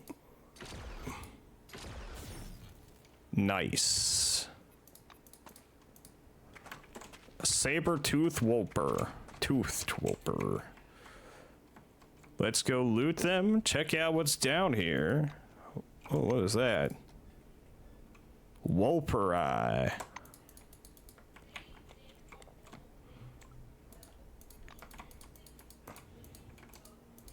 Anything in this corner? Nope, nothing in that corner. Okay, well, let's go loot that Wolper, and you can reload your weapon.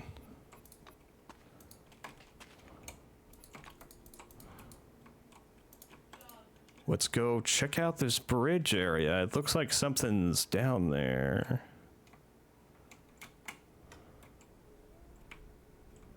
Have we? Yes, we have been way down there. But we haven't been here. Potatoes and eggs. Huh. Okay. Well, I'm gonna use my jetpack. Woo! Yes, leave with vehicle. We're heading to the salt marshes.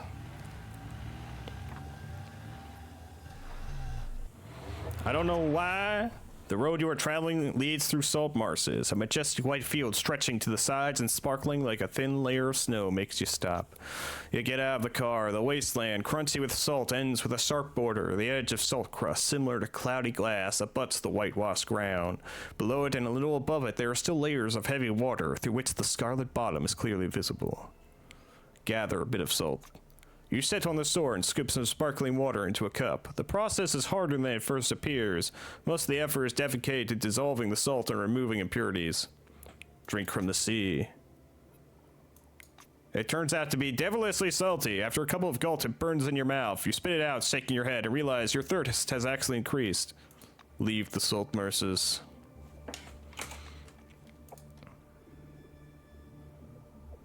Only thing to do now. Drink some beer.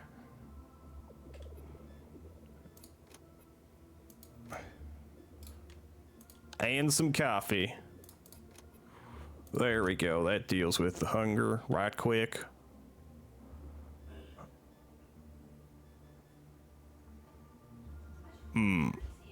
Champion ready meal. Okay. Ooh, you're driving slowly through the soggy swamps. The warm air smells like rot. The vapors rising from the water like a thick fog filled with flickering of swamp lights and numerous shadows. However, some of the shadows grab your attention more than others. Looking closely, you notice some strange movements nearby. When you slow down and park your car at a safe distance, you're pondering what to do. You raise binoculars to your eyes. The swamp is covered with a dense, chilly fog, and you must wipe the condensation from the lenses before using your binoculars. Nevertheless, the moving shadows in the reeds become a bit clearer.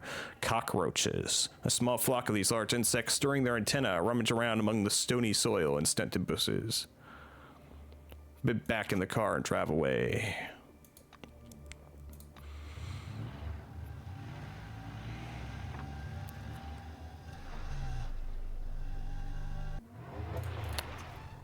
The car floats gently over the road, swaying blah blah blah. You notice something interesting in the distance. A barely visible path leads up to a high, chalky white hill with a flat crown. As you ascend, the air seems to condense, acquiring a glassy shine. Vague silhouettes and rays of refracted light hang in space around you. The view from the hill is like a frame from a fantastic movie. The plain, patched white with chalk and sock deposits, is covered with spikes and fragments of dark rock. The sky here bends at a mind-boggling angle. In its curve, you can see the slightly distorted reflection of the valley below. See if you can spy interesting details in the reflection of the valley. Though at first it seems futile, the more you study the reflection, the more you notice how it differs from the original. The cliffs, the rocks, the terrain, everything is positioned slightly differently. Wait and see what happens in the valley. You wait, staring at the monotonous valley. Suddenly you hear the rumble of a working engine. The sound is gradually coming closer. A car emerges from behind the sandstone ridge. The car is heading straight into the field. The car drives into the valley, executes a couple of sharp turns, and entering a skid crashes into a rocky outcropping. A powerful blast lights up the valley. Head down to examine the exploded wreck.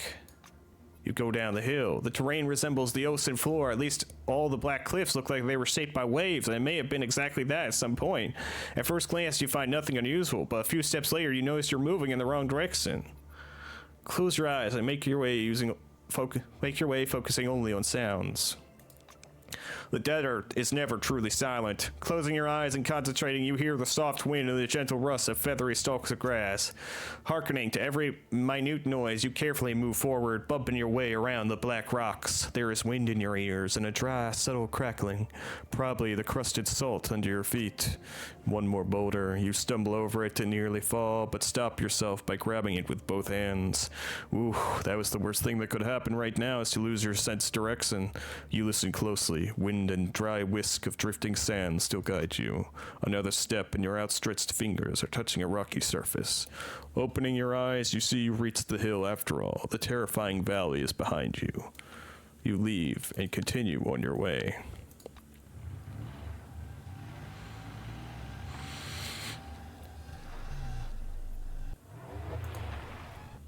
I wonder, am I the only one worried about the issue of waste disposal? The dome, mind you, is very limited, relatively, of course, and we'll run out of space sooner or later. The silver skin of flint on everything. It's easier for them to organize a landfill than to build a waste recycling plant. But I'm afraid of this stinginess will lead to the fact that the stinking heaps of slop will remain the only monument to the brave pioneers. Entry in the diary of Emil Borge, White Wing. Location explored. Mere, Salt Flats, quest updated.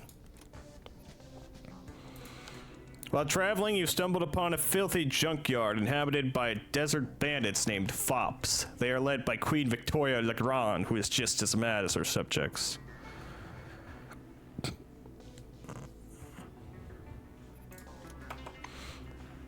A safe. Trap discovered. Cryo mine. Well, let's disarm that trap. And then lockpick the safe. Fops helmet.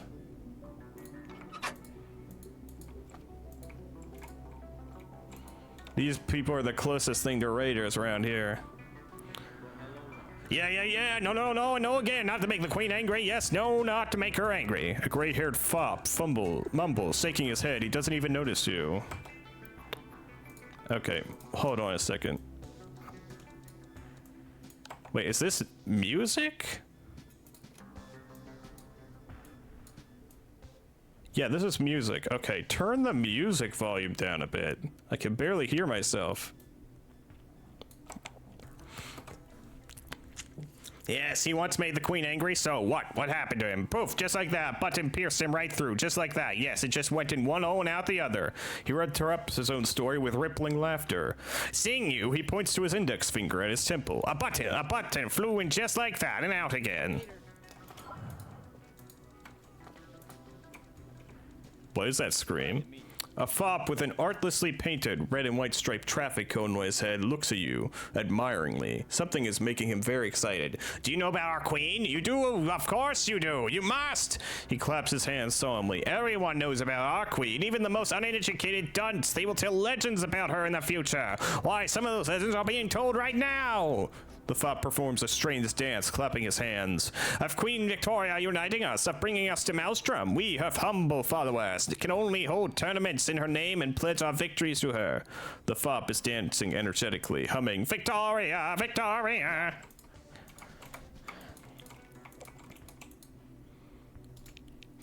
Wait, shovel required. I do. Okay, I might have a shovel in the truck.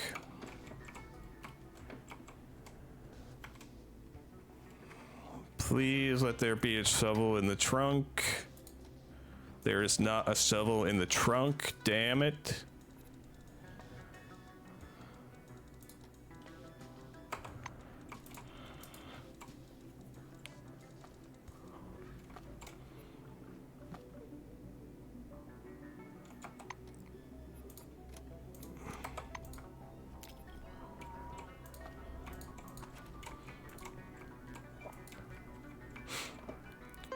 Oh, what was that? Skunk chemical mine. Where was that? I have no idea where I just discovered that. Oh, it's up there. Okay, let's go disable that mine and rummage through their things. Oh,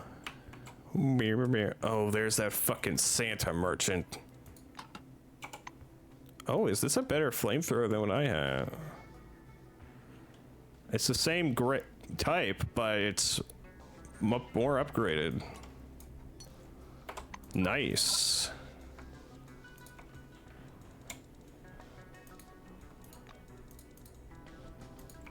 Okay, hold on, everyone. I'm gonna, let's see, jetpack.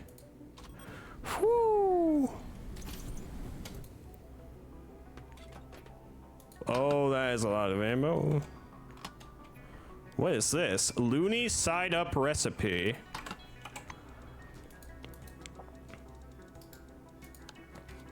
Be bold, do take 2 roach eyes and wolper eyes and eyes of mouse, slam on the frying pan and fry, like Urian, Fay Morgan's spouse, and then beat without so much ado, add beaten eggs, 1 more than 2. While food is cooking, sing and dance, or hoot or moo, or leap and prance. Don't let your supper then grow cold, add relic dust to go along. That's all.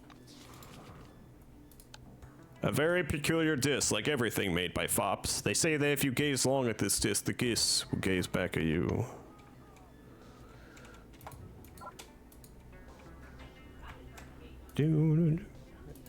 I need to wait for my thing to cool down. Whew. Hey there, Santa. What is with this screaming? Jesus. Anyways, I have shit to sell.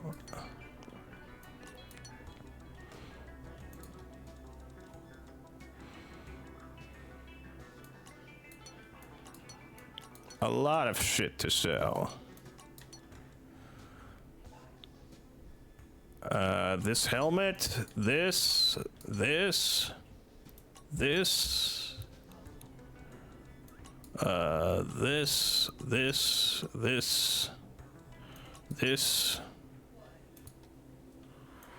these bullets,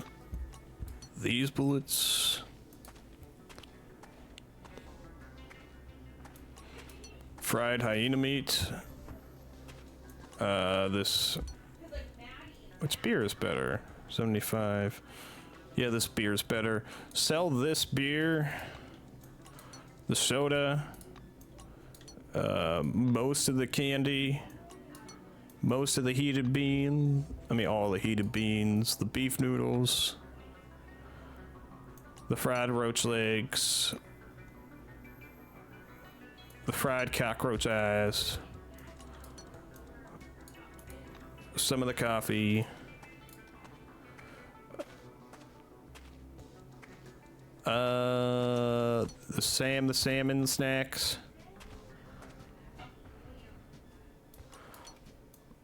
The cigarettes. Christ. The Energon. Airplane.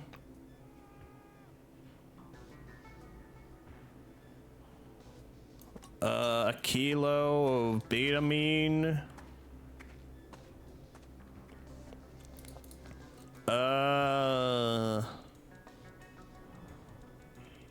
These empty beer bottles. Cleaning rod.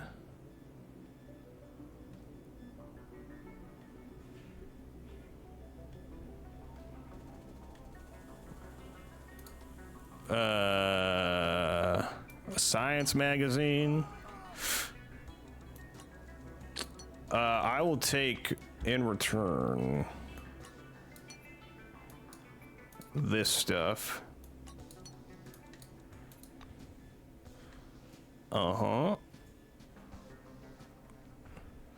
And I'll take the rest in all of your cash. Oh, you can't give me all of your cash, huh?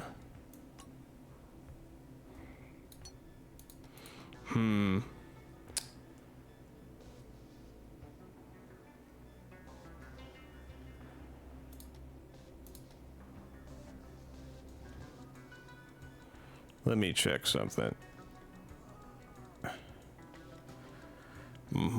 Okay, yeah. Ordinary backpack, we can sell you that. We could sell you this work code. Okay, there we go. Now we're actually at a deficit.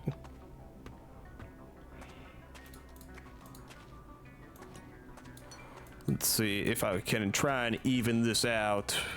Bam, bam. Rifle bullets. Okay, there we go. And I just need to give you... where's my cash? Where's my cash? Okay, here is $1 for change. You're gonna give me all of that. All of your money. And I'm gonna give you all this delicious junk. Nice doing business with you, Santa. Save our game. We really need a shovel. Where could I get a shovel?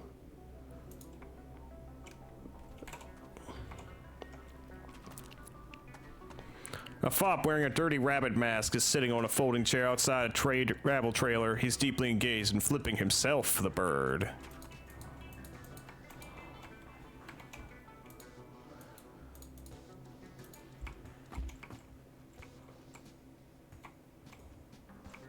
Ooh. We could take the trailer if we so desired. A fop in a monkey mask is jumping up and down in a circuit around you, shrieking monkey-like shrieks. He eventually calms himself enough to grope you, then gets down on all fours to scratch his butt and occasionally smell his fingers. Strange monkey, does it belong to our troop? Might it be from there? He asks himself. No, it can't be from the ruins. The troop there was very strange. I tried to sniff around, I did, but they keep pointing the metal things at me. Flash, flash. The fop is waving his hands above his head, his horror plain even with the mask. The fop jumps up and down and thumps his fists on the ground. Very loud things. I fled. Yeah, I had to flee. They followed me, their eyes glowing. Nope, you can't be from that troop for sure. You have the strange thing, but your eyes don't light up. Want to join my troop? Want a banana? The fop hops up to you, still on all fours. Sir. The fop thoughtfully scratches the top of his head. Sorry, troop's full. No bananas left either. There never actually were any. You fucker. You fucker.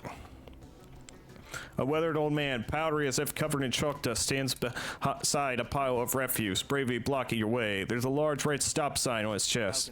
He raises his hand in a pompous gesture. Stop! The arena fights have already begun. The teams are full. You must turn back. What is this?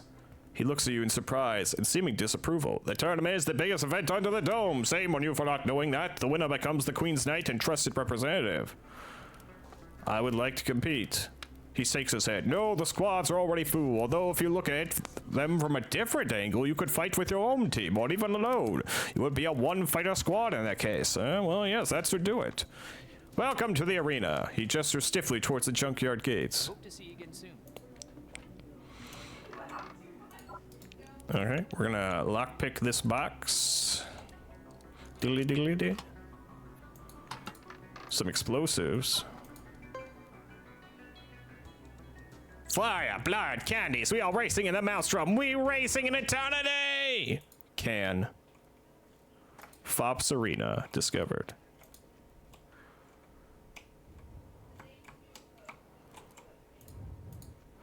Okay, gang.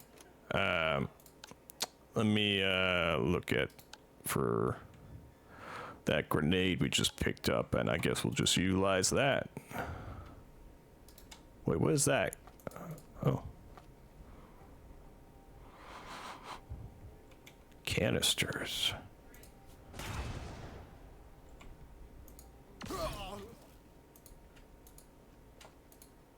Bam. Giving the Queen's Knights wedgies. Come on now.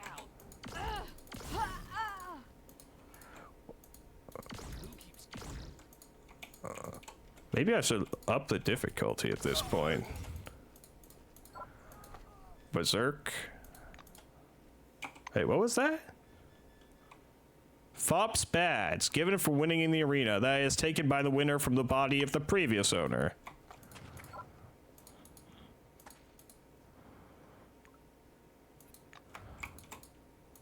Okay.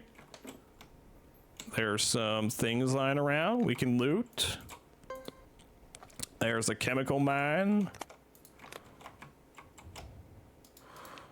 I can disable it. Thankfully. Diddly diddly diddly dee. Whoop. There are still screams and shouts in the distance. Very disconcerting. Burp, burp, burp, burp, meh.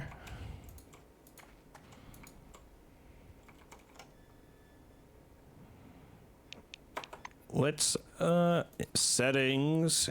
Let's raise the difficulty.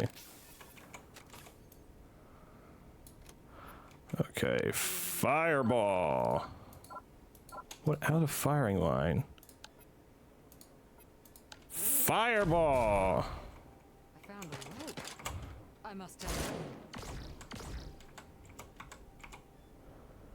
Okay, Crump, hit them. I found a loaf. I must. Nice job, Crump. Ah, hell! There's someone here. I'll deal with the other one. Now, even with the raised difficulty, these people don't put up much of a fight.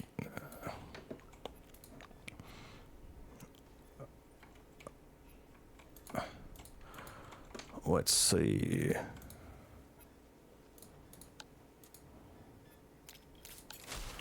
Stay where you are, gang. I'm gonna investigate this.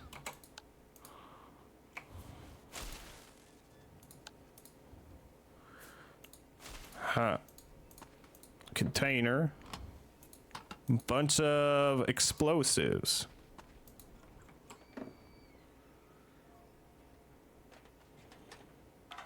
Nothing found in the canisters.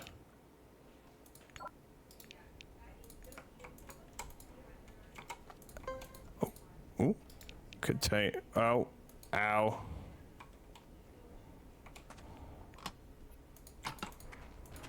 Ow again.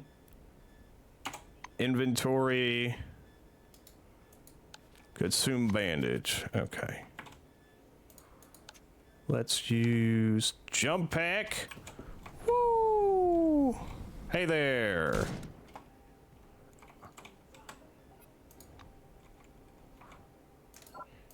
What? You're out of range. I never hear that from you, Yoko. Okay. And you missed. Okay. What? Can't use right now. Disarming. Temporary problems with the use of weapons. Well, damn. I guess I'll just defend. You can't do anything right now, Crump.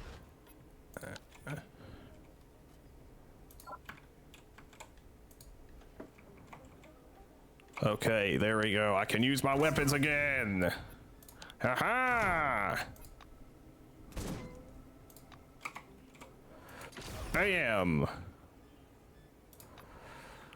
Okay, let's see. First aid on myself.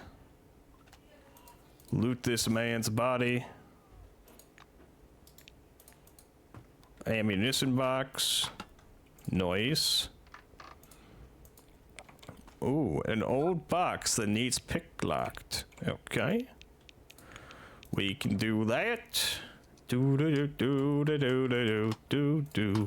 Nice.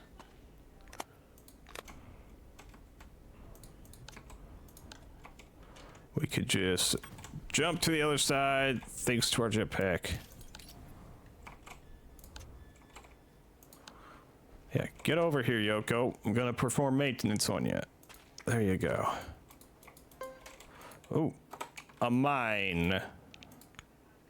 I can disarm that mine.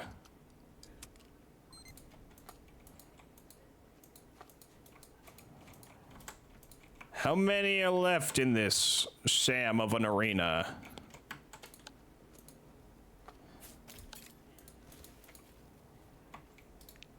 Ooh, lockpick. Dilly. Ooh, that's a lot of good parts for upgrading stuff.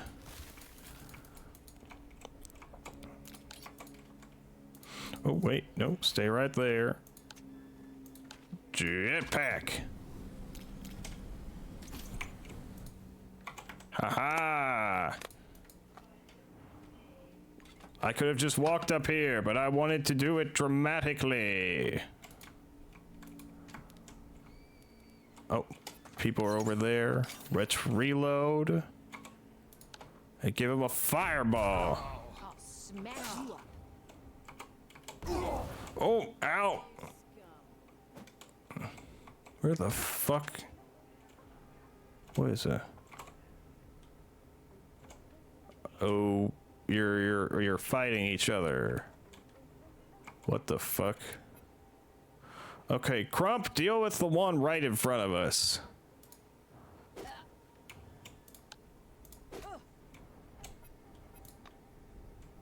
Yoko. Get a little bit closer, and then use your grenade launcher on the whole lot of them.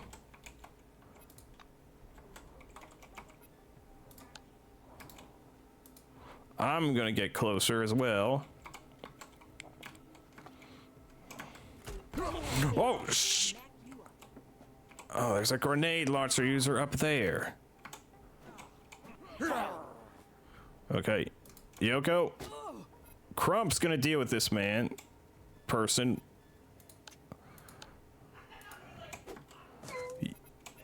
You just focus on the one up there.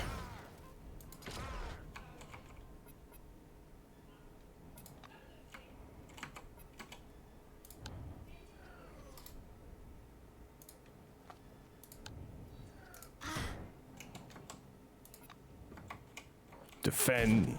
Out. Take down this scum. Oh, shit. You can do it, Crump. Beat the daylights out of them.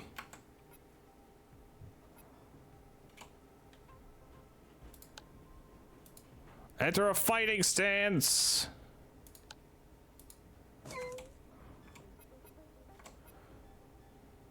Yoko, repair yourself. Damn it. Okay, let's see, what can I do? I'm too far away.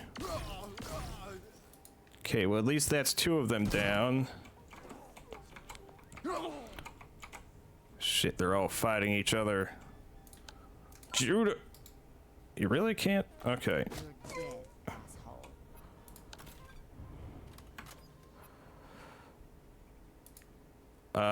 Can you use your grenade launcher? Bam. Nice job. Wham, wham, bam. Your ass is grand. That's it. Your ass is grass. Actually, you're the one that's dying today. Blind shot.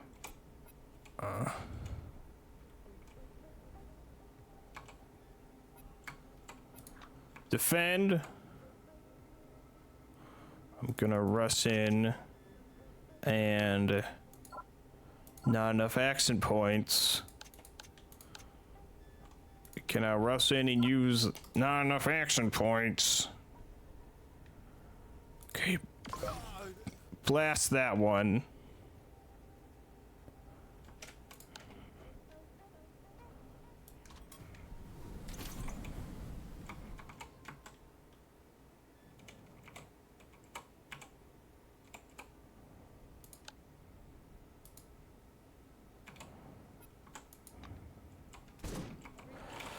Okay, Crump, heal yourself. Yoko, blast that fucker. Okay, so much for blasting them. Jetpack jump! Bam! Pew, pew! Crump, continue to heal yourself. Yoko, heal yourself.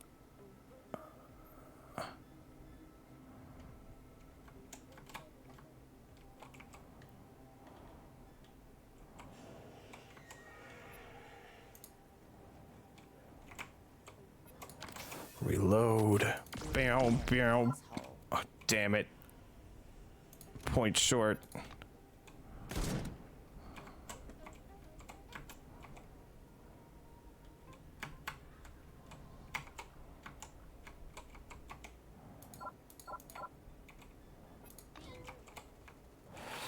Continue to heal yourself, Yoko.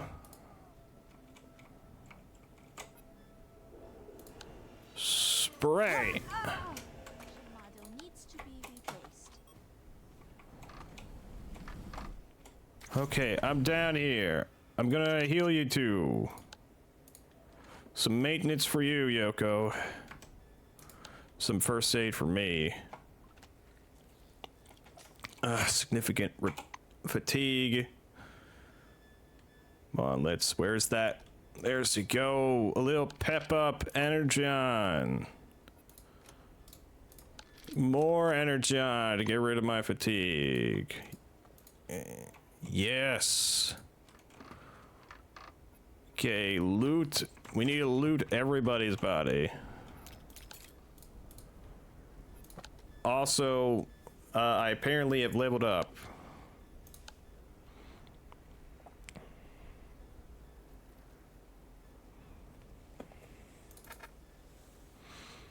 Let's see, influence.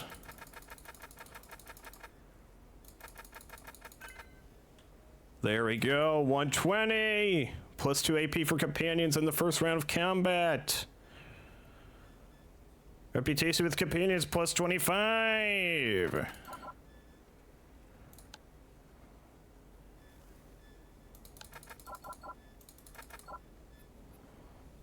Save.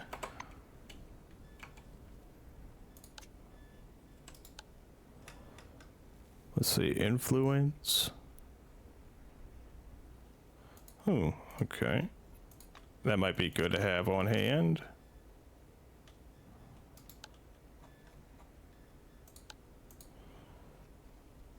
Crump, what does that feel around you?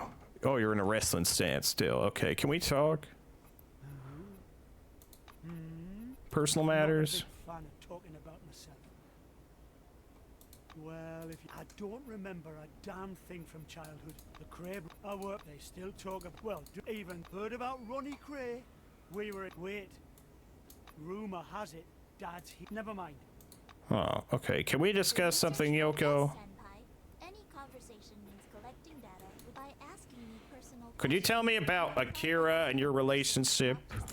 I can provide a full data sorted, Senpai. These are my tasks for the world study. The question is invalid. I provide general technical data. Akira Okawara, super administrator with access to both software and hardware features. Access level 98.2%, which is 3.7% higher than my. Ooh, wow. Yoko's emotion module gives her face a credibly confused expression. Restart complete. Research mode. Senpai, I have discovered that Akira controls my functions at a higher level than I thought. Robo Girl's eyes go dark for a second, then light up again. Yes, Senpai. Any conversation means collecting data. The research mode is resumed. Okay. I'm gonna... Boop! Loot this container. A lot more combat today than last time. And a lot more bolt throwing in general.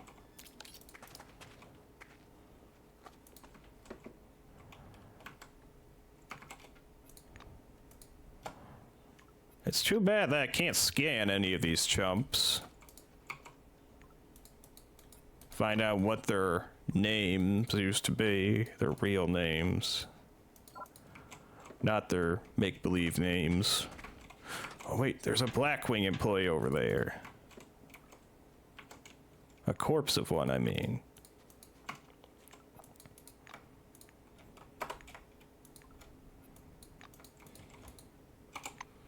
Let me eat one of these lucky cookies. Plus 2 fortune, plus 15 fortitude.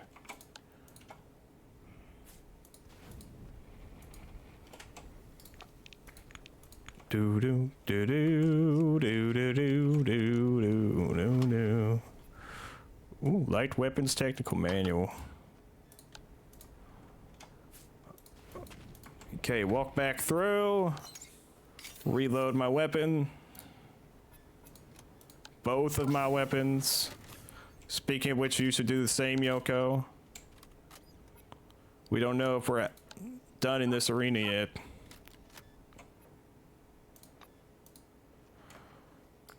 Skeleton. Let me scan you. Juristorm. Yeah, you're one of the dog tags.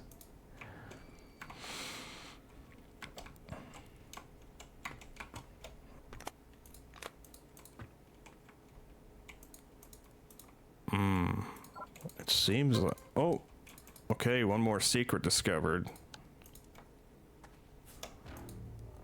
It's a relic case.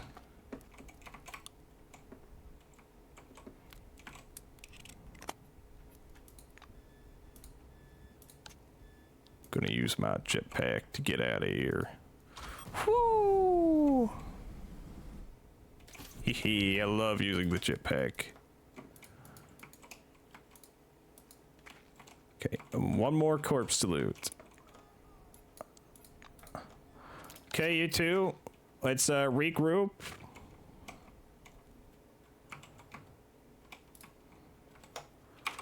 Looking at the map, I think we've beaten everyone in the arena. We are the proverbial champions.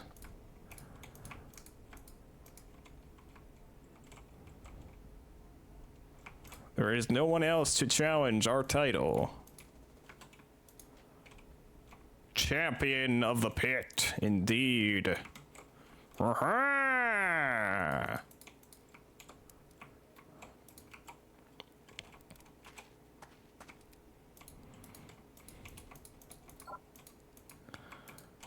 Let's see what that old man thinks now.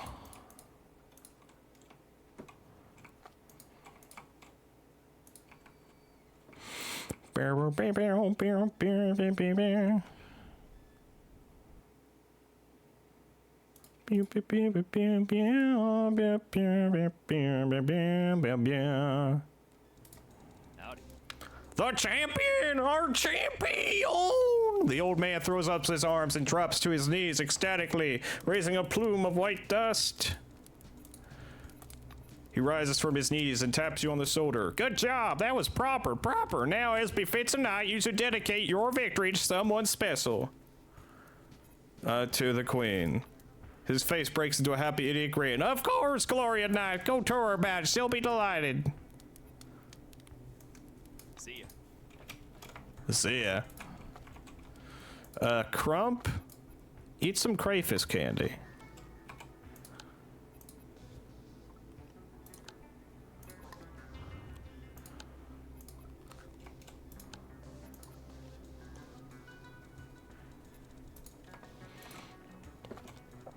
Another pile of junk I can't loot because I don't have a shovel.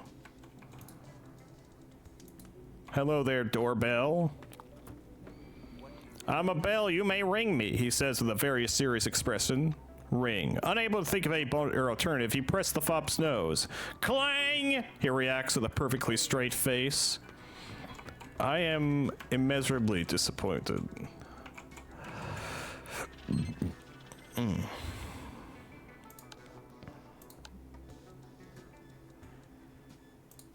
Let's see. You need rope? I haven't seen any rope in this game.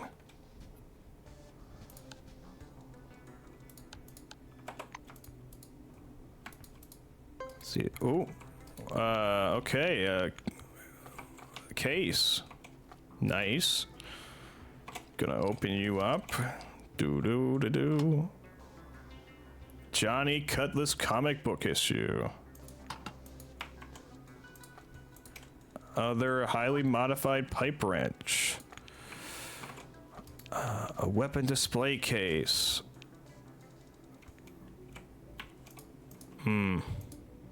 Can't get to it right yet. Oh, okay. Disable this mine. And it's just some relic shards. Chemistry workbench.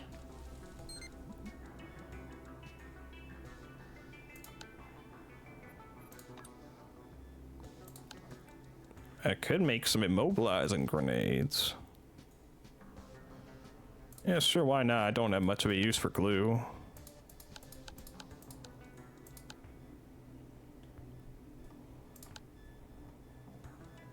Homemade grenades.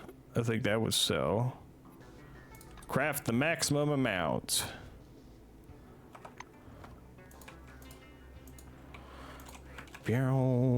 Hello there, Blow. A very grave and dignified fop is rotating slowly from side to side, steadily blowing. Looks like he's impersonating an electric fan. Stand beside him and enjoy the weak but still welcome flow of air. The bandit dutifully puffs his cheeks, enveloping you with a scent of garbage pit and long unwashed teeth. Oh. Dismantle the broken pod.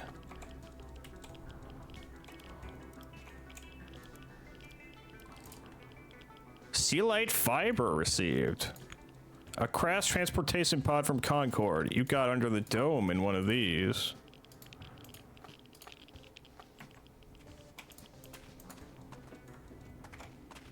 How's our radiation level? Not that bad. Glass Vinci. Oh, sorry, I don't have any empty beer bottles.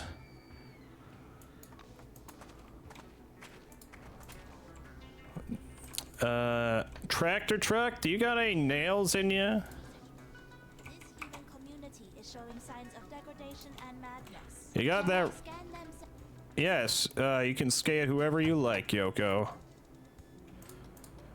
Let's see. Ooh, we got a lot of nails here.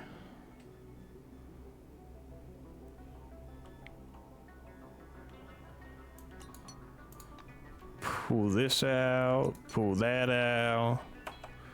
Do we got enough stuff to make a upgrade? For several things. Especially your sniper rifle, Yoko. I think that would be the most beneficial for us.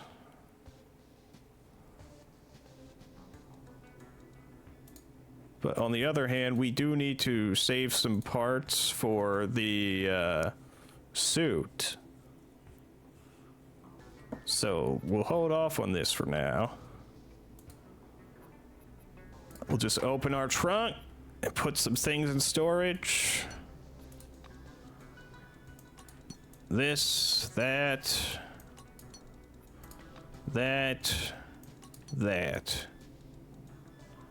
The mercury.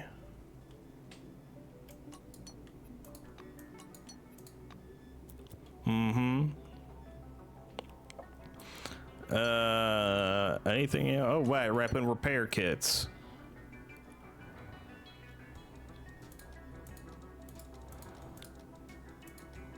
Oh, right. We need these powerlets. I've been needing them very desperately. Okay, let's go craft some things and then meet with the Queen of the Fops. Queen Victoria. I can, let's see.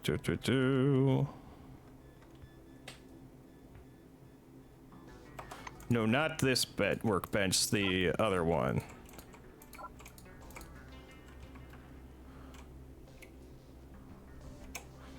Bow, bow, bow, bow. There we go. I can make some sleeping spray. Craft maximum.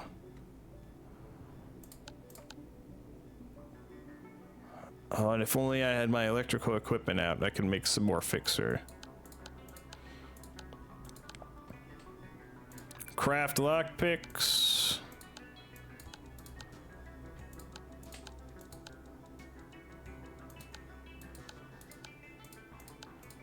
Let's see, what else?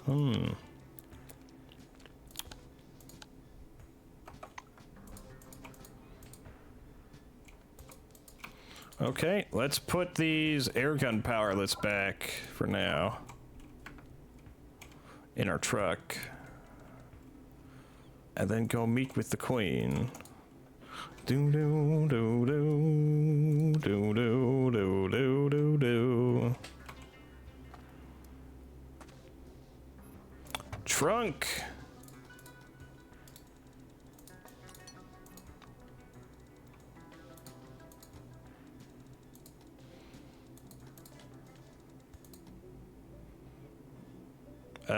Store that. And that. This. That. Oh, wait. There was one thing we forgot about doing. But also store that.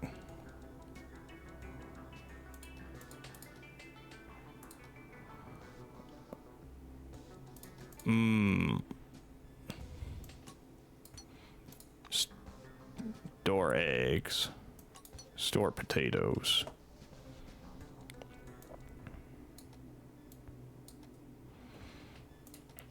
I took all that man's cash, so I can't really sell him much more. Gang, you stay here.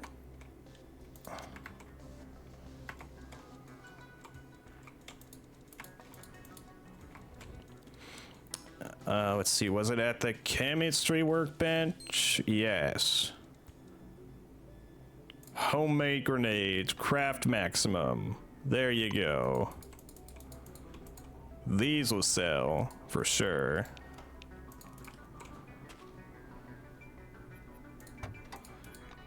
Open the trunk, put away our black powder. And nails.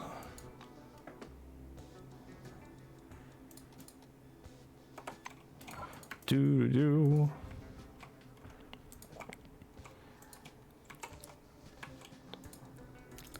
Have the gang catch up with me. Is there anything back there? What's over there?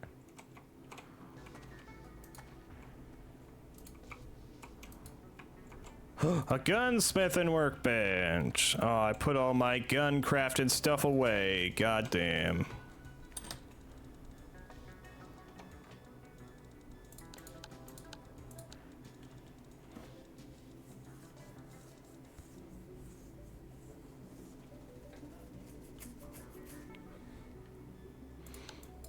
Wait, you need polymetallic ore to make rifle bullets? That seems absurd to me. And then pistol bullets, and you need either one of those to craft the cartridges. Huh. Okay. Well, anyways, we desperately need to get ourselves a shovel, and then once we do, we come back here and dig up all these piles of trash. You sell a shovel. Okay. You also have cast now, apparently. I'm gonna sell you some stuff. Bam.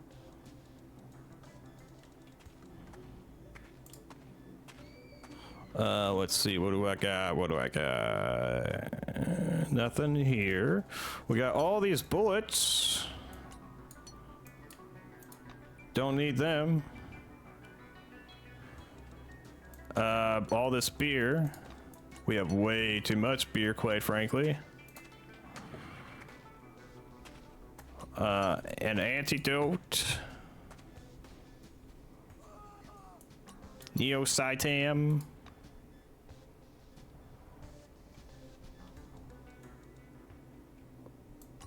Some of these Agilone capsules. Cripsels. One of these crowbars. Some soap. Anything else? Johnny Cutlass. Oh, actually, no, cutting onto that for a moment. Cronus Technology reference. How to sell a pencil manual. One of these wrenches.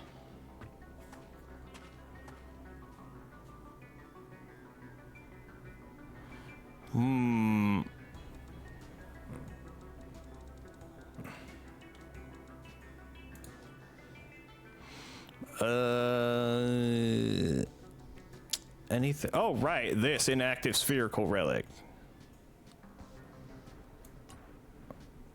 And this Primus helmet. And you will give me this electric lockpick. What else? I could give you a cleaning rod. No.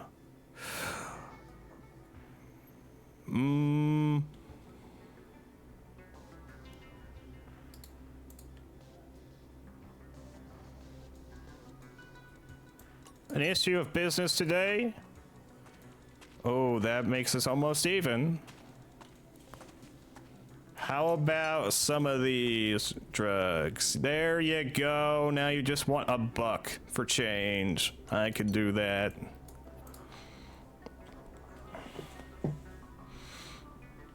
You also selling spare parts. I'd be interested in those, quite frankly. You can never have enough spare parts when it comes to being a weapon upgrader, you know. I will sell you some Rad Force, a bit more of this drug. How about some of this drug? Okay, there we go. We're nearly even. I just need to remove that drug.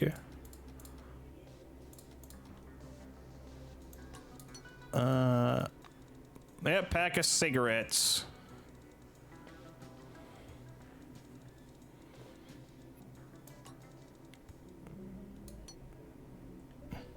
You know, just give me that. Bam. Great deal for me overall. I'm sorry I keep putting off the talking chat.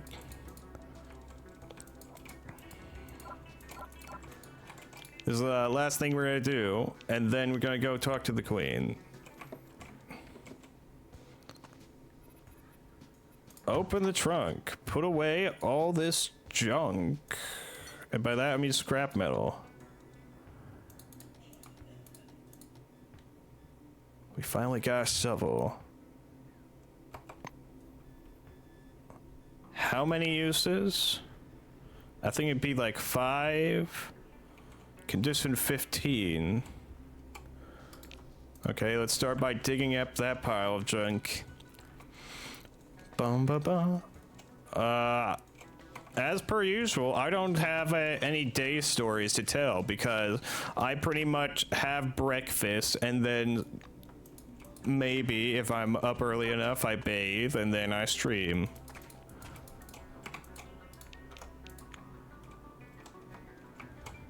So it's like streaming's one of the first things I do in the morning, not something I do in the evening after work, although that might have to be the case in the future, much to my chagrin. Let's dig up more of these junk piles. Plastics and spare parts. I don't know when it'll happen. Whenever I manage to land a job. But I won't be happy about the change in schedule. Oh. The fop is still rummaging in the junk pile. Where are you hiding, my treasure? Come, chuck, chuck, puss, puss, puss.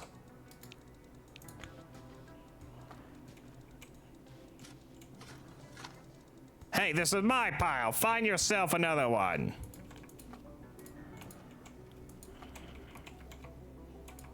Okay, geez. Got a pile of junk here, a pile of junk there. Wow, one shovel is all we need.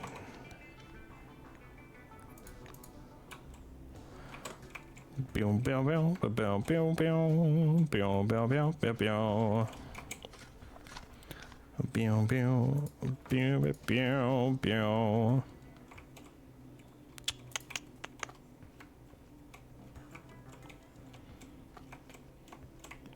Okay, dig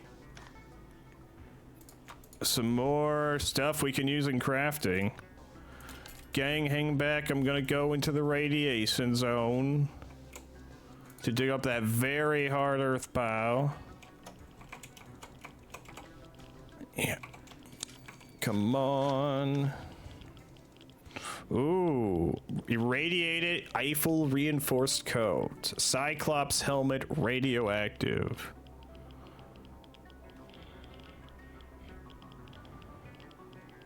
Oh, this irradiated coat is better than what I'm wearing, quite frankly.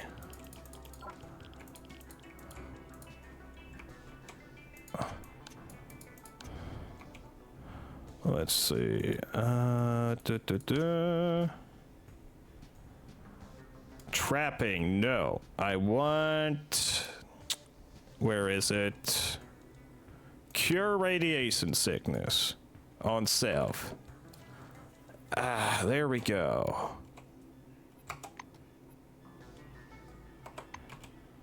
I still need to remove the radiation, though.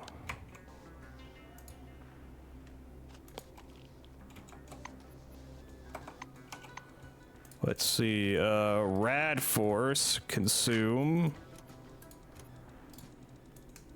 Consume. Consume. Moderate thirst. Consume coffee. That ain't gonna be enough. Drink beer and coffee.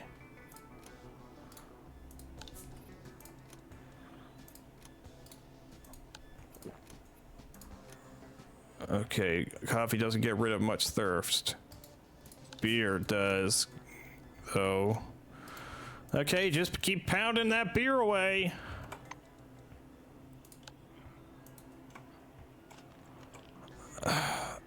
Oh, you are so thirsty.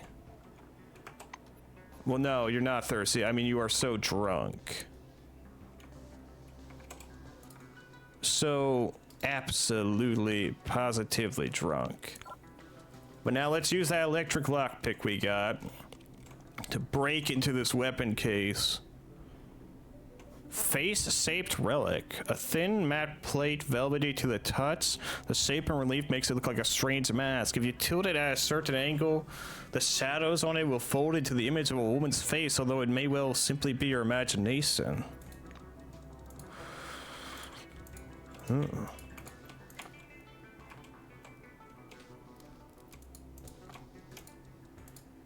Earth pile. Good day to you. Approach and settle the conflict. I don't like you. It was a misunderstanding. We didn't intend to do what we did. It just happened. He nods understandingly. Yes, well, if that's true, you can go, but don't do it again.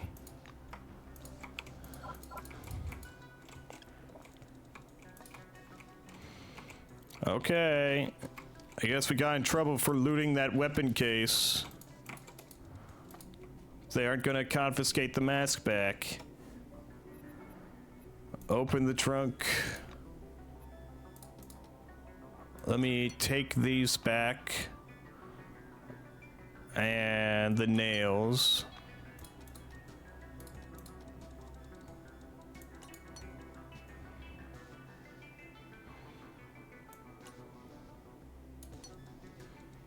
There must be a way to unirradiate clothing.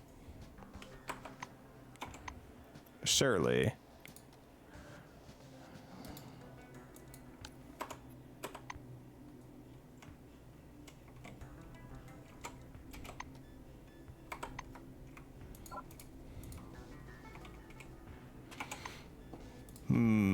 Let's see. Anything else I need to get rid of in my inventory? Not really.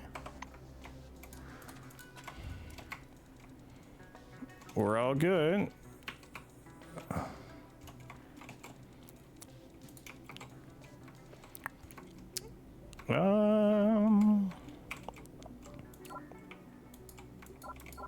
Wait, where's my character? Character, where are you? Yes, there's one or two more things we have left to do real quick. While we're here, open your trunk. Pull out these grenade casings. You know what must be done.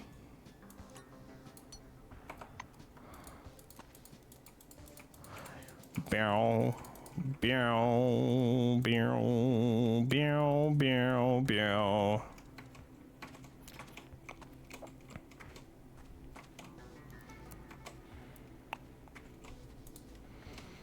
Crafting workbench. There we go. 40mm grenades. 22 of them. And we might have some left over for grenades of the junk variety.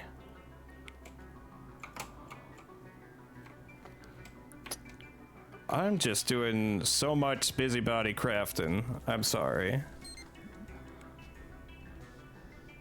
Let's see. Homemade grenades. Don't have enough black powder? Well, I can make a little. There we go. 3 homemade grenades. Okay, gang, on me. Who's this fella? Oh, you're Shaker. Oh, and we have one more junk pile.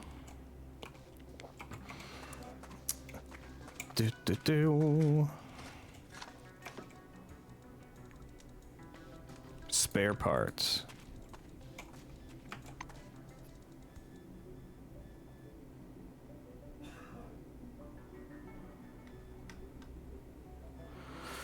What? Drake? What the fuck?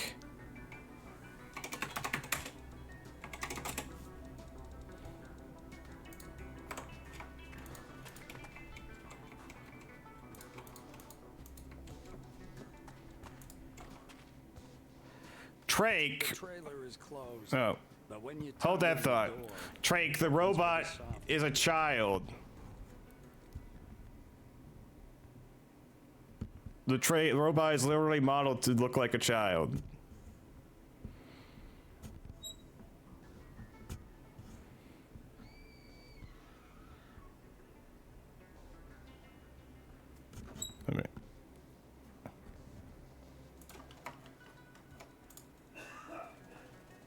Yes. The robot is a Japanese schoolgirl. Anyways, I'm zooming out. I know you did. You did know that. Anyways, yes. I appreciate you commenting. Breed only adult consenting robots, people. Only. Ever. The inside is upholstered in red velvet. The floor covered with carpets. In the half-light, you see an enormous bed. Oh no, another child. On the floor and several dolls lying around. There are some boxes piled in the corners, overflowing with trash and papers. Search the boxes. You turn the boxes upside down and discover an interesting bit of writing. It's a short story about a fop who travels all over the dome and finds the camp of the first settlers. The story says his name was Sherlock, and he was captured by some phalanx fighters who... Not the Maze of Death.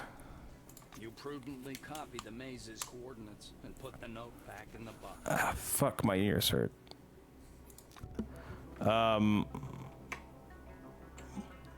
Cooperation above all else? Yes, I'll get the child a broom to fly on and a witch hat.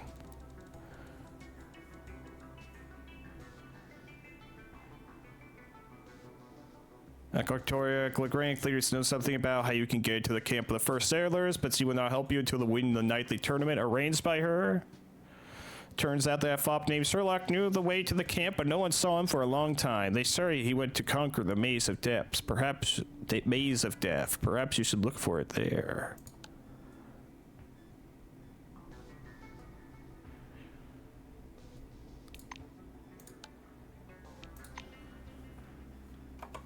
Wait, I haven't completed this quest yet?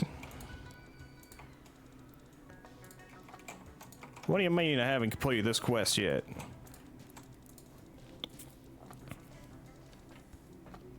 Wow, look what the wind... The old man looks bewildered and horrified. Such a possibility must never have occurred to him. But what about the queen? That's to you, though. What the fuck? Okay. Well, I did dedicate my victory to the queen, but apparently you weren't happy until I've dedicated it to both her and myself. We're gonna leave on our big tractor truck. I hate ants. I have Redeem's ideas in the works.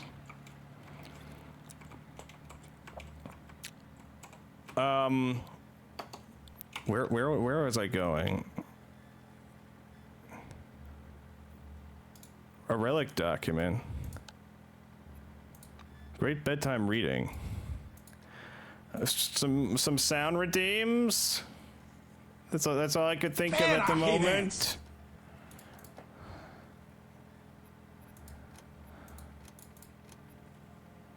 Yes, I'll correct my posture. It's been a while since I last hydrated. Yeah. Yeah, yeah, yeah, yeah, yeah, yeah, yeah. Yeah, yeah, yeah. Thank you for redeeming Nyan mode, cats mode, nyan, nyan, nyan, nyan.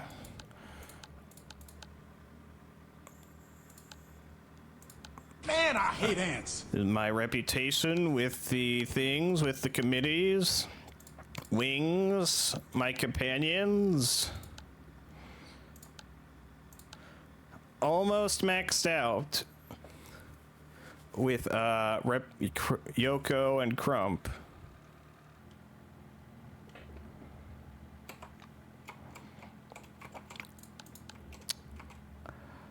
The Maze of Death is that way, apparently. Oh.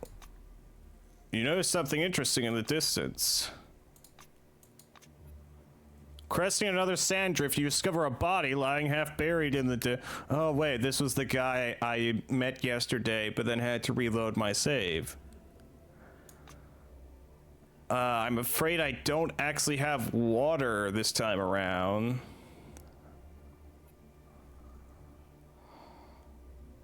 But I can clean out the man's pockets.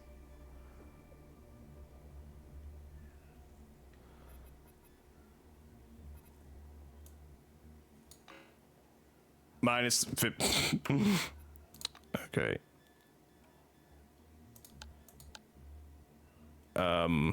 Fops camp.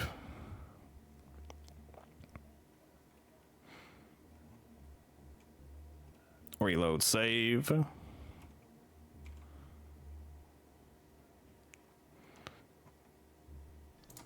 Oh, good day. Have a good one. Wait, no, that's too far back.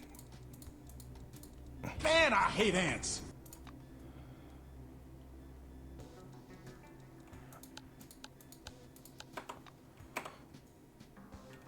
Wait, how far back did I go? Oh, crap. Okay, that's a lot of progress. I just lost myself. What are you doing? Stop. What? What are you doing? Stop. Well, I want to go meet her. Isn't this where I go to meet her?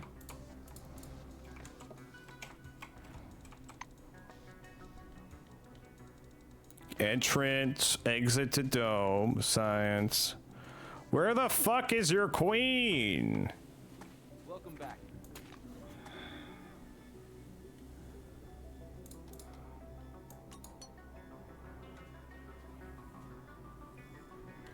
Jesus Christ.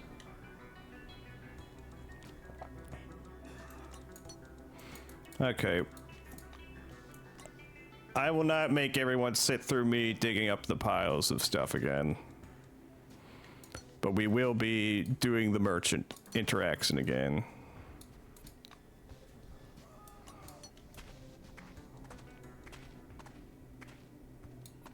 Gonna sell him these drugs.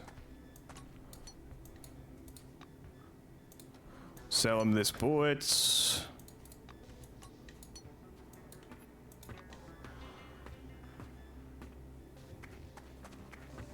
Bow, bow. What the fuck?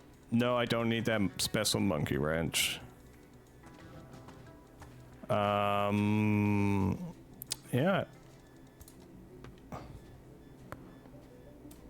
Sell you this. Man, I hate ants. What am I? I'm going.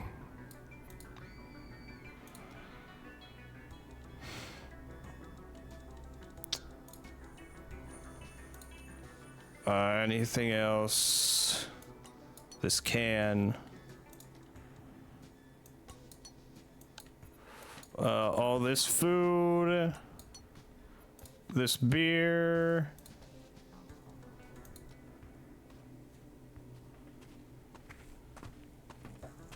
They all have nice butts, all of them. Every last one of them has amazing posteriors, full of delightful deliciousness, like a string of goblins entering a cannon.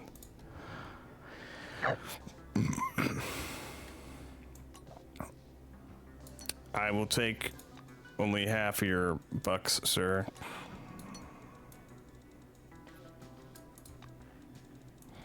You can put 22 of that away. Oh, actually, you need to put 10 more away. There you go. Thank you for the money. I will be leaving your camp shortly. Especially since you didn't sell me a goddamn shovel this time. Wow, look what... Fucking RNG.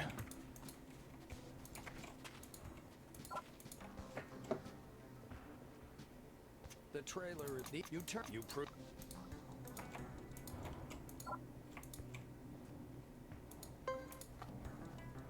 Welcome back. Welcome back.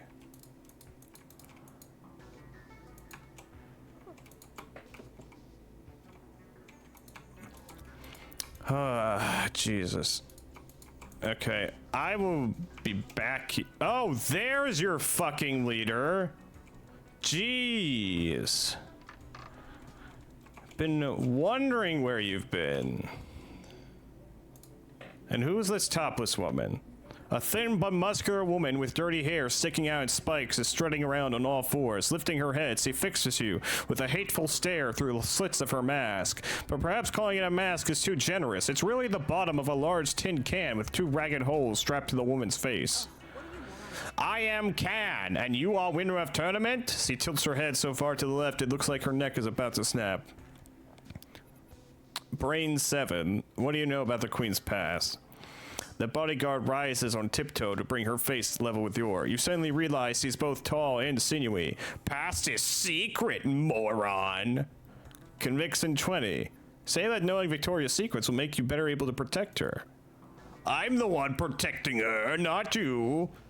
Can glares at you, but as he considers your words, the anger in her eyes fades. She tilts her head to the other side. All right.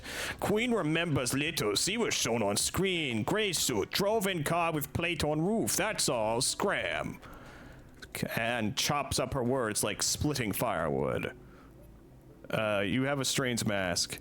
The woman drags her fingernails across the mask with an eerie scream.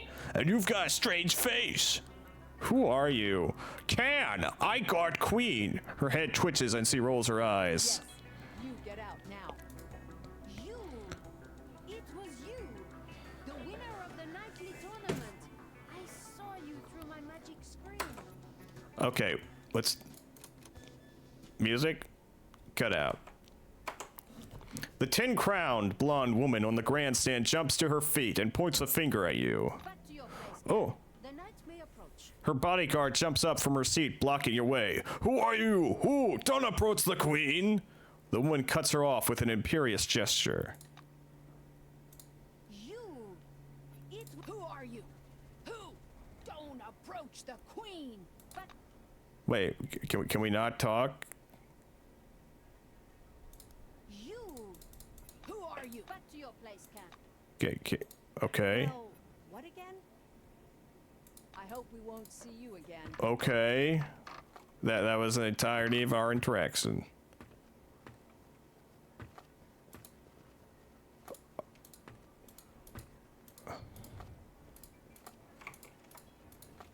Is it 'cause I stole that thing? I mean, nobody in your entourage knows I stole the thing. No talking, only care package. But Drake made me hydrate already, but thank you.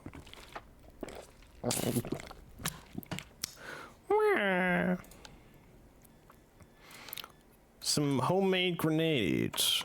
We're gonna get out of this junkyard of crazy people who thinks they're monkeys or sentient fans.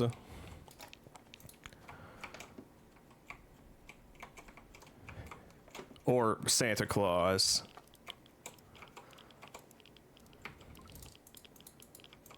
But first we're gonna get some metal seats off that.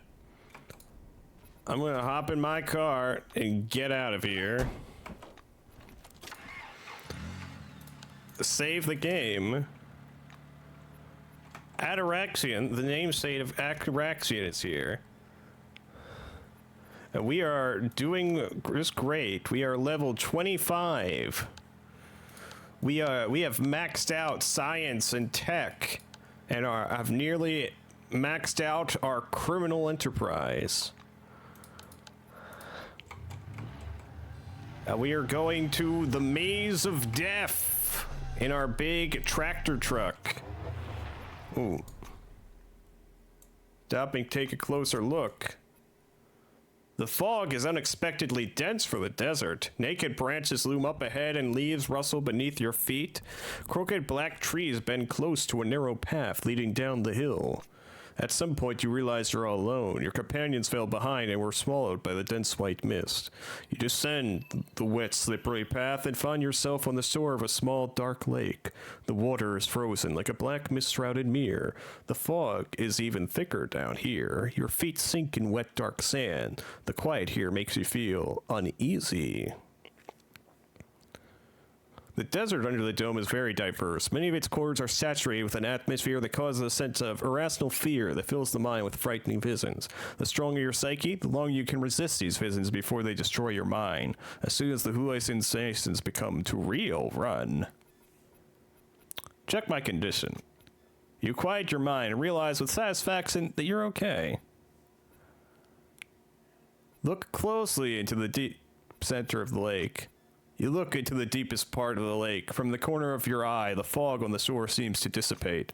Around the edges of the black spot, glassy bubbles rise from the depths. Air currents generated by something enormous slowly sifting down below. If light could be black, you would describe what you're seeing as a blackness glowing from the depths of the lake. Wobbling like a jellyfish, something enormous slowly rises from the lake bottom to freeze at the border of dark and light, a half-meter below the surface. This is utterly terrifying, but you cling tenaciously to what remains of your sanity. A greenish glow wanders beneath the black and glassy surface of the lake until the image resolves into a gigantic eye. A blurry black disc the size of a wagon wheel stares up at you. This pupil feels like a gun pointed at your face. It's hard to say how much time has passed before you come to your senses. When you're finally able to avert your gaze, your legs are trembling and you're ready to drop. You look around. The fog is almost dissolved, and the path you descended to reach this cursed lake is right behind you. We go back and leave the lake behind. You return to the path and stride quickly away, careful not to look back. At the top of the slope, you stumble upon your companions. They've been waiting for you at the edge of the ravine. I ask the robot child, what happened? Yoko's emotion generator summons a puzzled grimace to her face. What fog are you talking about, senpai? The visibility here is superlative. The girl looks down at the lake. You were behaving very strangely. You circled the shore, clutching your head as if disturbed, looking in every direction. I interpret these actions to reflect fear. Are you afraid of water, senpai? If that is so, why did you spend so much time down there? Try to be specific in your answer. This is very important to my exploratory mission. I asked Crump what happened. The orange glumly waves your question away. Nothing to talk about. Place creepy. Twisted my ankle in this fucking fog. Crump lowers his voice. We should get out of here anyway. I saw some bad things near the water. I'm sick and tired of this place. Let's leave. Though I guess it would make sense that the robot wouldn't be affected. Naked branches are lewd indeed. How am I doing under the dome? Well, it's certainly better than where I came from, I'll say it now. I don't care about all this future of mankind and great discovery bullshit. Not getting locked up again, that's about my only go here, and damn, I'm ready to do any job, even the ugliest one, or endure the attitude of the blacks just so I don't ever have to do bird again. And anyway, it'd be real dumb. Get this, going out of prison, only to get hauled into another straight away. No, that ain't the way to go. Trent Daring Butch, number 54771 from Orange Wing Survey. Perk gained. Iron Will. Maze of Death explored. Iron Will. Your mind has withstood a hostile psychic impact of an obscure nature. Plus 15 resilience. Huh.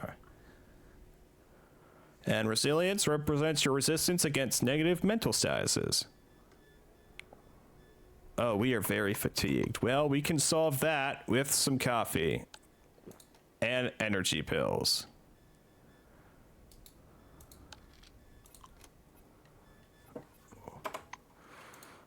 All right, I'm gonna save our game. Down with the Techno Church and their weird VR simulator glasses.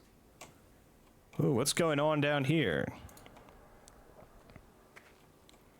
Why you all looking at each other like that? You've seen an elderly man. He keeps glancing into the barrens every now and then as if waiting for someone. As he sees no one, however, he sighs heavily. You'd better stay away from this maze, I say. Our son got lost there. Fortunately, I found a kind soul, at least, that Kenny from the Phalanx. Well, he did ask for a hefty sum of money, of course, but what else would we do if it's about our son? Till while we're waiting for him, the elderly man runs his hand over his hair. Oh, good luck. Hello. This elderly woman looks sad. When you approach, however, she gives you a nice, friendly smile. Why is everyone so eager to come to this death trap? My husband and I came from picnic to bring our son out here. The woman turns sad again, and her gaze stops on the maze's gate. I'll help find your son. The woman throws her hands up. No, don't even try to go to that death trap. We've already paid one man to bring our son back out of there, but he never came back. No need for someone else to get lost in there. Are you all waiting for people to come? You have all walked into this place called the Maze of Death, which apparently that's not just a name you've come up with. It literally says Maze of Death up there. Who put that there? Hello. You approach a young female fop, and she leaps towards you at once, so that you're face to face with her. You're about to defend yourself already, but she just smells at you and jumps a step backward, looking innocent. No, you aren't from the vent. There's so many nice things you can find there. Chairs, bracelets, you should go there. Her name is Lady Biceps, and her friend here is Pod. You approach a fop in an eared mask. He's shifting from foot to foot, occasionally hopping on the spot and howling quietly. My dear, oh dear, where have you gone? You left looking for the ancient canned goods and never came back, and there are ever more loaves here. It's unnerving. The fop suddenly begins banging himself on the head. And do you know what happens when I'm nervous? Retreat, avoiding sharp movements. The man in black uniform sighs loudly as soon as you approach. His voice is monotonous and tired. Don't disturb us, all right? We're already sick with all those human rights and satisfactory confinement conditions. Let the Phalanx and new committee deal with that. My job is to ensure no one makes trouble, all right? Later. The man in the new committee uniform pays attention to you as you approach. Good afternoon, citizen. Please do not interfere in the inspection's affairs. The Maze of Death is under the jurisdiction of both the Phalanx and the new committee. I arrived here to make sure everything was all right. The laws and other regulations were respected, and also to make a live test, so to say. This is what our employee from the focus group had been invited for. So, if I may, he produces some papers and begins taking notes. This portly man in orange uniform hops on the spot like a child, crossing his knees. He screws his face into a miserable grimace. Darn, how much longer, boss? I'll be quick. Just there and back again. Have a heart. I've already put pluses everywhere and the highest marks. I swear, only the signature left. Well, hello there. A smile stretches across the face of this man in the church's robes. You find his smile somewhat eerie. Yeah, another soul in this forgotten place. They call me Powdery Padre here. I represent the church. As you can see, its hands reach even here in this dark place. But such is our task, to help people attain their happiness. And where else do people need a beam of hope more than here? You see a woman in the church's clothing, her eyes hidden behind teleglasses. She's talking quietly to someone, and you listen closely. Leo, didn't I tell you not to get involved in this? Look what became of you. No, don't you dare argue with me. I know, yes, I do, but somehow, show me some sympathy, too. What am I to do now? You died in that maze. You left me all alone. Oh, sorry, I won't raise my voice again. Glad to meet you.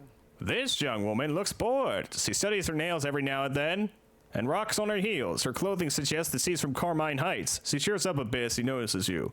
Don't listen to my dotty friend. I, for one, think a place like the maze fits here quite nicely. But nothing can fix the devil. I myself here came to sell Atlas sandwiches. I'd offer you one, but folks are hungry here, so I've long since sold out of the food. I hope to see you again soon. Aw. What do you want? This determined young man wearing Carmine Heights clothing looks indignant. He's holding a poster in his hands reading, "Stop the assembly line of death." Do you consider it normal that a place such as the Maze of Death even exists under the dome? Do you know that, according to the statistics, only 17% of so-called prisoners return from there? Such slaughter should not be under the dome if we want to keep a measure of humaneness. Humaneness. Well, hello there. A young woman in Phalanx uniform snaps to attention as you approach, relaxing again when she sees who it is. What you want? She points at the entrance to the maze of death with a nod. You'd better stay away. Even our guys only go to the entrance. They throw some bastard in, then go back home. A robust phalanx man invites you over with one finger. My pal Kenny came up with a neat trick. He promises some desperate folks to bring their close ones back from the maze, and then whoops, he's off with their money. The phalanx man is staring into the barrens. In case you go to the maze, don't hurt Kenny. He's all right, even if a bit sly. Sly. Well, that's, oh, wait, there's a corpse up there. A skeleton. Who were you, sir?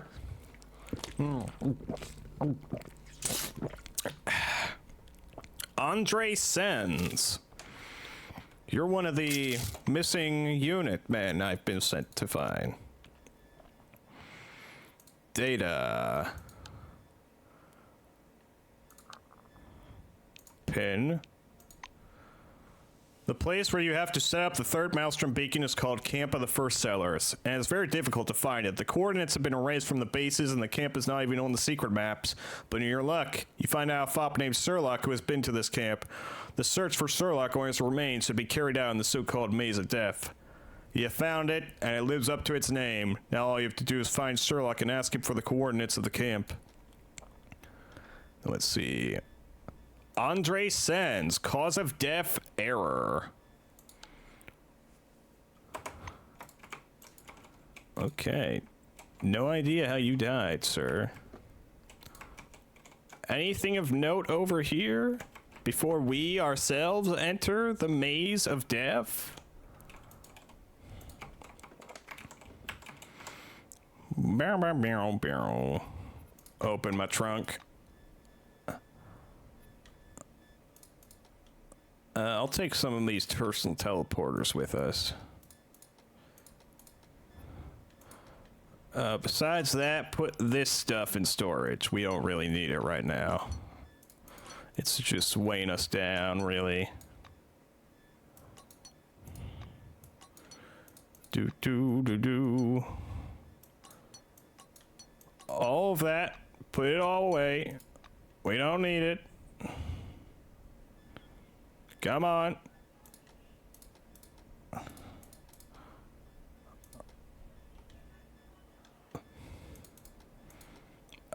Anything else you can get rid of? Put away the rock. Oh, your black powder. It shouldn't weigh so much, but what can I say?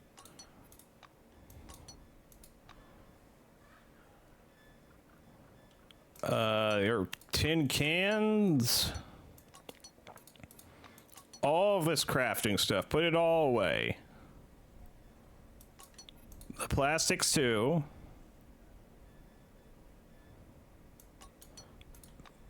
The salt.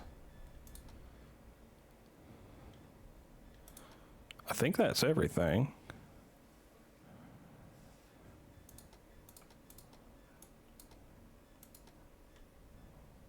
Ooh, these weigh a good bit. I don't think we actually need this many shotgun cells.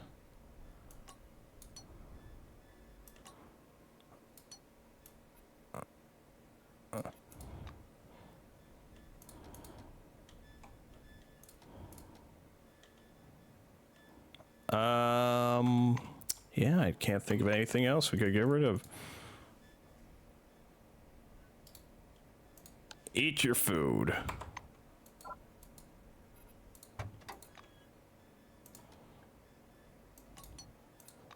Put all of that in storage, actually. And the eggs, and the potatoes. There you go. That's much better. Oh, those are shotgun hulls. No, game. I wanted some of the bullets back. Put that in storage, and I guess there ain't much else we can put away.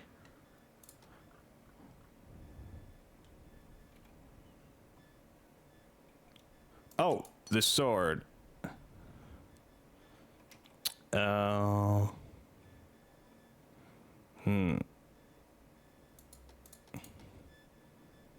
What much? That wouldn't make much of a difference to just keep it. Okay. Yeah. Yeah. Okay. We just look at what was it?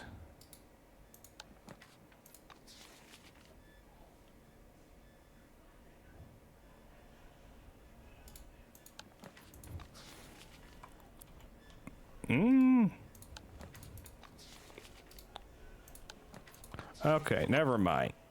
We're done. We're done messing around with our inventory. We're going into this maze of death. We're going into the maze of death, Chad. Oh, wait, hold that thought. We just discovered an old box. Half buried in the sand. Doo-doo-doo-doo. Let's see, a holograph device, cloaking device, and some gloves. They are mostly better than what I have.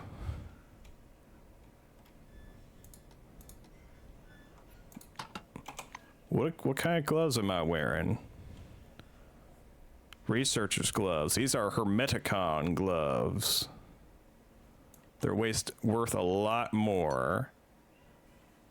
They'll raise my high-tech weapons by another 5 and my science by another 10. Sure, put them on. Now I'll be even better of a fighter. Save my game one more time. Whoop. Let me into the maze of death, Gregory. The man's appearance leaves no doubt that he's a soldier, an old experienced one with no other skills. The phalanx man's cloak covers his broad shoulders. The badge on his chest reads Gregory Phelps. He blocks you with his large, heavy arm. Hey, where you heading?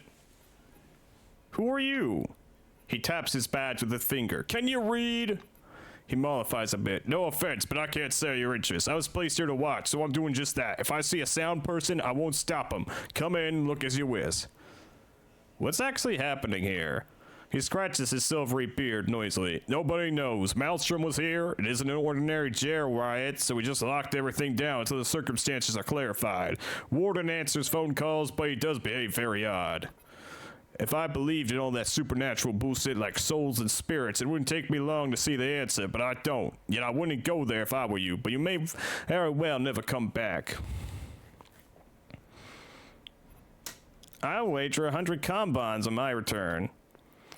Phelps covers the offered banknote with his large hand. You like risks? Wait until you see as much as I did. You won't be so eager then. Let's have a deal. If you return, you get 200, but I don't really believe you will. Mind you, there's a couple of fops hustling there. They might look innocent, but you know how they are. Every other one a mad hellraiser. Gregory pats you lightly on the back, as if pushing towards the entrance. I'll get in anyway. He points at the gate playfully. I see you're very confident. All right, welcome in then. You've got a mind of your own, want to lose it. Be my guest. I'm going in. How do I put this, son? Seems like they brought me here according to this program, but what changed essentially? All those engineers, biologists, doctors, they're building the future here, and what am I? Do that, haul this, move that there. Just as I was under constant supervision before, so am I now. They treat me all right, sir, but I think it's because of my age. I'm not blind yet. I see how they sometimes treat the younger guys from our wing. We are all prisoners here, or so I like to think. Me, you, all the staff in general, we will not leave here anymore. Christopher Gray-Hair Davis from Orange Wing. Maze of Death. Location explored.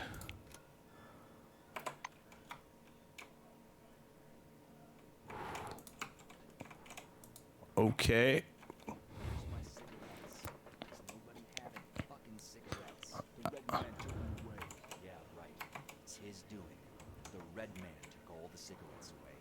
I wasn't expecting actual, place you could walk into.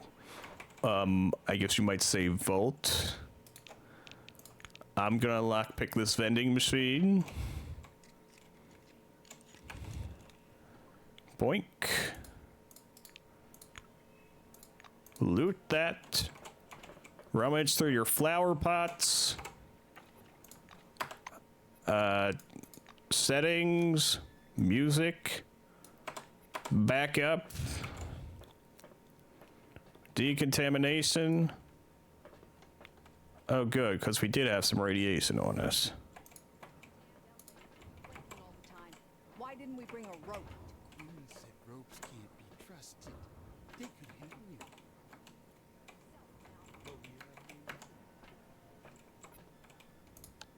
Stealth. Breaking all the time. Why didn't we bring a rope? I'm gonna hang you myself now. Stealth. Hello, Killian. Damned elevators keep breaking all the time. Why didn't we bring a rope? Queen said ropes can't. I've never used my cloaking device. Where's my... I'm doing okay, thank you for asking. Let's see, where's this cloaking device? Stealth field ability is required for use. Damned elevators keep breaking all the time. Why didn't we bring a rope? Queen said ropes can't be trusted. Now. Turn on cloaking device. Damned elevators keep breaking all the time. Why didn't we bring a rope? Broken vending machine.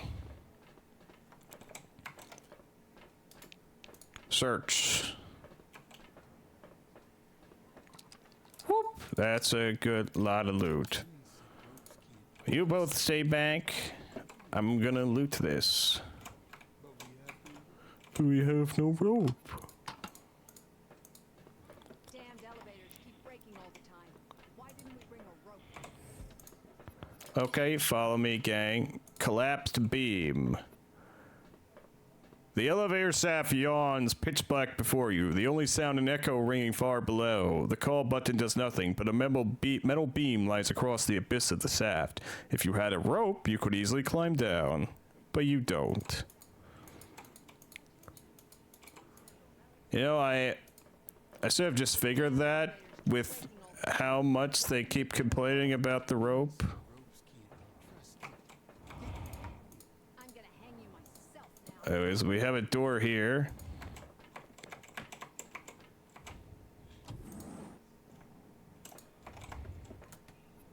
Oh, what's this? Bonesaw magazine.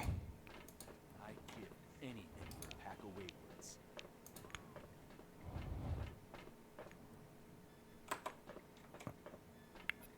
Hey there.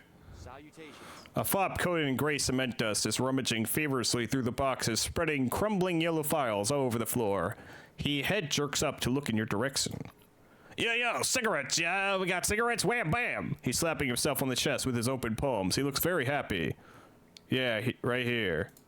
He accepts the cigarettes with a gentleness and excitement usually reserved for tiny kittens. Thanks, Auntie. May your boobs grow the biggest in the whole world. You're my sister now. Sister, nearest one. I don't know what to say to that. The fop abruptly stops cheering, his expression turning doubtful and horrified. He approaches and bends close to your ear. You're my dearest now, and the nearest to live long. Beware of the red man. He poisoned everything here. Hide from him. Yoop, yoop, yoop, yoop, yoop. He shakes his head so vigorously a gray cloud of cement dust hangs in the air around him. See ya.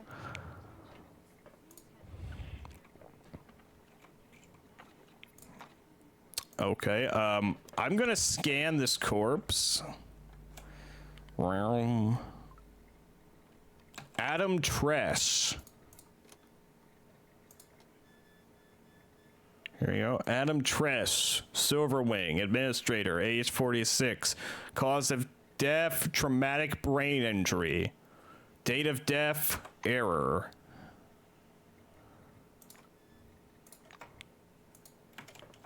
Terminal.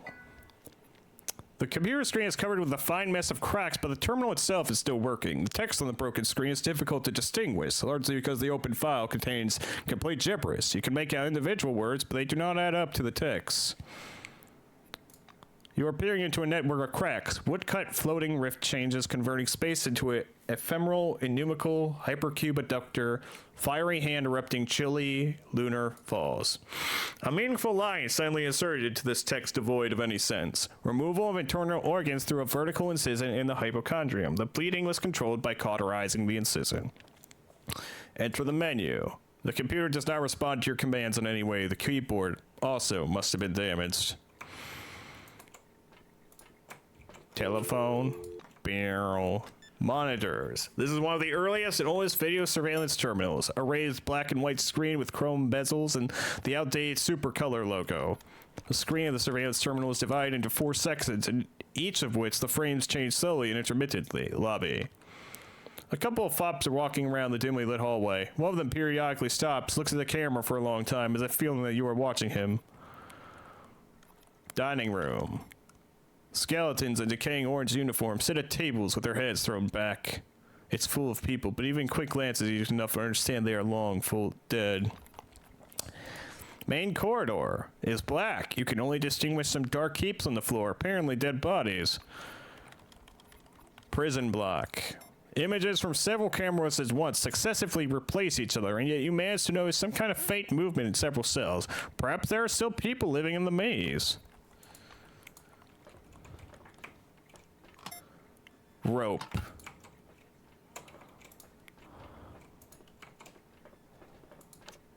Okay, gang. I don't want to get in bad. I don't want to. Elevators keep breaking all the time. Why didn't we bring a rope? Stealth. Let's see. Where is it?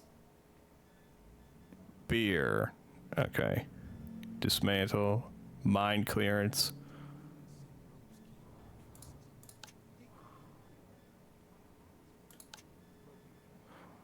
Abandoned. Trapping. Get rid of that. All the time. Why didn't we bring a rope? And replace it with I'm gonna hang you myself now. sleep grenade.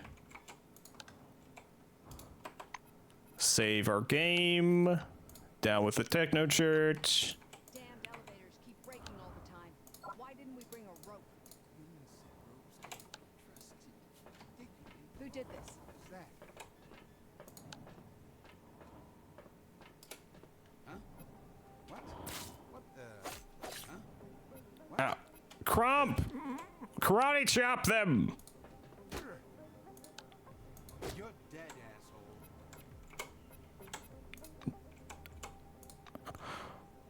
It is by my will that you live.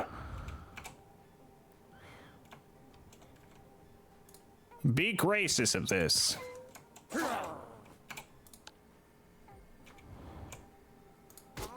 Keep karate chopping them until they fall unconscious, Crumb.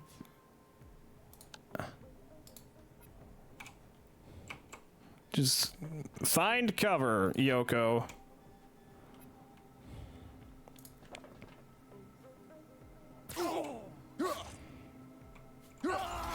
Oh, shit.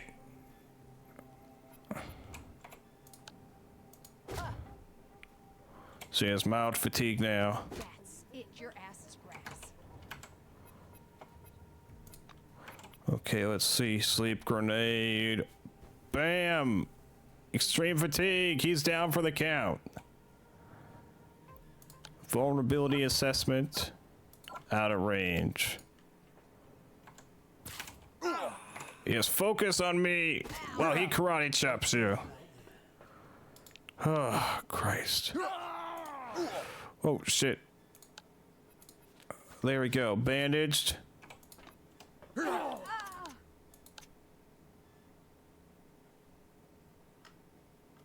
Ooh.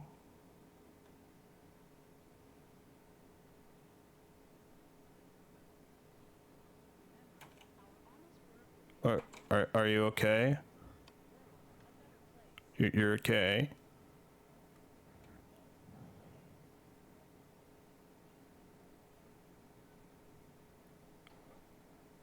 Okay, you're okay.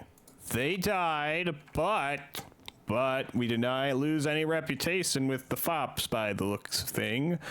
So what's most important right now is that I give you critical aid, because you could fall over at any minute.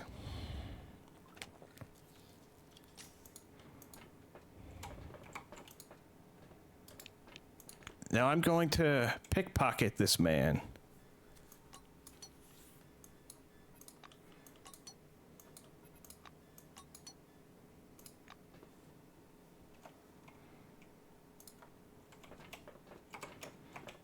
Okay, good. Now that they're out of the way, let's put this rope up and descend. We're gonna rappel down this half. Damn, dude, it sucks here. Well, being an orange sucks. It's the blues and whites, and especially the grays, or how do you call them? They're doing just fine, but the icing on the cakes are the blacks. Think about it. They prance here with such bow wow, so cockser, poke their guns at our snouts. Give me a weapon and I'll also be one badass motherfucker. You'll see. Billy Smartass Rodriguez from the Orange Wing Survey. Location explored. Maze of deaf cells. Okay, a little more first aid for you, Crump.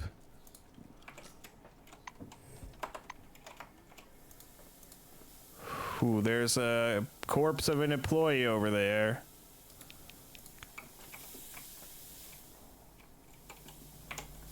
Wow. Christopher Milligan? And who is your friends here? I need to scan all four of you. Charles Arnaud Lefebvre.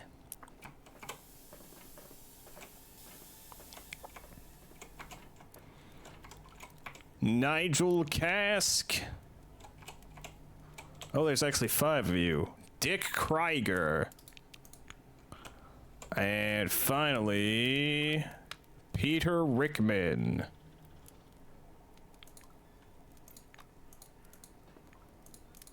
Okay, loot all your skeletons.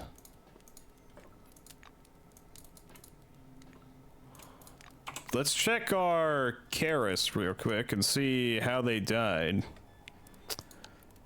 Cause of death, narcotics overdose, multiple psychoactive substances. Okay, they all died the same way.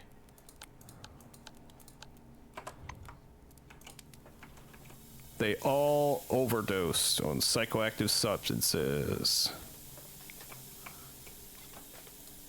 Ooh, some duct tape. That does not look good. That looks painful. We're gonna go the other way.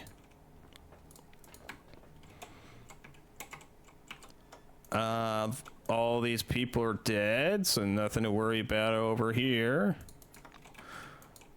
Flower pots. Do. Ooh, some dirt. Gonna lockpick this vending machine and loot it. Toot it. Oh, there's a living man over here. Hello?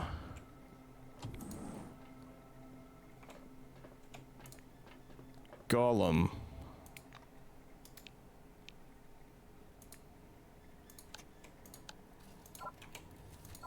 What do you mean out of range?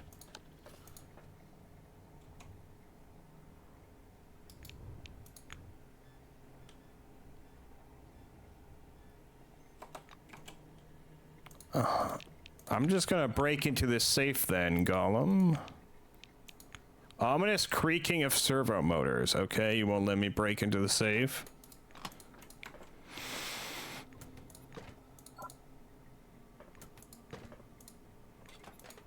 Ooh, it's a big hammer and a shovel and belt.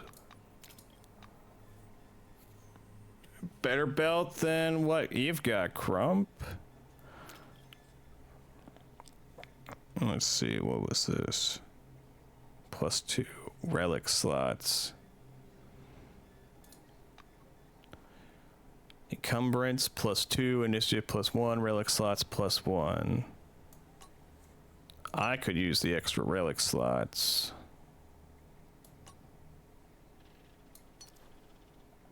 Wait, what? Okay. Encumbrance. Maximum carry weight. Okay.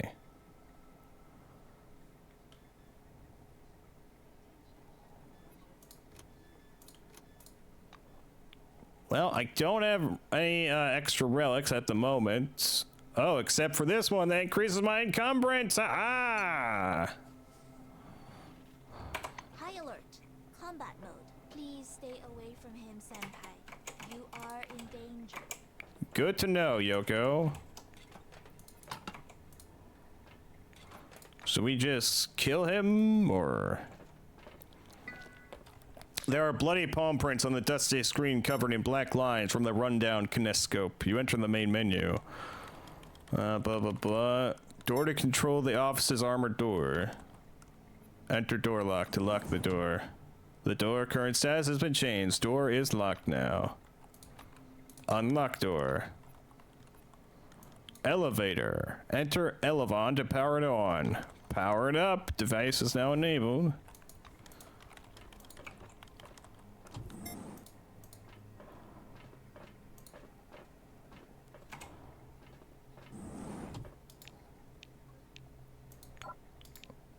Tool required to trap this. Okay. Man, I hate ants. Yes, hello, Trake. Yes, I should probably end sometime soon, but I have all these bodies to scan. Doran Mooney. Voldemort. Kundert. We got a broken vending machine. I can dismantle it.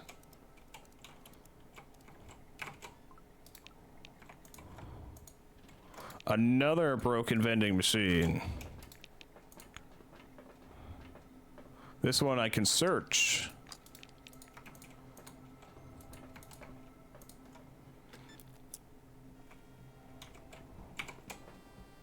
Oh, what is this?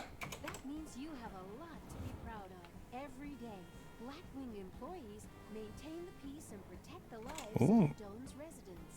Fellow employee, if you want to be worthy of your great mission, make sure to follow these simple rules. Rule number 1, you must look neat. Stressful tasks and confiscated alcohol are no reason to violate regulations. Did you write that down, employee? Yes. Rule number 2, be polite. Mm-hmm. Rehearsing for a family dinner. While at Oh. work, you represent the corporation. It's Good to high time know. you start writing this down, employee. I am writing. Rule number 3, no torture. Okay. One complaint from a suspect, and you will lose your job or bonus. Rule number 4, be friendly. Stretch your facial muscles and lift the corners of your mouth. That's called a smile. Got it. You can Understood. Smile every time you see a law-abiding employee. Will do. Rule number 5, maintain impeccable morals. You can't beat an orange at cards because you won't even try. Will you, employee? Uh-huh. And rule number 6, no torture under any circumstances. Did we already say that? Practice makes perfect. Thank you for your attention, employee. Follow these rules, and you won't find yourself on the other side of the bars. Understood. Thank you, PSA.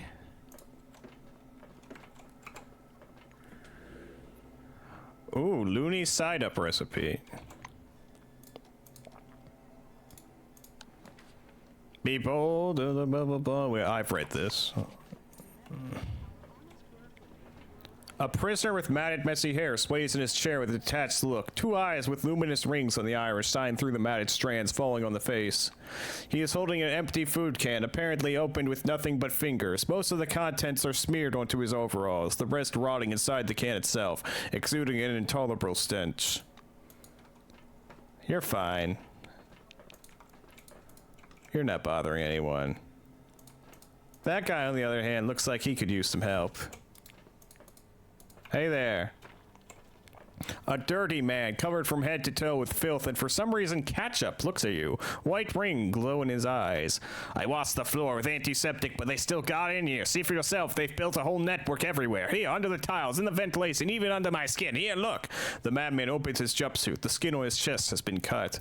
Taking a deep breath, he picks up the rag again. Terry warned me about these bugs. Well, Terry Bates from Nashville, you know him. Good old Terry. Is that Terry? Right there? Head in the toilet? Let me scan. No, that's Fadil Kadir. How'd you die, Fadil? Cause of death. Drowning. The guys out in the dining area, they both died of alcohol poisoning.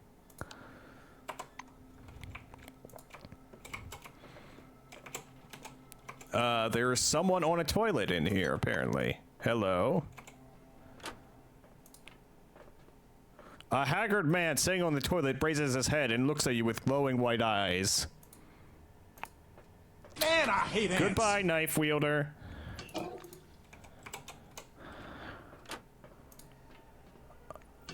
Empty toilet. I'm gonna look at all your broken toilets.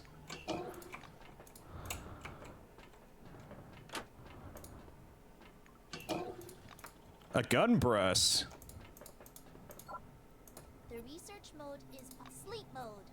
Yeah, no, right, we don't want to talk right now, Yoko. Oh, what the fuck? That is a big machine gun. You did not like me taking that. Ow, ow, ow. Okay, well, I don't want to hurt you, friend. So, karate chop him, Crump. What's his status? Mild fatigue? Yoko, do not blast this man with your grenade launcher.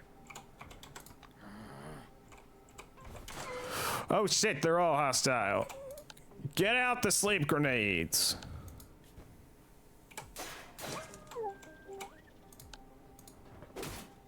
Oh, Crump, don't hit Yoko. Hit that guy. Yoko, just get out of this room.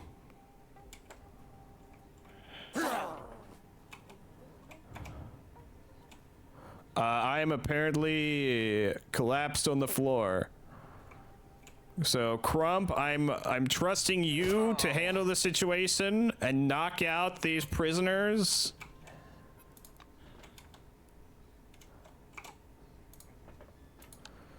Bam! Just keep karate chopping them until they fall over. Fight without guns and knives. Come on, get at me. Get at him.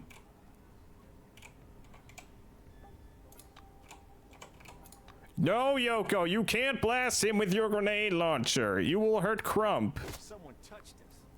Covered our place with their scent. Am I still unconscious? I am.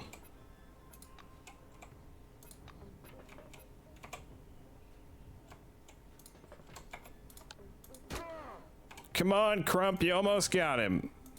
Do you want a fist? I will teach you to be humble now.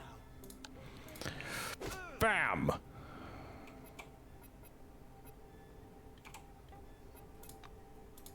Good old fist fight. Respect. Good old fist fight, you and him, Crump. Fight without guns and knives. How much longer can you stand, man? You are in intense fatigue. Someone from the outside did it. There. They're unconscious. Wake up, Ataraxian. Let's see. Reformer is knocked out or neutralized.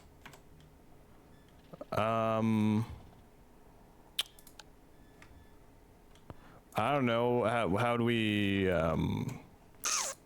just wait a bit? You can't rest when danger is nearby. How do I deal with the fact that my character has fallen unconscious?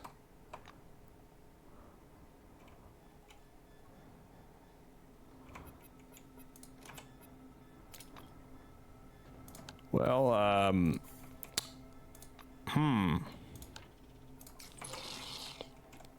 Is this... well, I've caused this on myself by throwing those sleep grenades. But, yeah. I don't think we have a drug. Oh, wait, actually. As a belt. Try using this on me. There you go. You solved my fatigue with the energy pills.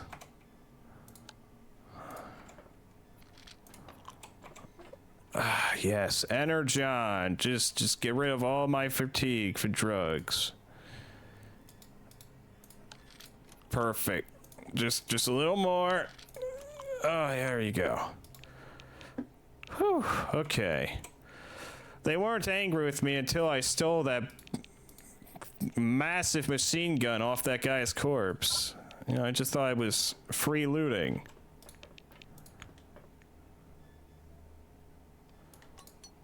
I will pickpocket you.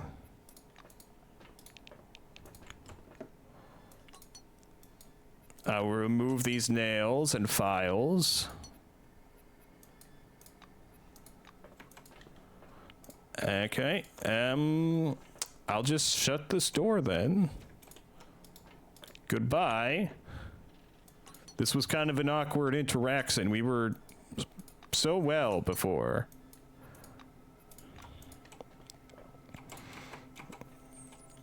Yeah, goodbye. Shut door.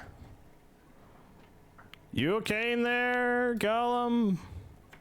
It says you're a machine.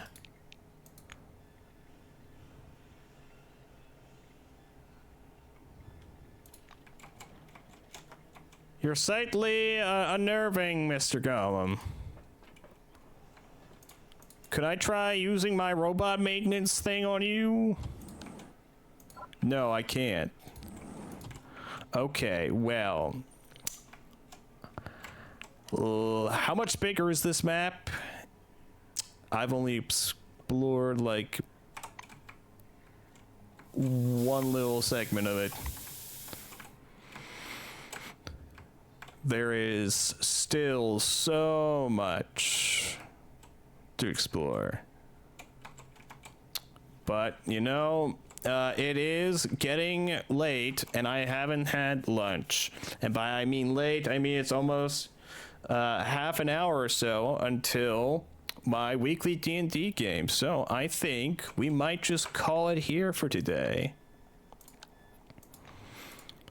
Save game. Rah. Rah. Rah. Thank you all so much for coming or stopping by or whatever, intermittently, lurking, what have you, hoobabloo. We will be, to be honest, because Hellraiser has gotten COVID, we probably won't have Neon Blood tomorrow on Trachea's channel. That very unlikely. So I don't know. Maybe I'll stream something tomorrow. Not sure yet. It will just likely be before I even have my schedule up. After that, Shadowrun, maybe Friday if Hellraiser is feeling better. Definitely more of this next week, and maybe some other stuff. I'll have to look into what I have. But yes, thank you all. I believe Kate or someone is doing a special subathon thing. Let's go raid them. Yes. /raid mommy Kate. Oh, I will see you all in the coming days. Bye-bye for now. Bye-bye.